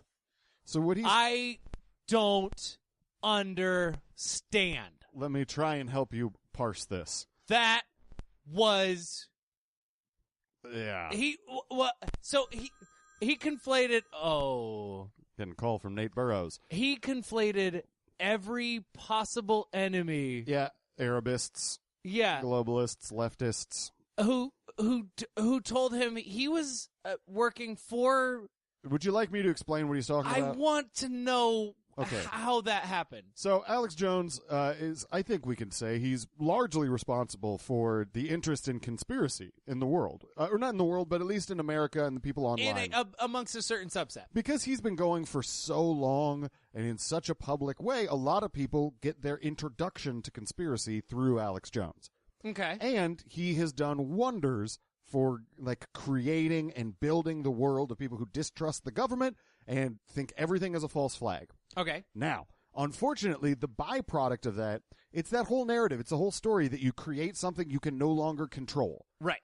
The entire conspiracy world, not all of it, but a lot of it, has turned against Alex because they think he doesn't criticize Israel enough. So a lot of people think that he is a shill for Israel. There's a lot of conspiracy theorists who think it's a conspiracy that he's a conspiracy theorist. Because we are down. We're into a mirror dimension now. So what he's responding to here when he's saying he's being bullied, he's not being bullied by globalists or by Arabists or anything like that. He's being bullied by people that he's had a hand in creating that have gone too far down the conspiracy aisle. Too far? And they're How can you go that far? They're like, Alex Jones, yeah, I mean, he's a pussy. You know, he doesn't believe, you know, he's not real. He's not crazy enough. That sort of thing. That's what he's getting at. That is such a fascinating, like, fork in the road if you're an Alex Jones fan, where it's like, okay, either I disagree with Alex Jones because he's too insane, or he's not insane enough. Like, every conspiracy theorist has to reach that fork in the road. Yep. And choose. Yep. Like, that's your ultimate, like, that's your introduction to manhood right there. Yeah. And I actually think that the road less traveled is the one that sticks with him. Yeah. I think that most people who go that far down the road get to the fork, and they're like, well, you know what? This weed isn't doing it for me anymore. I got to switch to Coke or whatever. They got to go for something harder, and that harder thing is flipping on what you believed previously that Alex Jones told the truth. It's like, no, he's a liar because he won't call out Israel. Okay, but how do they want him to call out Israel? I don't know. Do they want him to? I don't know specifics. Because Israel is like I'm like they're destroying the two-state solution, and they're not creating a democracy. They're basically creating an apartheid situation. Yeah. So you should call out Israel. Yeah. I get the feeling though, just instinct. Yeah. That says they're not on the side of peaceful relations. They fucking think Mossad did 9/11. They think that the Jews are basically responsible for everything that's ever happened bad. Yeah. And that's the other thing that we like. The fact that he's complaining about being bullied by these people who think that he doesn't call out Israel is really unfortunate, because everything that he believes in terms of the globalists is poorly packaged anti-Semitism. Yeah. It really all goes back to the fake document, the Protocols of the Elders of Zion. Right. We really need to do an entire episode on that, because I've just done a ton of research. I have, like in the past also, but I just did a nice refresher course on exactly how it was a forged document. Right. And it's fucking insane how clear it is. He's about to reference the 5 Jew bankers from C-Lab 2021. Exactly. It's that kind of a thing. Yeah. Like the idea that there's this tribunal of people who are trying to hurt the world from behind the scenes is all taken directly from the Protocols of the Elders of Zion. Okay. But because you know that if you bring that book up and act like it's real because it has been so fucking discredited, not that that matters. The only thing that people, right-thinking people, will respond to that is, oh, you hate Jews. Oh, okay, well, let's not listen to you anymore. He hates Jews. Yes, but he's repackaged it in a way that it's acceptable to talk about by calling them globalists. Right. In the same way that David Icke does it with lizards. Or in the same way that George Soros is a Nazi sympathizer. Right, but that's just a straight-up lie. That's not even... Well, I mean, so is the Elders of Zion. Yeah, exactly. I mean, it's all straight-up lies. But he dares say that George Soros is a Nazi collaborator because he has enough thin ice to stand on there that he thinks he's not going to fall through. Okay. But if he really was to be like, now I need to tell you about this book that really informs pretty much all of my beliefs about the natures of communism and all this stuff, then he'd be like in the middle of a lake with no paddle. Right. No one would get on board with him. And I wouldn't say no one. Well, Stormfront I would say the people that think he's anti-Israel would definitely be on board with him. They'd be like, oh, finally. So is he anti-Israel or pro-Israel? I don't know if I have enough information to say. He doesn't talk about it a ton. He likes the AIPAC, right? Yeah, but the most that he generally talks about is to say that he's fair. He doesn't really deal with too much, but he always That's talks... a smart move on his part. He always talks about how, like, if Israel does something bad, I'll call them out. If the Palestinians do something bad, I'll call them out. But then there's no substance to it. There isn't actual evidence, in my experience, that he does either of those things. Of course. But he does call out the Arabists. What? I don't know. The Arabists? That's probably an offensive word. Isn't that a thing in ballet? The Arabists? That was a beautiful Arabist she just pulled off right there. I remember back when I was a kid, I used to watch a lot of BET, like 106 and Park and shit. Okay. And one of the things I'd always see is commercials for Arabesque movie night. Ooh. And I always thought that was a really cool word. Arabesque. Arabesque. It's a good word. Anyway. You should try it out. Anyway, we'll get back to this clip. Okay. And it was all just a Clash of Civilizations program. And that, if Israel did anything, it was the worst thing on earth. But then if the Muslims say they want to blow up America and kill everybody, a large contingent of them, that's all cute and funny and nice, when they dump acid on women's faces or cut their genitals off by the hundreds of thousands a year or, kill hundreds of thousands of Christians. Oh, they just don't count. But I kind of halfway got bullied in political correctness that, well, I'm sure the truth's in between. Israel does some bad stuff, but the Muslims do some bad stuff. And I never really tried to prove myself to one side or the other. It's not what I do with virtue signaling, but it was just always, you get a bunch of emails. It's like, you're going to expose the Vatican or I'm going to expose you as one of their agents. And I'm just like, well, I'm not even Catholic, but I don't want to infight with people. And then, you work for the Catholics, you work for this or that. When all I want is to have justice and freedom, and I'm totally open. I mean, now I could talk to pretty much anybody I want to. Scary. And I do talk to you name it. I mean, they wanted to send foreign intelligence agencies, not the Russians, here to talk to me. And he said, I talked to you. But he talked to the Russians. Alexander Dugin was on his He show. talked to the Russians. But also, I love that, like, snap clarification. Yeah, not the Russians. Talk to anybody I want, not the Russians. All right. I'm not sure if it's in this clip, but he's like, I talked to MI5, MI6. I'm like, I'm not sure if those are both things. I don't think he. MI6 is a real thing. I think MI5 is from movies. I think he started with MI3. Yeah. He worked his way up to MI6. There's MI6, MIB. I talked to all of them. That's where the aliens came from, the 12th dimension. Didn't you see that movie? Will Smith was great. So he talks more and about... then he does a Will Smith impression, which is just... And then he went and brought an alien in. We have 7 billion people on the planet. So how okay. I know you're taking notes there. Let's go with Muslims, a large contingent. Mm-hmm. How many Muslims are there on this planet? Whole bunch. Billions. Yeah. Okay. How many do you need to have a large contingent of Muslims? Quite a few. You would have to, like, statistically speaking, right. We would need, what, 25% would you call a large contingent? Well, that's a majority according to John Rappaport. Yeah. All right, that would be a large contingent. So let's relatively speaking call it a small contingent. But if you have a very small reference, it's a large contingent. Fine. Hundreds of thousands of Christians, though. All right? Yeah. If you're killing hundreds of thousands of Christians, mm-hmm. How long before you're out of Christians?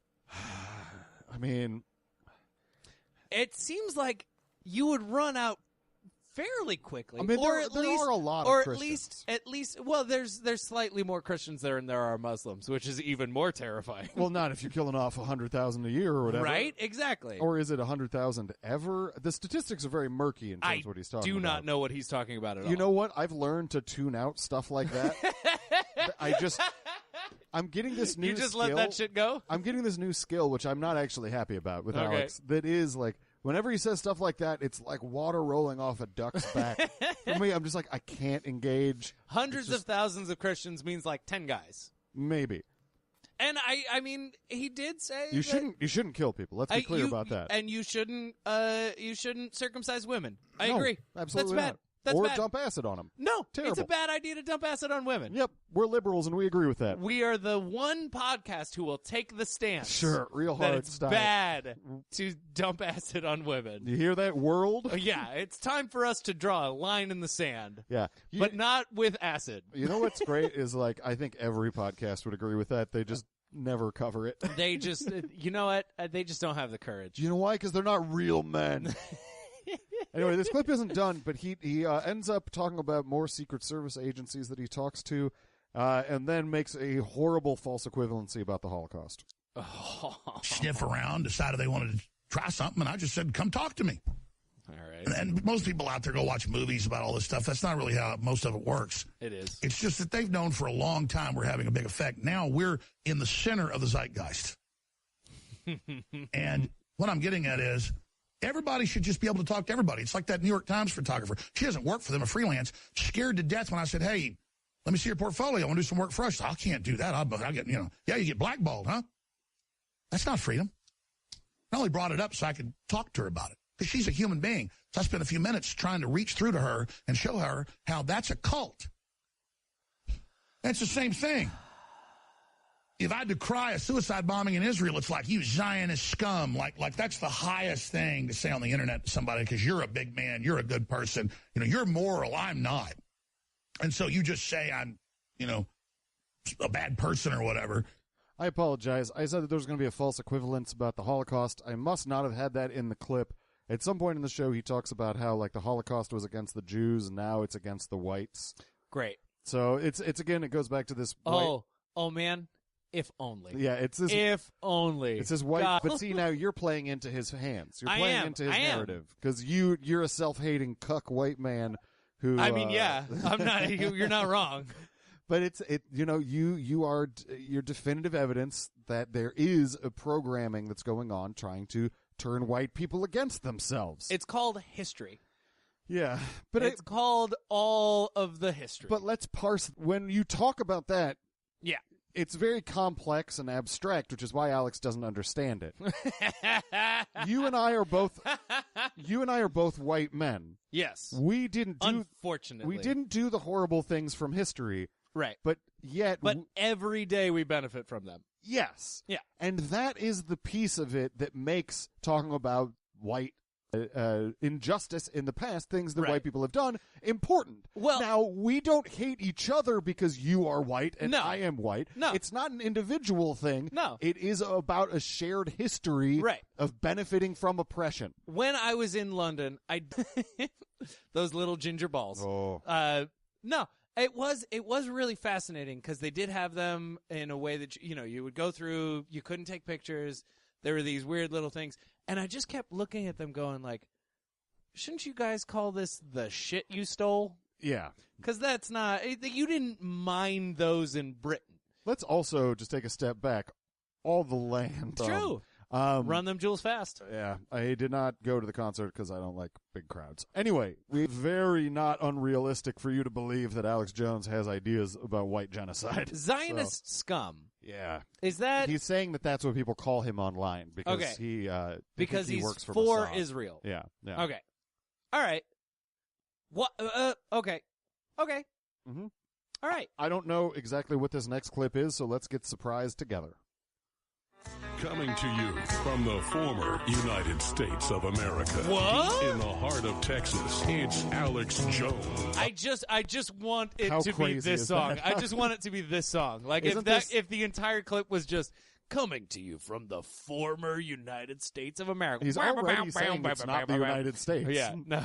Isn't that Merle Haggard or Yes. whatever? Yeah, it is. He talks. Oh man, that's one of his new catchphrases. You know when you want to go against the Constitution? Now you're on the fighting side of me.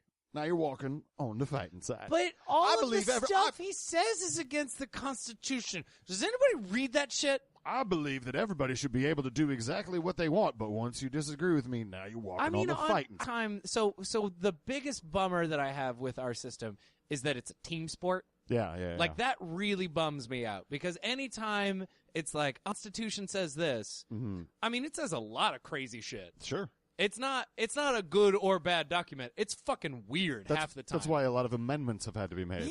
Yeah. But you can't change it. No. You can't change the fucking concept. God, You can amend it. Anyway, that's irrelevant. Let's get to. I still don't know exactly what this clip is, but I did. Right. I did love that bumper. Oh, that didn't make it clear for you. It didn't. No. Okay. All right. I do know that we are no longer the United States. So. All right, that's good. Getting a little bit of Merle Haggard therapy here. Let me tell you what's coming up. We got some very important guests coming up, and then I'm going to get into Priebus on the hook for anti-Trump sabotage, Infowars.com, the prolific General Priebus. Washington Bureau Chief as we form that. I'm about to get office space. I'm about to sign contracts on that. I mean, we're not playing around here. That's going on. Polar bear numbers still explode, most ever recorded. Our guest, talk about John O'Brennan. We're going to get into, after our guest leaves us, globalists in panic after Trump's amazing. He did 2 press conferences yesterday, but the big one that was an hour and 18 minutes long. We're going to get into that. No, we're not. I don't know why I had that clip in there. He doesn't get to any of that stuff, but he does have David Horowitz on as a guest. If you're a human being, at this point, you are a Muslim sympathizer. Apologize that I... Ladies and gentlemen, for the second time, we bring you the Holocaust clip. But before we get to that, within this clip, Alex wants to tell you a little bit about what he was like as a kid. Which I know is something you've been fascinated to hear about. I swear to God, none of this can be true. 200, 300 on World War II alone. When he was 6? Thousands of books, thousands. That I was like doing university-level studies by the time I was 14. Not bragging about it. Yes, you are. It's just that now I have this big store of knowledge. Reading scholar-level, 800-page books. Fuck you.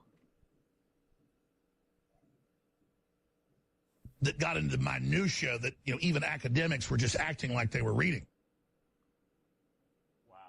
And that's why now I understand the roots of the different control systems when I see them. And I know what's being built. And I can say what's being built before they even come out later and admit they're building it. So he didn't read thousands of scholarly books when he was 6, but I think that there's an interesting thing that we can you can use exegesis. And you can take his words and see what's actually being said there. It's possible that he started to understand history when he was 6 to 8 to 10 years old. You're giving him a lot of credit. Well, no, the Bible. You've gone read like back. 2 books. But I have. I recognize that when I was 10 and I read the Bible, I didn't really understand it in a way that I did when I was taking biblical classes in college. Right. When I was an older person, I had a more robust worldview. I was able to read more into abstract language. I was more able to understand metaphor. I was more understanding of context and things like that. Yeah. No matter who you are, if you're 6, you're not, like, what is that even? 2nd grade? First grade. First, second grade? Yeah. You're not reading scholarly books well in 2nd grade. You might hold them. Do you know what I was reading? Do you know what I was reading? Hop on Pop? No, Redwall. Okay, Redwall. Great. There were mice. They fought wars. It was good shit. Yeah, you and most Martin of my the friends. Warrior. Martin the Warrior. Great. Yeah. Did good stuff. I would also bet everything I own. Yes. Which isn't much. I have that exercise bike over there. We have very little at stake in this. I have bet a little right bit of here. Boone's Farm. Not anymore. I would bet anything that you have read more books than Alex Jones. I would bet anything that I've read more books than Alex Jones has in the past week in his entire life. Probably. That is, thousands of books. Yeah. Thousands of books. But anyway, I do like the idea that you start to take his words and his own sort of telling of his own history, and you start to get a better picture of exactly why he is the kind of wrong that he is. Yeah, it's one of those things where you can learn a lot more about the Grecian people, oftentimes by the myths as opposed to the written histories. What a civilization or a culture holds dear speaks volumes about them. Yeah, exactly. Or Like the stories they tell. Yeah. You know, you get there were these Peloponnesian Wars, right? Yeah. But then you look at it within the context of their gods and all of that stuff, and you start to see the motivations behind why they would believe what they are doing is correct. Yeah, why like Trump can remember phone numbers. Exactly. He was a kid genius. At 6, policy wonk. Policy at wonk. 6. Absolutely. He Policy was reading wonk. white papers at 6. White papers. They were putting it out there. But I want to be clear, when I say these things and I try and create this picture of him, I'm not doing it to to justify him. No. I'm not saying that now we should feel bad for him. I'm saying what I'm doing here. Talk shit, get hit. What I'm doing here is I'm gearing up. What are you doing? For when the collapse happens. There's a terrible civil war. Right. And then on the other end of it, we try and figure out what happened. So we're giving us 3 or 4 weeks until this. I will be on future MSNBC as a Alex Jones specialist. I will be. I've just tried to become an Alex Jones expert witness. Yeah, you would be the first witness I would call in the trial of Alex Jones. In his Nuremberg trial, you're definitely on the list. Speaking of Nuremberg trials, we're about to get to that part about the Holocaust. That's right. And I'm not bragging. It's just that those that don't know history are doomed to repeat it. I only wish that I had time. It's been years since I read a history book. Yeah, I know. It's been years since I read a science fiction book, which is just the dreams of humans. It's been years since I even sat down and read magazines about entertainers or watched a football game, and it's because I have to constantly watch what the enemy's doing. He has to constantly watch what the enemy's doing. Why does that conflate each other? But he has no time. But in recent episodes, he's talked very vividly and at length about who's playing the bass.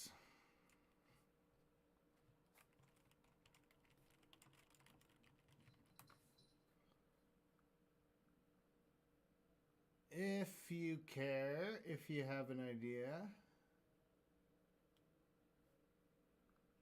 Who's playing the bass?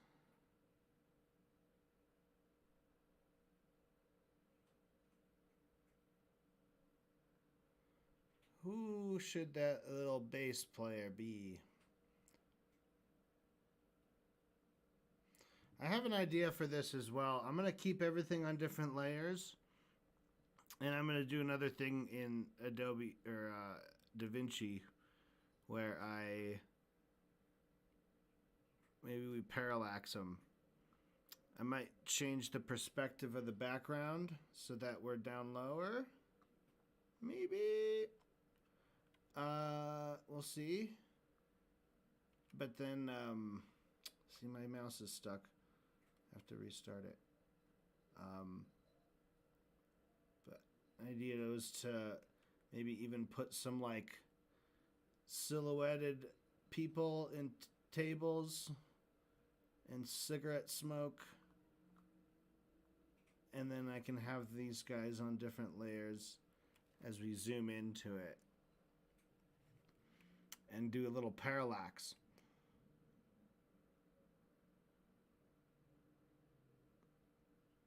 That might be fun. Make it look like a little live puppet show, kind of.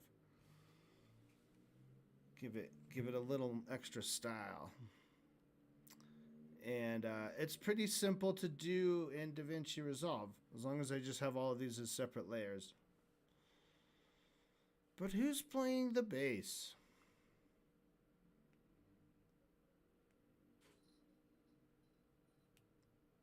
What do you think?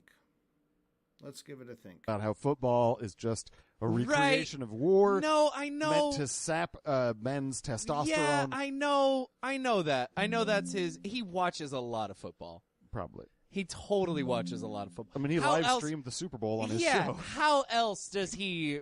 Yeah, he watches football. He's from fucking Texas. He watches all the football. He claimed he was going to boycott the Super Bowl and then live streamed it. Yeah. On his Sunday show. Excellent. While he talked shit about George H.W. Bush for throwing a coin poorly.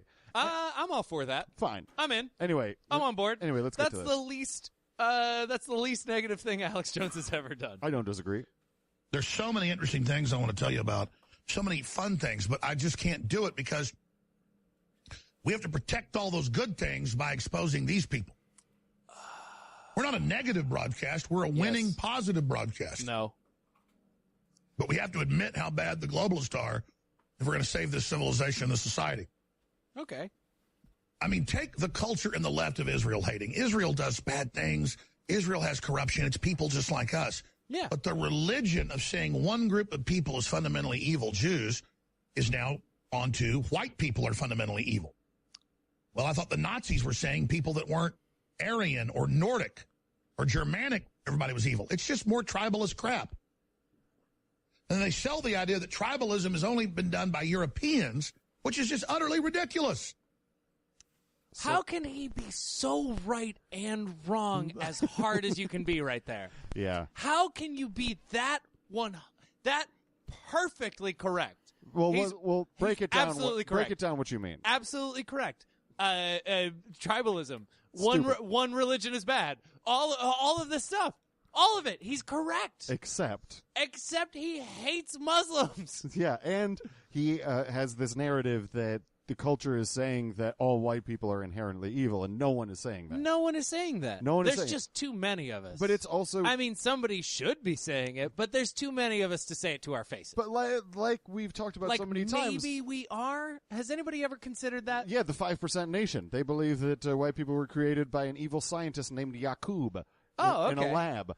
At this point, that's as reasonable as everybody voting Trump for president. All of it is reasonable. But nothing is discounted in my world right now. The idea too that everyone thinks that white people are inherently evil is his inability to understand what these conversations about privilege actually mean. Right. He has no grasp on it, and he takes it so personally that it's like, I didn't enslave anybody. He didn't. He talked about how his family fought on the side of the South during the Civil War. Well, I mean, but yeah. So, I don't. But who wouldn't? I don't think that makes him inherently bad because of that either. But his inability to understand and his incessant need to take that shit personally makes him think that everybody is saying that white people are inherently evil and therefore are the victims of an impending genocide that's being made right now. It is so hard. It is so hard to listen to any of this in the context of them spending so much time saying that everybody else is playing the victim. Yeah. while in the same sentence, he says a white genocide is coming because everybody hates white people. Yep. And I hate how Muslims play the victim. Yep. How is and Black Lives Matter are cop killers? Yeah, and, how do that's the how do we fight against that? What rhetorical trick is None. there available There is none. to fight against somebody who just denies reality that hard? There's none. It's impossible. Right? All we can do is kind of try and laugh. You know what we have to do? Commit white genocide. Starting in Occupy Texas. Starting in Occupy Texas. So in order for him to not deal with the press conference... Yes, which he has been doing so well. He actually ends up talking about another press conference that Trump also did that day. Excellent. I want to get to a bunch of clips. Trump is at the Boeing factory right now. We probably put this up on screen. I bet he gets and we'll play excerpts of that a little bit the next hour. He's talking about the economy and building things and getting Boeing to move its jobs back from China. And it's happening. He looks so presidential there. I don't think I've ever seen him look more presidential. I mean, he's just stepping into it. That's not and a high again, bar it's a to cross. spiritual evolution. This is a big deal. See, this country was taken to the very edge of death and demoralization. A lot of people are dead before they're physically dead. They just shuffle around, programmed, unhappy, not having any vision, not having any connection to the spiritual of the universe. And that is now coming back into the world. Self-respect. Belief. He's there promoting an American plane rolling out and saying, Boeing, you come back here. So their stock will go up instead of it going down when they were going to move to China. Nothing against China, but it's time for America to have something. And China, when you do better trade deals and when you actually decide to pay your people something instead of being greedy, then you'll build a civilization that will actually buy our products, and then we can go to the stars together. But we're not going to be run over by a bunch of Zuckerbergs and Schmitz in an alliance with China in some pipe dream. What? That whole system's getting rolled up right now, and we're teaching you how the cow ate the cabbage. I want to listen to that clip 30 more times in a row. What is he fucking saying? The pauses are so long. Does he think... wait, but okay. Mm-hmm. Does he think China not have a civilization right now? No. Do they not have one? No, they certainly haven't for thousands of years. Aren't they doing all right? Seem to be I doing feel like fine. they're doing all right. I mean, maybe not the common man on the streets. Maybe not doing that great. But compared to what they were 30 years ago, I mean, they're doing amazing. Sure. Yeah. Also, there were fucking child workers in a goddamn factory. Sure. It's growing pains. Yeah. Well, I mean, that's not great, but No. But also that sitcom was terrible. Agreed. But also, I love the line, nothing against China, when all he does is talk shit on China. But also, I don't fucking know that's how the cow ate the cabbage. I've never heard that turn of phrase. No, haven't you heard that's how the cow ate the cabbage? I have not. Well, it's all over the place, and it makes sense. And a lot of the parts actually are made already in America. Yeah. So it's like, well, there's a lot of stuff that it's hard to transport, and if you need Sure. certain resources, it's a good idea to be close to those resources. And that cuts down on your overhead. logistics costs. Yeah, it's all a good idea. And let's not fucking split hairs. The idea of factory jobs saving us is so no, that's stupid. Gone. It's gone. So stupid. It's over. It's insane to not recognize how automation is absolutely going to take all of the jobs way before globalization But, does. I was actually reading a really, really good and cogent thought about how this campaign, both candidates were hearkening back to this vision of America from the 1950s. It's folksy.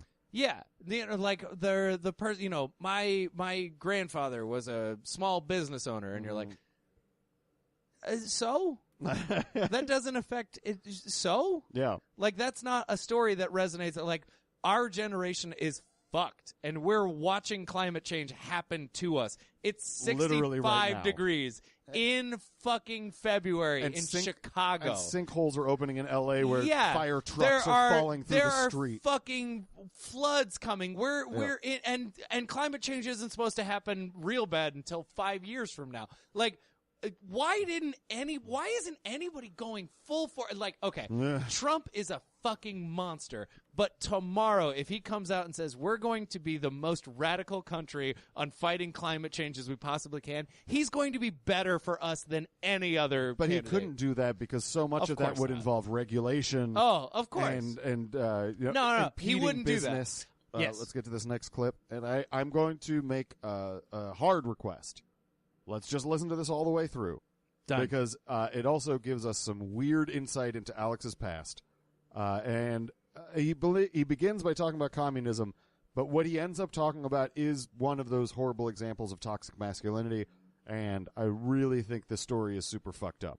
The globalists want to control revolution to the universities they own and control, the big corporate donors and the corporate grants. They want all human rebellion to be socialist or communist so that you build a centralized system they control and you get demoralized and you're so dumbed down you don't even know that communism is designed to centralize power and doesn't work except for the elites. You're being given a worthless college degree you pay for, so we want to have you so psychologically wrecked when you figure it out that you never figure it out. And you're just a bitter, screwed up loser. They don't ever want you to win and learn competency. I don't want to get into stories about my childhood and things, but the things that were horrible at the time and that were just absolutely really scary was kind of the end of America. A lot of people go see movies with, like, gangs and people meeting in a parking lot with chains and knives and people getting killed, and you think, oh, that's just in movies. No, that's what America, if you're really a young person, used to be like, and it was like you were men. And people said, you know, come meet all three of us after school in the woods over by the railroad track. You went there because you were a man. I mean, I would go meet people knowing there'd be multiple people there. They were all intended to hurt me. And I would still go, even though someone's got my leg broken, concussions, hospital, you name it, I still went. Why? Where is that today? That's a fighting spirit. And didn't mean I won every time either. By the time I got a little bigger, I always did, pretty much. No, sometimes the switch had to get flipped. No. And then people got hurt really bad every time. I just want to butt in there because you were yelling over. He was saying, then a switch got flipped. Yeah, and then I became fuck you. He made a gesture, and I'm not entirely sure that this is what he meant. Uh-huh. But when he said a switch got flipped, he made a gesture that looked like he was talking about a switchblade knife. Which would imply that he stabbed a motherfucker, yeah. And then he does say, like, a switch got flipped, and then people got hurt real bad. Why? What? Why would you? This is such a, like. It's masculinity jack-off session. Yeah. And it's not done. No, and that's. Here we go. Yeah. Let's God, fuck you. Not you. Sometimes you run into other men that can flip that switch, and then men learn not to flip that switch. And that's what the globals need to understand. You don't even have that switch, or you wouldn't want to go where you're trying to take us because you haven't been there as adults. You didn't go through rites of passage. You're still trying to be men. Zuckerberg, you could be a man and help humanity and not be part of this control freak cult. So could Schmidt and all of you. But you just come from trash. And so I guess trash begets trash. So there's a where were we? There's a whole lot there. That is such a fucking insane. Have you ever read Futuristic Violence in Fancy Suits? No. I would recommend reading it. It's by David. Got it. It's by David Wong. Okay. It's like this. It's this near future science fiction kind of thing, and it is basically like Reddit culture, Gamergate culture, 4chan, like gone wild. In that there's this one dude who is just So basically what we're dealing with now. Well, he's called Moloch. So Milo. Yeah, exactly. And his whole thing is like we're reclaiming testosterone and So Alex. that exactly. It's right on with what he's saying. It's freakish. This idea it's terrifying. This idea of like fantasizing about a past where men would go beat each other up in the woods and stuff is so fucking awful. It's gross. It's a bad idea. Yeah. Plan ahead. Whenever I don't fight, win. I got bullied a lot in school because I have a cross eye and I was a nerd and I was chubby as a kid. Right. And a lot of people took me as a good target, and maybe I was. Yeah. And there was a lot of like, gonna kick your ass after school, and I just laugh. Yeah. Like, come meet us over here. Like, no, Why? I will not. No, Absolutely you're going to hurt not. me. Yeah, Why would I go there? that's so stupid. That's a bad idea on my part. Yeah, and I never felt like I wasn't being manly. No. Because I didn't go. That's called not being a fucking idiot. Yeah. And then. But whenever I grew up, I never lost a fight. I turned that Please. switch. Globalists wish they could turn that switch. I've met men who can turn that switch, and I taught them not to turn that switch. But globalists, fuck you. You know who can turn that switch? John Rappaport. He takes those fake teeth out, and it's game on. Like, I don't understand this fetishization of, I don't understand what it is, where you just, just masculinity is all that matters. I don't want to live in that world. That's bad. It's a bad world. I also don't want to necessarily live in Alex Jones's fake fantasy world that he thinks is being created by the globalists, where men and women don't exist or anything like that. Like, I don't. Well, but like the idea of trans identity and gender fluidity and those sorts of things don't at all threaten masculinity or femininity. No, they don't at all. If anything, it gains from everything. Gains, yeah, by accepting a broader spectrum of reality. Yeah, and so you learn. You learn. Yeah. You learn more about people. And what it comes down to is this. I mean, we've hit on it a couple times already this episode. It's that I don't understand privilege. I don't understand what these marginalized groups are actually saying. I take it personally, and I get mad about it. And frankly, you don't understand the lessons to be learned from West Side Story, which is that you don't go dance fight. You love each other. He learned one lesson, and that is that he likes to be in America. He's referencing the Warriors the whole time, right? Yeah, absolutely. Warriors, come out to Alex Jones. Do you remember that part in the Warriors where they one guy tries to rape a police officer? I am waiting for that to be something Alex Jones says. Yeah. In the middle of a broadcast, just be like, hey, you guys remember that part in The Warriors? The Warriors, it's actually literally about the transcripts that came out from the CFR. But yeah, the Zionists don't want you to hear about the Warriors. There's a part in the Warriors predictive programming where they're going to rape a female police officer on a park bench. Like you do. And one of them doesn't want to, and he asks, what, have you gone fag? It's like, holy shit, this was okay. That was fine. That was a world we lived in. That's insane. That was fine. I think the broad strokes of the Warriors is a really interesting story that's being told, but that stuff is in that movie. It's like, oh fuck. You can't go back and watch so many movies without being like, holy shit. Well, yeah, the like really clunky understanding of people in the 70s. I mean, you can't even go back and watch an Eddie Murphy special without being like, oh no. Oh boy. Oh no. Nice coat though. Nice coat. You know how to dress, man. So this next clip, we only have a couple left. This next clip is called, I don't remember what it is, but I know that it's him saying something really sincere and serious and then pivoting hard into an ad, which I always fucking love. That's the best. Yeah. How do you pivot from fucking white genocide is happening to, hey, my dad makes this toothpaste. It's called Super Blue. Do you not understand that the globalists and the Chi-Coms want to kill you? All right, we got weird pills. But yeah, it's that fun transition. George Soros is a monster, and unless you eat ground up bones, you will never be able to fight against him. I think this might be a caveman. Oh, fuck yes! But also, it is that you can see the transition from, like, demagogue Alex into salesman Alex. And I always fucking love that. These people are garbage. And it's time to call them out for who they are and stop being afraid of them. Yeah. And I'm calling all of them out. And so is Trump. Going to see you at high noon. If they fight us, we win. If they kill us, we win. If we defeat them, we win. We win. We win. We win. It's true. You're going to get so tired of winning. That's what humanity's supposed to do.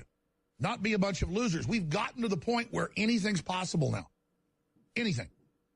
We get past these people, we're going to look into the future, and they're going to look back and just say, unbelievable. Also, I'd like to just take a second to be like, Hey, everything is possible. We can be accepting of people with different identities. Yeah. Also, I like the idea of, like, you're going to get so tired of winning, but also winning includes you getting murdered sometimes. So, yeah, you will totally get tired of winning. It's a real bummer half the time. You might even think you're losing if you're the one getting murdered, but you're not. You're winning. While winning, it'll feel like losing. It'll feel a lot like getting murdered. Yeah. This is going to be the big game time. This is going to be celebrated. This is going to be studied. There's going to be statues. There's going to be spaceships named after what's happening. There's going to be colonies. It's going to be unbelievable. If we learn to celebrate our humanity and God and learn to celebrate the rites of passage and who we are. I got to get to the clips just briefly. We've come out with, we always shout out to have the very best products. And I just said, look, everybody talks about how bone broth is so good, chicken bones, beef bones, you name it, boiling it, all that, for being sick or being healthy or for NFL people or weightlifters or everything else, and for just super nutrients and feeling good. I want to go out, research the very best stuff out there, and come out with our own, and we've done it. It's Caveman, True Paleo Formula, InfoWarsLife.com, and your purchase helps fund the operation made with cartilage, bone, broth, paleo ingredients, the next generation of advanced paleo nutrition. And it's the bones that actually have, with the marrow and all the rest of it, the real sustenance. And that's what this has got and a lot more. It's also got changa mushroom, alfalfa herb powder, bee pollen, turmeric root is key, and so many other ingredients. Chicken broth powder protein. Everybody knows, like chicken noodle soup. That's just a tiny bit of the essence of the chicken bones. If there's not chicken bones, folks, in your chicken noodle soup you're cooking, you're not getting what Grandma knew you needed when you were sick. This is like literally hundreds of times what you'd get in an original chicken noodle soup each serving. This is like the concentrate because the chicken is the cleanest bone marrow and bone. This is his new product. What is fucking happening? This is his new product. He sounds so bored by it already. It is. Well, okay. And we're not. All right. We are more fascinated. This is endlessly fascinating. We are more fascinated than he is. The number of ingredients they have jammed into a pill. Changa mushroom. Ridiculous. How could you even fit that many ingredients to do it? Also, okay. Bone. Okay. Cartilage. How long? Uh-huh. How long before there's a Vox essay where it's just basically Charlton Heston going, Caveman is made of people! It's people! You maniacs! I don't know. Caveman is totally made of people, isn't it? It's made of bones. It's made of human bones. Chicken bones. They're the cleanest bones. What does that even fucking mean? I don't know. And what does any of what he just said mean? I don't know, and he doesn't know either. What does that mean? Is there chicken bones? Clean bones are the cleanest bones. Cleanest bones. They're the cleanest bones. Cleanest. I don't know what that means. Nope. Is that a benefit? I don't know. So our don't know why you're asking me. Do we eat dirty bones? Are dirty bones bad for me? I'll tell you what, I don't. How are dirty bones bad for me? I'll tell you what, I don't eat bones. Period. Shouldn't you clean any bones? Who's just eating dirty bones? And your grandma knew that chicken broth was important, so we're gonna put 100 times. You know how when you were like, man, my grandma wants me to eat this apple, so instead I'm gonna eat 100 apples. Yeah, it's the same thing with like supplements having like 5,000% of your daily intake of vitamin C. Yeah, that's it's not bullshit good. because your body can't even absorb that much. You just why pee would it you, out. Yeah, why would you even want 5,000? There's a reason 100% exists as a number. Listen. Why would you, a 5,000% is scary. You sound stupid right now. You know why? What? I'm not going to lie to you. You know why? I agree. Because none of us take in enough bones. So 100 times what we're taking in now is just enough. See, for somebody who raves so often about cannibals, uh-huh. It sure seems like he's leaning towards becoming a cannibal. You're so implying that it's human bones. It's human bones. That's what it is. Don't lie. Yeah. Let's all just quietly sit and agree. Oh man, it's made of people. It's so insane. Why else would it be called Caveman? It's all about. They break into museums. They crush up Lucy. Yeah. And they fucking get this shit done. The pillow down man. Just put him in a pill. Yep.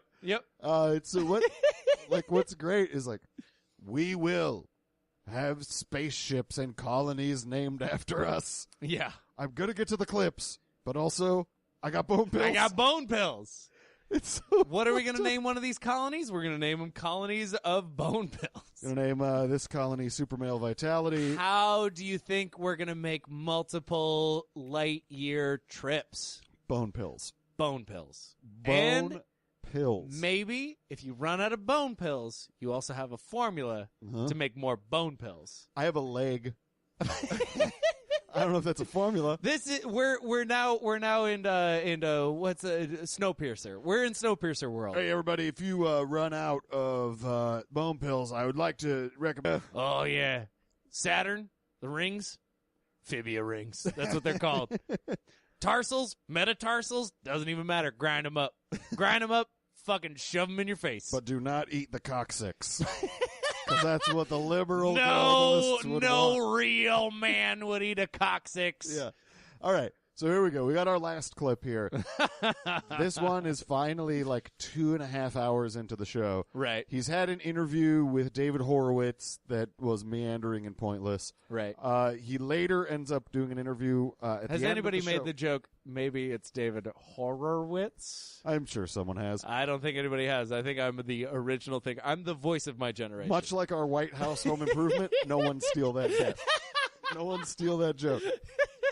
So this... No, you can definitely have that one. This is when he finally gets around to the press conference. Uh-huh. And so I've actually just isolated this clip. It's a little bit longer, but we can interrupt at any point. This is his entire coverage of the hour and 10-minute or whatever press conference where he, again, asked a black reporter if she knew the Black Caucus. The Black Caucus, personally. He All told black people know each multiple other. reporters to shut up. Yep. He lied repeatedly. One of them we played earlier about Hillary selling uranium to the Russians. He explained how nuclear weapons work to an entire people that did not need that information. We already know it. It's bad. He was a combative prick and sounded like an asshole. He sounded like a petulant 8-year-old. And now none of that is in this analysis. Could not imagine that. All of that stuff that is way more important is not in that analysis. Let's enjoy. What do we got? Let's enjoy fucking Alex Jones, the truth teller, covering the big news. All right. All right. Let's go ahead and get to some of the Trump press conference here. Let's go with I inherited a mess. Trump holds press conference. Blast media dishonesty. He is reading a InfoWars headline. Exactly. I don't even need you to tell me that. Yep. I can hear the InfoWars headline in his fucking voice. And I hope all of you out there are starting to get trained to decipher these things yourself. And if you're not, bone pills. That's the way you do it. We've been eating bone pills here for a long while at Knowledge Fight. At knowledge_fight, tell us which bones you want in pill form. On Twitter, hit us up. Our DMs are open. Slide on in. What he inherited was a massacre of our economy and globalists just selling off every facet, our roads, our streams, our rivers, our mines, the last lead smelting plant shutting down 3 years ago, shutting down the farms, preparing for total control, selling the jobs, boosting the power prices, making you pay more for a 200 square foot apartment than a 1,000 foot, laughing at you, making it trendy, just as they live in 50,000 square foot homes. Just total criminal activity. I agree with 40% of the things that he listed there. Like what? I mean, Like, they you have. mean you support them, or No. They have sold off. He didn't. It wasn't a massacre of our economy, No. as we all saw from the jobs and stock market. Sure. All the stuff steadily growing. Mm-hmm. But yeah, no, they've sold off. Just Chicago's parking. Mm-hmm. They sold all of Crazy. that off. Crazy. They just sold it. And our airports. Yeah, they just sold them. Privatized all that shit. Yeah, you should not do that. Nope. That's bad. Nope. And you know what? If the globalists are doing that, I will say right now, I am against the globalists. You're against this group that doesn't exist. I am against an imaginary group that does exactly what the Chicago mayor is doing right now. And what Trump is going to do on a massive he's scale. trying so hard to do. He's going to do that to our national parks. That's what he wants to get rid of. Yeah. He is against natural beauty. Yeah. Well, it makes sense. Yeah, well, that's a good point. He only likes Ivanka's beauty. You know what I'm saying? Meanwhile, discredited Brian Williams trying to discredit media. So funny. I've got a bunch of breaking news on Infowars.com. I also want to say, and I think you'll agree with me here, fuck Brian Williams. Fuck Brian Williams. None of us give a shit about him. Somebody tried to insist to me that he was a journalist, and I want to punch him in the face. No, but like... He's a smiling face on TV. Good on him. And but he's good in some comedy stuff. Like, yeah, he's great on 30 Rock. He does like a Leslie Nielsen thing where it's like he's playing really straight, and it's hilarious. Yeah, he's great on 30 Rock. And he was good at telling the news for a bit, but it also turns out he's a fucking liar. Who would have So guessed? who cares? Yeah, I hope. Who cares? His idea that like, oh, I'm going to take a shot at Brian Williams, and that proves that you guys are dumb. Like, no, you're pretending. If you're on Brian Williams' side, you're probably wrong. Yeah, but also just because Brian Williams, or says at the that, very least, who cares? Right, but Brian Williams saying that Trump is an asshole or whatever, that doesn't have any bearing on what I believe. No, I don't care. No. If he happens to agree with me, whatever. If Dave in IT tells me that Trump is garbage, I'm like, good on you, Dave from IT. I don't but know your I history. don't care. Yeah. And I need zero reinforcement from you, Dave from and IT. If you get into an argument with somebody, you're not going to be like, well, listen, my very reputable source, Dave in IT, tells me that Trump is an asshole. And then he's like, well, did you know that Dave never even worked in IT? And you're like, what? I guess Trump is great now. And that is not how that works. And that would be like, there's a right-wing show that's all of a sudden, to defend their point, is attacking Dave in IT. Like, who cares? Look, I do. Fuck Dave in IT. I agree. But it's like the idea is comical because it's so petty. Yeah. It's so petty. It's so much nothing. Again, it would be so fucking funny if it weren't the reality destroying us from the inside. Absolutely. Absolutely. This is a big one. Muslim sympathizers of CIA behind Trump leaks. I know we already know that, but he's got the documents and the actual files. He doesn't. He's talking about John Brennan, who he believes is a Wahhabist just because he has Islamic sympathies and may or may not have converted to Islam. If he did, who gives a shit? Again. Yeah. Nonsense. And no reputable source I can find at all has any indication that he is any kind of radical. But let me ask you a question. Did you read InfoWars? Yeah. I'll tell you what they think. We know what they think. I think he'll tell us what they think. We fucking already know. This is a big deal. I think I want to get Corsi on Sunday if he can come on, guys, to the crew. But I'm going to stop there. I apologize. Let's go to the president. Yeah, you said it's President Trump. Could never happen. Would never happen. And now you say all over the news you're just going to kill him. And they have little wimpy CIA guys going to TV and go, he's a domestic enemy and needs to be dealt with. They need super male vitality. Again, that's about Evan McMullin, and the other stuff is not really about anything. It's not all over the news, let's kill Trump. It's not. It's 100% not. It's really not. And because if it was, people would be getting fucking arrested. Yeah. You can't say kill the president. And Trump would love nothing more than for people to advocate his death. Well, because then he would have an excuse to go crazy town on journalists. Well, on a very much smaller level, you saw that Trump-associated Political Action Committee was making robocalls to people trying to get Trump impeached. Yeah. Which is exactly what someone crazy would do. Yeah. It's a false flag. It is. It's a literal false flag. Yeah. His people, or people who supported him, I don't know if he was necessarily involved in that, but people who were on his side were pretending to be against him to anger the people who were on his side. Yeah. Fucking insanity. It's insanity like a... It's fucking crazy. That's how the cow ate the cabbage. Because you think because you went on CNN and the big corporate guys are patting you on the head and you're in a group that you guys don't feel powerful and we're going to have a civil war and start arresting our enemies. Okay, yeah. That's what we're going to do. And you think you're picking on some Iraqis, dumbass?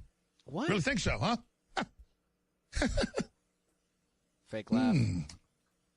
We want to help poor people and get this economy going. I mean, no. If you guys walk down that road, it's like Grendel going to visit Beowulf, but you're not even like Grendel. You're more like a 1 foot tall gremlin with a he does not understand weenie that so at little you all. can't even see it. I mean, spiritually, it's just a complete joke. He might have read Beowulf when he was 6.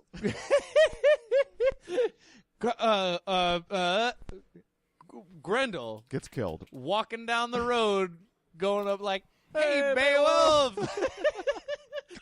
So Grendel's on one side of the fence, and Beowulf is Tim the Toolman Taylor. I like That's this. what we're trying to go with. This. How many more Home Improvement riffs can we make? Where's Grendel's mom in all this? Is she the wife? Boy, I don't know. I think we've lost track of the Grendel reference here. Yeah, I think he did too. Much quicker. Do you mean at the very making of the reference? So, I mean, just what the hell's your problem, man? Just get over the fact you hate yourself. You're projecting it on us, and just get out of the way. Move, bitch. Get out the way. Get out the way. You see them headlights? I'm going 100 down the highway. You're in the fast lane. You see me knock them curtains down? You see what happens with the crowd? You see what's going on? You understand that I talk to people how they feel because I feel that way? I'm genuine, something you'll never have?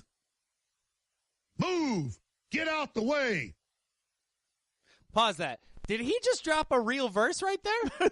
I think he did. I think he just dropped a verse. I think he just dropped 10 bars. I gotta rewind. Yeah, bring this back. I want to start with "Move, Bitch, Get Out the Way" because I think he added his own verse to that. Really lightly, let's put a beatbox on it.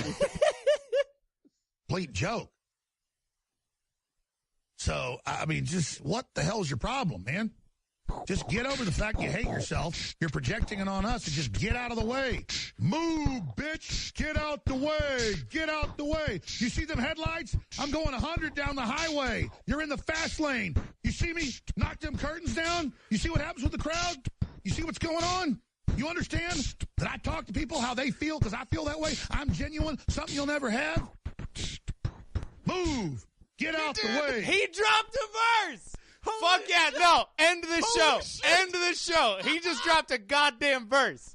That is a motherfucking 10 bars right there. That ain't shit. Black Thought, that is right fucking there. Oh my God. Oh my God. That's the greatest thing ever. I didn't even fucking catch that. I thought How could you not? Because I thought it That was... is a man dropping hot fucking fire right there. I thought that was just dumb spasmodic talking. Nope. Holy shit. Oh, yeah. Could you see these headlights? I'm on the highway. Oh, my God, that is all a rap. It is a full... You know what? Holy shit. It wasn't terrible. It wasn't terrible. He can't rhyme. The motherfucking can't rhyme for shit. No, but that's art rap. That is riff-raff is what that is. Holy shit. I mean, let's be honest. As a fan guys, of hip-hop... I want you to be able to see Friesen's face right now. I'm freaking because out. he has been destroyed by this new information. Well, it is a delight. Let me walk you through why I'm so fucking flummoxed. He does say that "move, bitch, get out the way" thing a lot. Like when he was talking about Hillary in the election, he'd use Ludacris's because, and I'm sure Ludacris was 100% on board with he's that. on board just as much as Moby is. But like, I'm at a loss for words. You are grappling with a lot of emotions that you never thought you were going to have to deal with. I can't handle this. I don't know. Can we listen to that one more time? Yeah, we can. But like, can we isolate you doing the the beatboxing? Like, all right. that? Well, maybe not that. Let's do that one more time. You guys walk down that road. It's like Grendel going to visit Beowulf. I went too far back. Yeah. But also, when this does play, I need this to be clear. His rap needs work. It does. It's not good. We're not arguing on the quality of his rap. I don't want anyone out there to think that I like bad rap. We're well documented hip hop fans. Okay. But you're not even like Grendel. You're more like a 1 foot tall gremlin with a weenie so little you can't even see it. I mean, spiritually, it's just a complete joke. Masculinity. I missed the small weenie part. Too distracted by Grendel bullshit. What the hell's your problem, man? Just get over the fact you hate yourself. You're projecting it on us, and just get out of the way. Move, bitch. Get out the way. Get out the way. You see them headlights? I'm going 100 down the highway. You're in the fast lane. You see me knock them curtains down? You see what happens with the crowd? You see what's going on? You understand that I talk to people how they feel because I feel that way? He legitimately said, you see what's happening with the crowd? He's like pretending he's alive. He's at a show. in his head, he's at that Run the Jewels show, and This is fucking fantastic. Holy fuck. We just destroyed your paradigm. Well, like, look, we earlier in the show, we were talking about me really psychoanalyzing him as a child and all this and being the expert on Alex Jones. Yeah. You did not know. You did not know. But that's why he's a fucking, like, I've described him as a propaganda onion. We have... There's layers. We have gone through so many times, I've thought, there's just no more. There's no deeper to go in Alex Jones. Or I can never be surprised. I can never be surprised by Alex Jones. I am always and consistently surprised by Alex Jones. I pulled this clip, and I'm surprised. You had no idea. Yeah. To be fair, like I said, I pulled these clips drunk last night. So anyway, let's get through this and see what happens after the rapping. Genuine, something you'll never have. Genuine, actually. Move. Get out the way.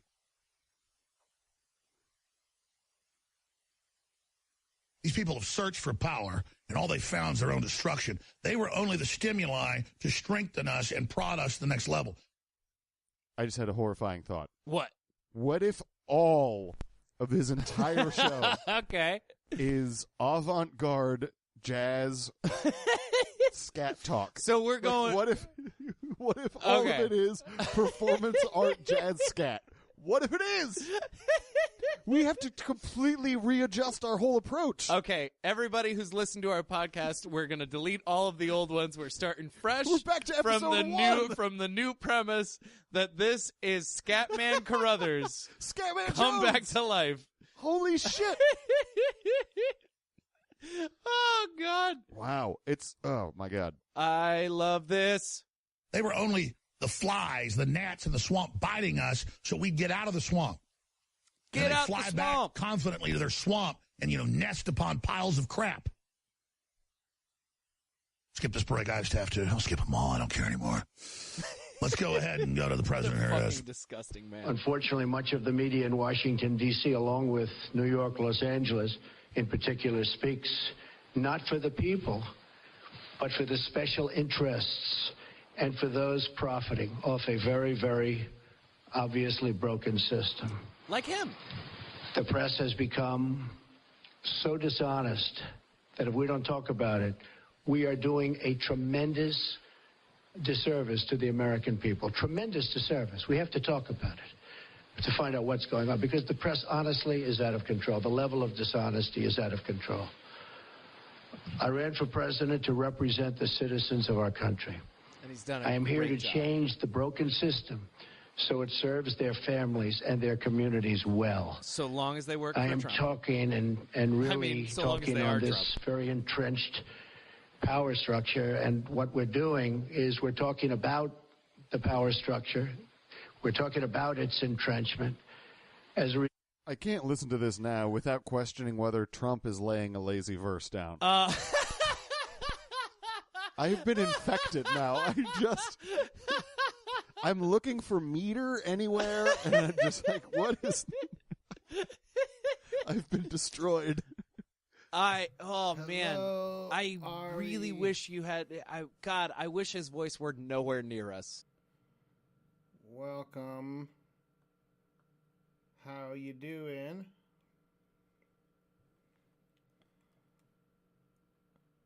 We are animating a little scene with some layers, trying to do like a parallax effect.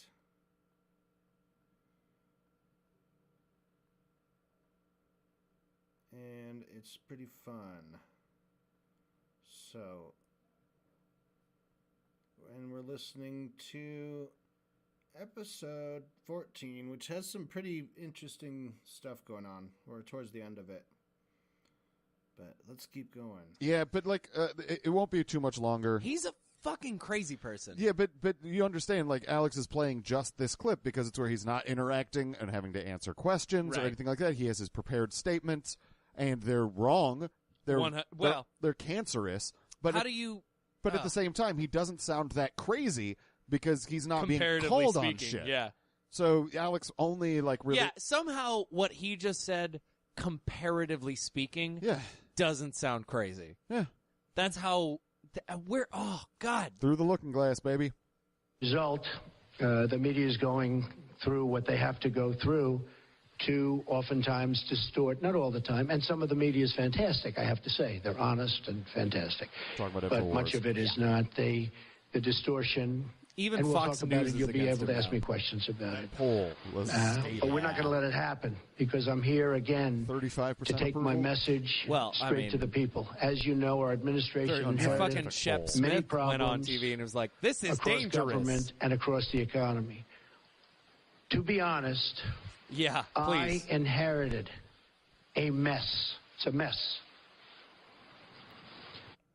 I don't fully disagree with him. Again, the government is always a mess. It is always a mess. There's always entrenched interests. There's always knots you have to untangle. But the level of mess that he inherited compared to what Obama inherited 8 years prior, it's unthinkable to think that he like. You know what I've never brass thought? balls to come out there and be like, well, this is a mess. I've never looked at a pile of laundry on my floor and been like, God damn it, I hate this mess. You know what I'm going to do? Burn my couch down. I'm going to blame the Gap. Yeah. The store? I'm going to blame whoever sold me these clothes or wherever they came from. Oh, I inherited this fucking mess. So what I'm going to do is I am going to... What analogy is insane enough for this? Here we go. I haven't done laundry, so I am going to tell everyone who says I stink that they're a liar. Okay. How about start from the beginning, all right? And I'm going to drop a beat for it. Okay. I'm on the highway. On the flyway. Boom, bat. Like, boom. No, this is done. Like Sinatra said, no, do we're it done. my We're way. done. I'm actually We're done. trying to rhyme. is the You're, problem. yeah, I know. You're failing. At home and abroad, a mess. A mess. Jobs are pouring out of the country. They're not. You see what's going on with all of the companies leaving our country, going to Mexico and other places. Definitely not. Low pay, low wages. Agreed. Mass instability overseas, no matter where you look. The Middle East, a disaster. North Korea, we'll take care of it, folks. We're going to take care of it all. How? I just want to let you know, I inherited a mess. That's preemptive, like, all right, when this goes poorly, just know that... It's not my fault. Right, it's kind of what I do at work a little bit. It's kind of, but I know, and my bosses know I'm kind of lying. Right. There's a thing where it's like, look, there's a whole lot of bills that are overdue. I'm just starting. So, like, if I can't get all of this paid, First rule of government, blame the guys before you. Yeah, absolutely. And you know what? For it. Sure. Go for it. Yeah. At the very least, you're doing what everybody else did. Yeah. But I mean, he inherited a mess. Mm-hmm. We're killing people with flying robots. yeah. That's messy. That's a bad inheritance. The Middle East, it's been a mess for a long time. I think it's in the Bible. I think it is in the Bible. Yeah. North Korea, agreed. Sure. That's a mess. Yeah. His saying we're going to take care of it is the scariest part of North Korea. Yeah. I am not afraid of North Korea. I am afraid of Trump saying we're going to take care of it. I'm afraid of him antagonizing him. Yeah, I'm afraid of him saying we're going to take care of anything. Because anytime he says we're going to take care of it, in my mind, I hear... Exactly. They killed Kim Jong-un's brother. And the lady who killed him thought it was a prank show. What the fuck? How are we going to take care of this? Do you know what's even crazier? What? Now I'm reading shit that is implying that Kim Jong-un thought it was a prank show. Is the one who killed his brother. Probably. As a false flag. No, probably. It's the only thing that makes sense. That's what I always assumed. No, absolutely. I mean, because he was a defector and he left North Korea. Like, his dad didn't like him. That's why Kim Jong-un is in power. You know, I didn't know anything about that. Yeah. I did not know that he was a defector. Yeah. He tried to flee, and he's been living outside of the country for a long time. Oh, well, then, yeah, he's got to die. Yeah. Anyway. That makes sense. I think we're going to take care of it. Trump's going to take care of it. Beginning on day one, our administration went to work to tackle these challenges. On foreign affairs... The question at hand is who should be playing the bass?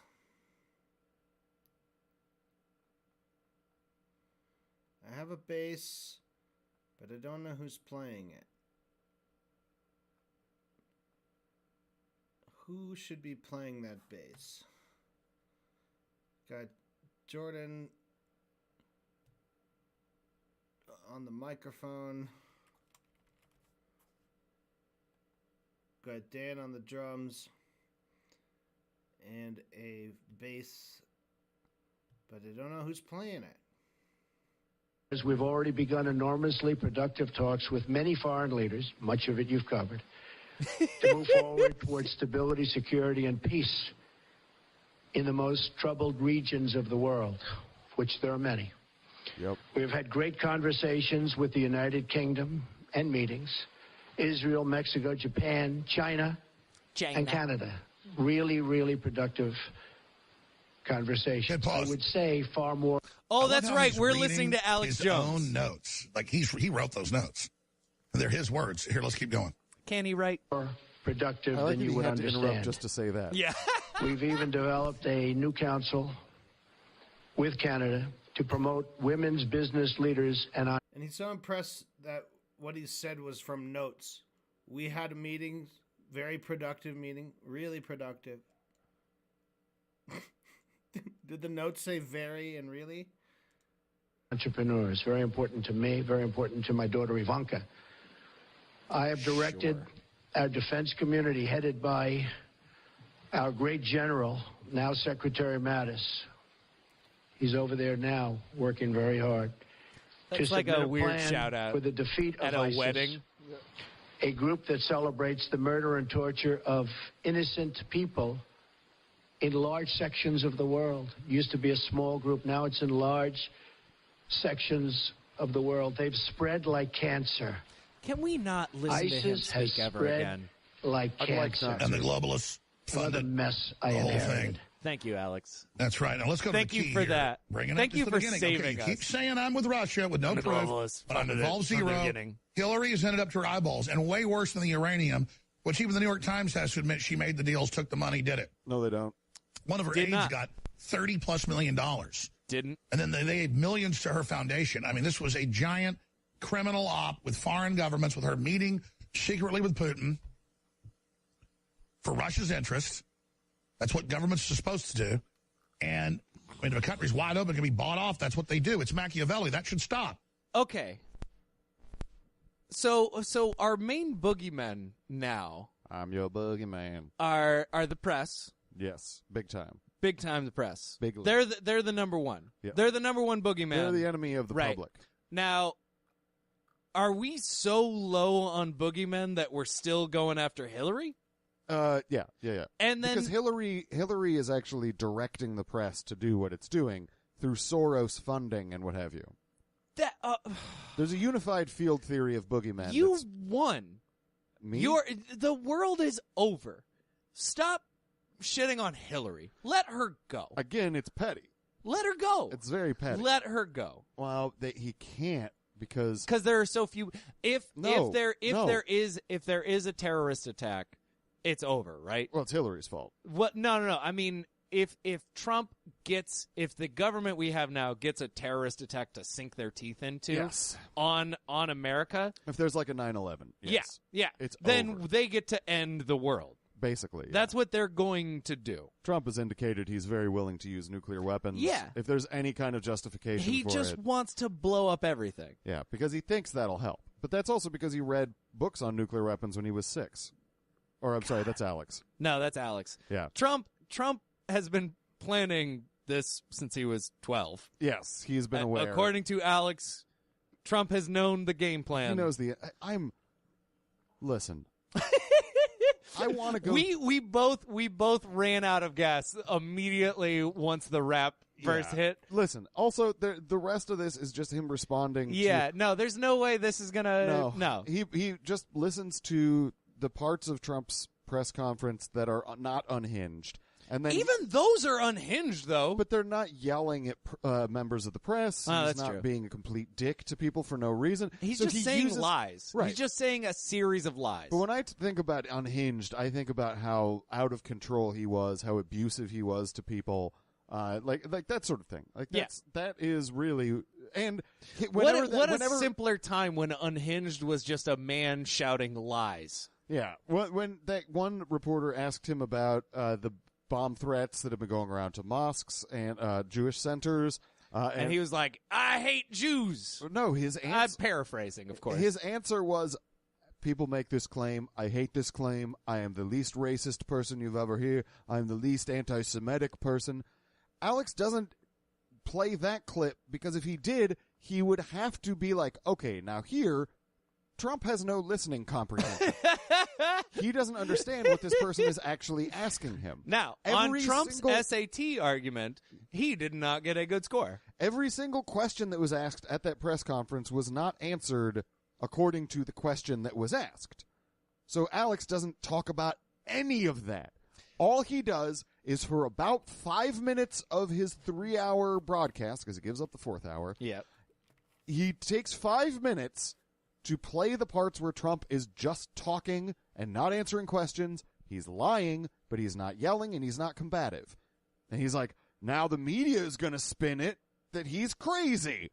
And it's like, well, if that's the only part that you're actually listening to, like if you're getting all of your news from Alex, you might think that other stuff didn't happen. Even if that's the only part you're listening to, that's crazy. It's not if you actually believe there are globalist boogeymen. That is crazy. The media should spin... If that was all that I read on a transcript, on the WAPO, I don't know why I'm referencing them. It's fun to say. But Buzz Marketing WAPO.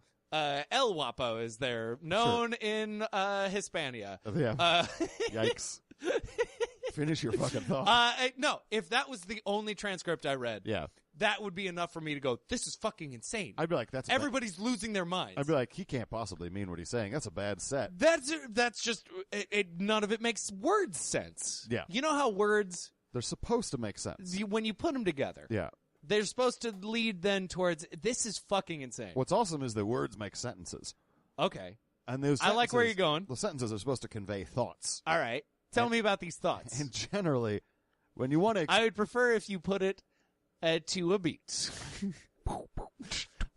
I should... Listen, okay. We fucking ruined... We ruined this podcast with that. We fucking are done. How do we go... How do we end this? I don't know. You can follow us on Twitter. Listen, subscribe on iTunes. We're Knowledge Fight. We're almost at 3 hours already. We don't need any more. We are at knowledge_fight on Twitter. We are on iTunes as Knowledge Fight. Please give us a review. Give us a review, 5 stars or 4. And again, I'm going to make this claim this promise. If you rate us 5 stars and send us an email at knowledgefight@gmail.com, I will send a really mean tweet to Alex Jones. No one's taken me up on it yet, but I'm ready. Give us a go. Also, I want to make this offer. We need to start monetizing this podcast a little bit. If you guys want to support the show, I have a Patreon up at patreon.com/freezingpoint. And it's just a catch-all. It's for all of the podcasts that I do. Doesn't involve me for tax purposes. No, but you'll get some money if money flows in. If you donate $10 a month or over, you will receive in the mail one of the wine bottles autographed. You'll get an autographed wine bottle, empty because we've drank it all. But you'll get an autographed wine bottle for your mantle. So if you want to donate, that is appreciate the worst blind auction item you could possibly imagine. Also, if you donate, let's say, I don't know, $100 a month, we will give you bone pills. We will give you bone pills made out of Friesen's bones. No, I won't do that. But maybe a tooth. I'll do it. We'll give you $100 a month. If anybody donates $100 a month, which is never going to happen, we will make lock her up frilly handcuffs. We're not going to do that. No. Please don't. But please don't. It would be nice. This takes a lot of work. All shilling aside, this is super fun to do, and we love you guys. Thank you so much for making cool stuff and giving it to us. Yep. Jordan, this has been fun. Thank you so much for joining me as well. Always. Guys, we'll catch you next time. But until then, two of us, we're policy wonks. Just a couple of fucking policy wonks. Andy in Kansas, you're on the air. Thanks for holding. Hello, Alex. I'm a first-time caller. I'm a huge fan. I love your work. I love you.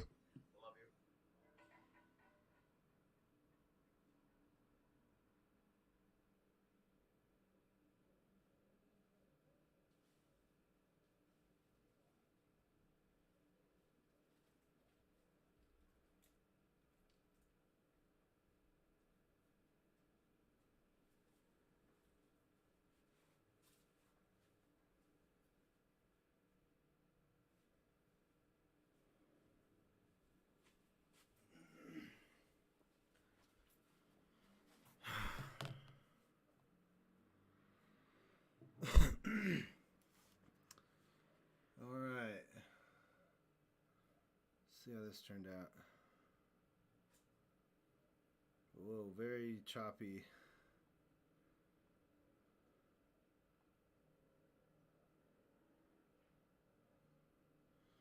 Okay, totally weird, totally choppy, totally fucked up.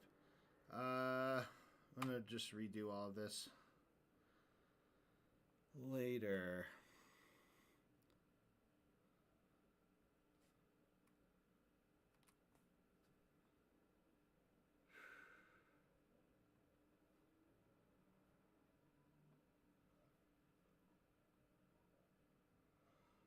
All right, that's a long stream. 5, almost 6 plus 2. That's like 8 hours. Did a lot of work. Thank you for watching. We'll pick this up maybe in a couple days. Maybe Tuesday. Maybe Wednesday. We'll see. We'll get back into it. We've still got a lot to do, but we have some time to think until then. So leave a comment on the stream if you have any ideas or any suggestions. And thanks, everybody. Take care. Have a good week.